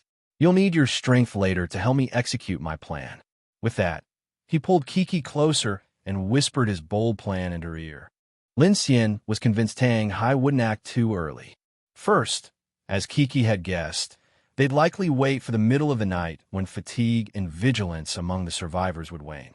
Second, Tang Hai would want to ensure complete control of the situation. But Lin Xian knew he had to prepare for any eventuality. For his plan to work, Kiki needed to regain some energy to maximize their chances of breaking through. Kiki listened to his plan, her expression shifting. What about Sha and the others? Should we? Lin Xian shook his head. We can't worry about them now. Even if we told them, they wouldn't be able to help and might tip Tang Hai off. Enough talk. Go to sleep. Reluctantly, Kiki furrowed her brows and obeyed, lying on the sleeping mat and forcing herself to rest despite the horrendous smell in the room. Lin Xian said nothing more. He placed his hand on the generator and activated mechanical devour. Devouring progress, 1%. Sweat began to bead on Lin Xian's forehead as he watched the slow progress on his interface. This was the first time he had attempted to devour such a massive setup, a 1900 kW diesel generator combined with an energy storage system. This system alone could power an entire residential block as a backup source, making it incredibly difficult to absorb. With his physical energy already significantly drained, Lin Xian wasn't even sure if he could last until the generator was fully devoured. His mind raced as he pieced together Tang Hai's true intentions, and he couldn't help but break into a cold sweat. Looking back, his initial suspicions had been far too naive. In the dead of night, the tension was palpable. The survivors, many of them exhausted after days of stress, clung to what little vigilance they could muster. Elderly men, women, and children had drifted off to sleep, while the guards fought their fatigue with splashes of cold water or sips of coffee if they were lucky enough to have it. The thick fog still blanketed the outpost, muffling sounds and casting a suffocating silence over the high walls. Only the occasional chirp of insects could be heard, interrupted by a child's soft cries, quickly silenced by a protective mother afraid of drawing something sinister in the dark. Everyone shared an unspoken understanding. Stay quiet and wait for dawn. Woo! But the sudden, piercing shriek of an air raid siren shattered the fragile peace, its blaring tone growing louder and more intense with each passing second. It jolted everyone awake and sent a cold sweat down their backs. What the hell is that sound? Air raid alarm. F******. What's going on? Who set it off? In the black Jiao convoy, Qianyu, who had been dozing, snapped awake in fury. His eyes widened as he cursed loudly. Damn it, those sons of yes. He grabbed his walkie-talkie and shouted, Everyone stay on guard. What about that old bastard? Haven't seen him since last night. Eagle, stationed on top of another vehicle with his gun, scanned the area for any trace of Tang Hai's group, but there was no one in sight. The deafening air raid siren reverberated through the valley, and before long, the horrific howls of zombies echoed from the surrounding fog. The dreadful sound grew closer and closer, sending chills down everyone's spines. "We've been played," Qian roared. No wonder that bastard insisted on inviting everyone into the bunker. It was a F*******G trap. "Should we run to the bunker now?" "Run to hell. It's probably locked already," Qian snarled. Despite his precautions against Tang Hai, he had never expected such ruthless tactics. To set off a trap, right in their own refuge? It was almost beyond comprehension. The realization dawned on the other convoys as well, and chaos erupted in the courtyard. Shouts filled the air as engines roared to life. Curses against Tang Hai echoed as survivors scrambled to figure out their next move. Some smaller teams abandoned their vehicles and rushed toward the bunker's entrance, hoping to find safety. But when the Black Jiao convoy opened the outpost gate, they were greeted by an unexpected sight. Massive barricades and marble blocks had been set up outside without their knowledge. Seeing this, Qian Yu's face twisted with rage. "Clear the obstacles. Now!" A modified heavy truck equipped with a steel plow lowered its blade with a mechanical whine.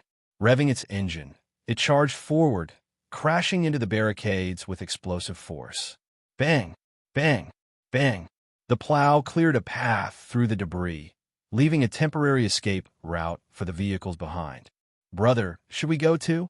On another pickup truck, Luo Yi looked nervously at the chaotic scene unfolding around them, her voice trembling.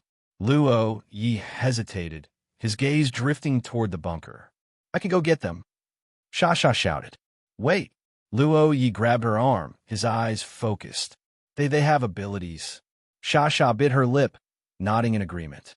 "All right, then we'll wait for them." Meanwhile, the survivors who had rushed toward the bunker's entrance reached the iron door. But before they could even attempt to open it, a sudden flash of fire illuminated the darkness. Boom! A massive explosion rocked the courtyard, and a ball of fire engulfed the survivors, swallowing them whole. "Damn it! Kiki! Are they?" The horrific sound of the zombie horde's howls grew louder and louder, echoing through the fog. Gunfire erupted as survivors fought back, but the chaos was too overwhelming. On the pickup, Shasha's face turned pale as she watched the carnage unfold. Despite waiting as long as she could, there was still no sign of Lin Xian or Kiki.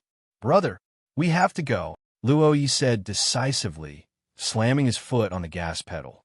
The pickup truck roared to life, speeding out of the outpost. If they hesitated any longer, neither of them would make it out alive. The scene in the courtyard had descended into utter madness. Waves of zombies, grotesque undead creatures, corpse dogs, and black, centipede-like monsters surged through the fog, flooding into the outpost like a tidal wave. One van that failed to start in time was instantly swallowed by the horde, while an off-road vehicle crashed into a cement block in the chaos. Its passengers, unable to restart the vehicle, were forced to abandon it, firing their guns as they ran toward the bunker. But they didn't get far. In the darkness, a corpse dog pounced, dragging one of them to the ground. "Ah, help me. Run, honey. I'll hold them off." Inside the bunker, the sound of the explosion and the arrival of the horde had thrown the survivors into a frenzy. The undead poured into the shelter, and the confined space erupted in horrific screams and chaos. The valley echoed with the chilling sounds of panic, gunfire, and inhuman shrieks. Outside, the fleeing vehicles formed a frantic convoy, their headlights piercing through the fog. But the monsters pursued them relentlessly, and every time a vehicle lost control, it triggered a chain of crashes, with the wreckage quickly consumed by the zombie tide. Qian Yu's armored vehicle followed, closely behind the plow truck that was clearing the way. His bloodshot eyes darted nervously as he shouted into the walkie-talkie. Car 4. Car 4. Respond. Damn it. Wu Songlin. Have you found the route yet? We have to go through the city and circle back to take the side road. Someone shouted back through the walkie-talkie. F*******. Qian Yu growled. Boss, something doesn't feel right, one of his subordinates said suddenly. Spit out already. Qianyu was teetering on the edge of an emotional explosion. That old bastard. What does he gain by getting us all killed? Qianyu froze momentarily, clutching the walkie-talkie tightly. His first thought was that Tang Hai was employing a drive tigers to devour wolves strategy, triggering the air raid alarm to lure survivors to their deaths, leaving him to claim the abandoned equipment and supplies.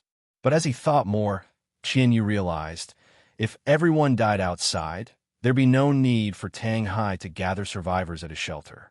He could simply wait for everyone to die in the fog and then scavenge at leisure. There'd be no escape from the fog, anyway. A more horrifying thought suddenly struck Qianyu. Click! His body trembled, his eyes glazed over, and he shouted into the walkie-talkie, "ST. That be asterisk asterisk asterisk asterisk wants to use us all as bait to distract the monsters, so he can make a run for it." Everyone in the convoy froze, their hearts sinking. Gathering all the survivors to draw the fog's creatures while he escaped. Such a ruthless plan. The barricades and blockades at the entrance were just a ruse to force them to flee. F asterisk asterisk asterisk. Qianyu cursed through gritted teeth. Now fully realizing the situation, he made a split-second decision. Turn around. We're hitting them back. Even if we die, I won't let that dog have it easy. Though his words were harsh, Qianyu was exceptionally cunning. He knew that fleeing further would only aid Tang Hai's escape plan. With nightfall and the thick fog, their survival odds were slim. But a counterattack might catch Tang Hai off guard, and the ensuing chaos could provide an opening to escape. They wouldn't let Tang Hai and his people lure the monsters away for their benefit. Screech! Screech! At his command, all vehicles began turning at the crossroads. Chaos erupted among the other convoys following behind. Some scrambled to follow, while others scattered into the streets, adopting an every man for himself mentality. Meanwhile, the zombie horde surged toward the town, leaving the outpost a blood-soaked slaughterhouse. Suddenly, a freight electric locomotive emerged from the fog, slowly pulling into the station. Its cars were loaded with supplies. As its doors opened, over a dozen armed gunmen disembarked, eliminating any remaining zombies with precision. Bang! Bang bang! From another direction, several military jeeps arrived. Their occupants, evidently prepared, began clearing the battlefield. Tang Hai and Feng Yuming emerged via a small elevator from an underground facility, surveying the carnage with grim expressions. "Grab anything useful, load the cars, hurry." Tang Hai barked orders. Freight cars with flatbed platforms, equipped with tow hooks for loading vehicles, were quickly mobilized. Tang Hai, a former station master at Beiwang Station, orchestrated the operation with expertise, turning the chaos into a well-oiled process. "Where are those two?" Feng Yiming asked. "They're gone," replied one of the gunmen, sweeping the air raid bunker. "Boss, we cleared out the useless ones inside." To sell his ruse, Tang Hai had intentionally stationed some of his team's elderly and women in the bunker to quell suspicions. Meanwhile, he and Feng Yiming had hidden in another underground depot, planning to ambush the survivors amidst the fog while discreetly escaping. "They're gone? Maybe they fled with the others," Feng Yiming mused, eyeing the bunker's open door. "I'll check." "Go!" Tang Hai nodded. But just as they prepared for their grand escape, a roaring engine echoed from the distance. Tang Hai's face paled. "No, Yiming, they're coming back," he shouted. His men quickly raised their weapons. A massive truck, its orange headlights cutting through the fog, burst into the outpost. Its windshield and plow were caked with zombie remains as it barreled through. Gunfire erupted from both sides. "Leave none alive. Kill them all." Qianyu roared over the walkie-talkie. "Yiming, watch out!" Tang Hai shouted, urging his men to return fire. The scattered survivors also charged into the melee. Luo Yi and Luo Xian maneuvered their pickup truck down the slope, dodging gunfire and zombies. "They have a train," Xian exclaimed, pointing. Luo Yi swerved to avoid bullets, redirecting toward the yard. Zombies and corpse dogs attacked relentlessly, but Xian activated a modified mechanism on their truck, extending spikes to clear the creatures off. "Drive!" I'll look for Kiki and the others, she yelled. The battlefield became utter chaos as both sides exchanged fire while hordes of zombies poured in. The Black Jiao convoy's superior numbers soon overwhelmed Tang Hai's men. Feng Yumming fell under a hail of bullets. You thought you could fool me? I knew you were up to something. Qian Yu snarled, stomping on Feng's chest before coldly executing him with a shot to the head. Qian Yu turned to see Tang Hai loading vehicles onto the train, understanding his intent immediately. Trying to escape? Not happening.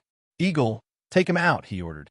As Qian Yu prepared to pursue, a chilling sound froze him. He turned to see Eagle impaled by a black claw, blood bubbling from his mouth. Behind Eagle stood a grotesque figure, Feng Yumming, now part insect, grinning wickedly. Feng, presumed dead, was an ability user. His claw deflected bullets effortlessly. Kill him, Qian Yu shouted, but his men were betrayed by one of the convoy leaders, who gunned down Qian Yu. The remaining convoy members fell quickly under the combined assault of Feng Yumming and their supposed allies.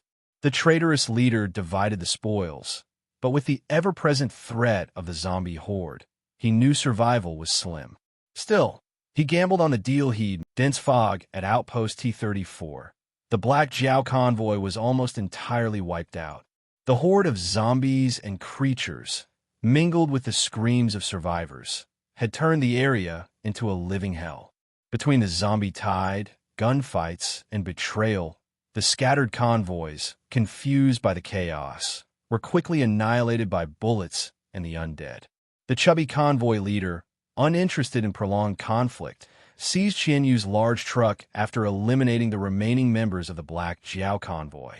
His team commandeered several supply vehicles, merged them with their own convoy, and sped away, engines roaring as they plowed through the zombie swarm. Meanwhile, Feng Yumming, now in his half-insect monstrous form, radiated a menacing aura. He picked up Qian Yu's handgun and casually executed two fleeing survivors before striding toward the station platform. Tang Hai, standing on the platform, had just started to relax as his men gained the upper hand. But his face abruptly changed as he pointed toward the courtyard. Watch out! It's a fog spider. No sooner had he spoken than the survivors, struggling against the zombies, felt the horde part in front of them. Emerging from the fog, illuminated by dim light, was a colossal spider. In a split second, one of its towering legs skewered two survivors straight through their chests. Squelch! Aya! Run! The courtyard erupted in panicked screams. Tang Hai, pale-faced, clambered onto the freight locomotive and shouted to his men, Yumming, hurry! Get on the train! We're leaving! Bang! Bang! The chaos intensified. From the zombie tide, a modified pickup truck suddenly emerged, speeding along the slope, aiming for the tracks to make an escape. Take them out! Tang Hai roared. Out of nowhere, a shadow collided with the pickup truck's side, sending it careening out of control and flipping over violently.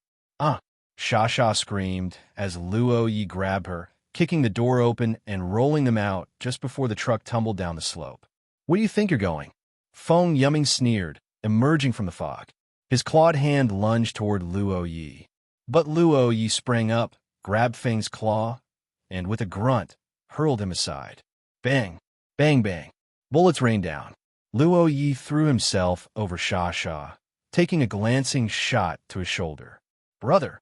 Sha cried, eyes red with tears, reaching for her gun to retaliate. Ignoring the pain, Luo Yi lifted her up, dodging the gunfire as he bolted toward the slope. Below them, the horde seethed like a living tide, leaving almost no survivors in its wake. Feng Yumming's gunmen were retreating toward the platform, unleashing an unrelenting hail of bullets. Impressive strength, Feng sneered, stepping out of the fog. But you're still a lower-level weakling. Before Luo Yi could react, a black spike shot out of the fog. He raised his arm to block it, but the spike pierced straight through, its momentum nearly knocking him off his feet. Without hesitation, he lashed out with a powerful kick that cut through the air like a blade. Thud! His kick struck something solid. Feng Yumming emerged from the fog, holding Luo Ye's leg with his unmutated hand, a mocking smile on his face. Brute strength, but no brains, Feng taunted. Do you even know that killing ability users or aberrants lets you evolve? Too bad. You'll never get the chance. He twisted his wrist, and the spike embedded in Luo Yi's arm glowed with a menacing red light. Die, brother. Watch out. Sha screamed, her voice breaking with desperation. Bang! Just as Feng prepared to strike, his head jerked to the side. His left ear exploded in a spray of blood, half his face now grotesquely marred. Yet he showed no pain, merely scowling before disappearing back into the fog with a growl. Thud, thud, thud. From behind the platform, wind cannons blasted through the fog, instantly taking down several of Tang Hai's gunmen. Behind us! Watch out! Tang Hai shouted. His men scrambled onto the train cars, taking cover.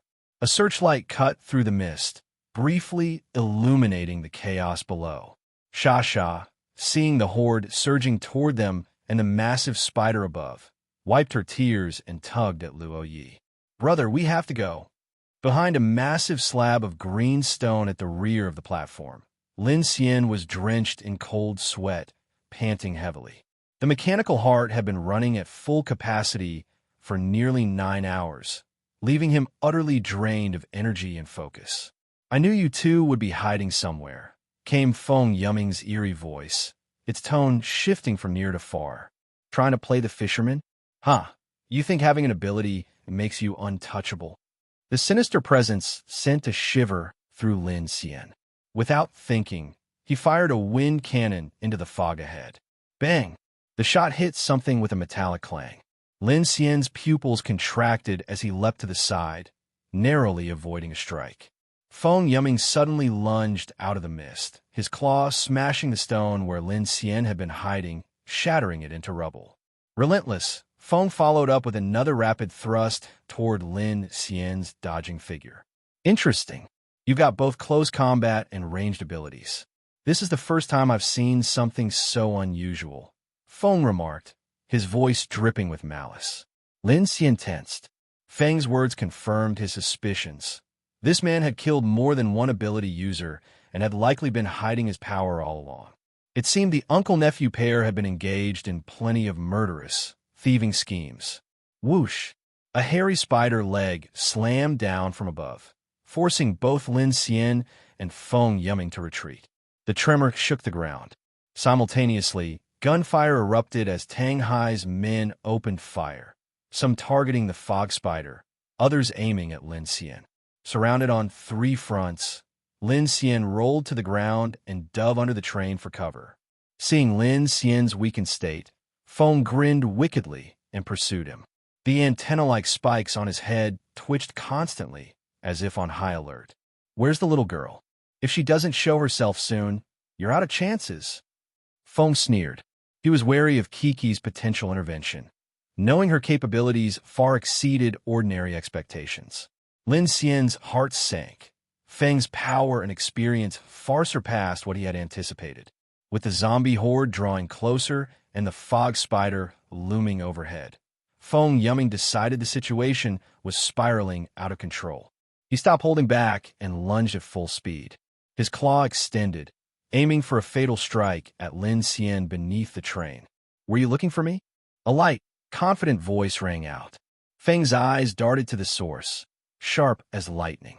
Knowing Kiki's prowess, he immediately aborted his attack and leapt sideways, preparing for a counter.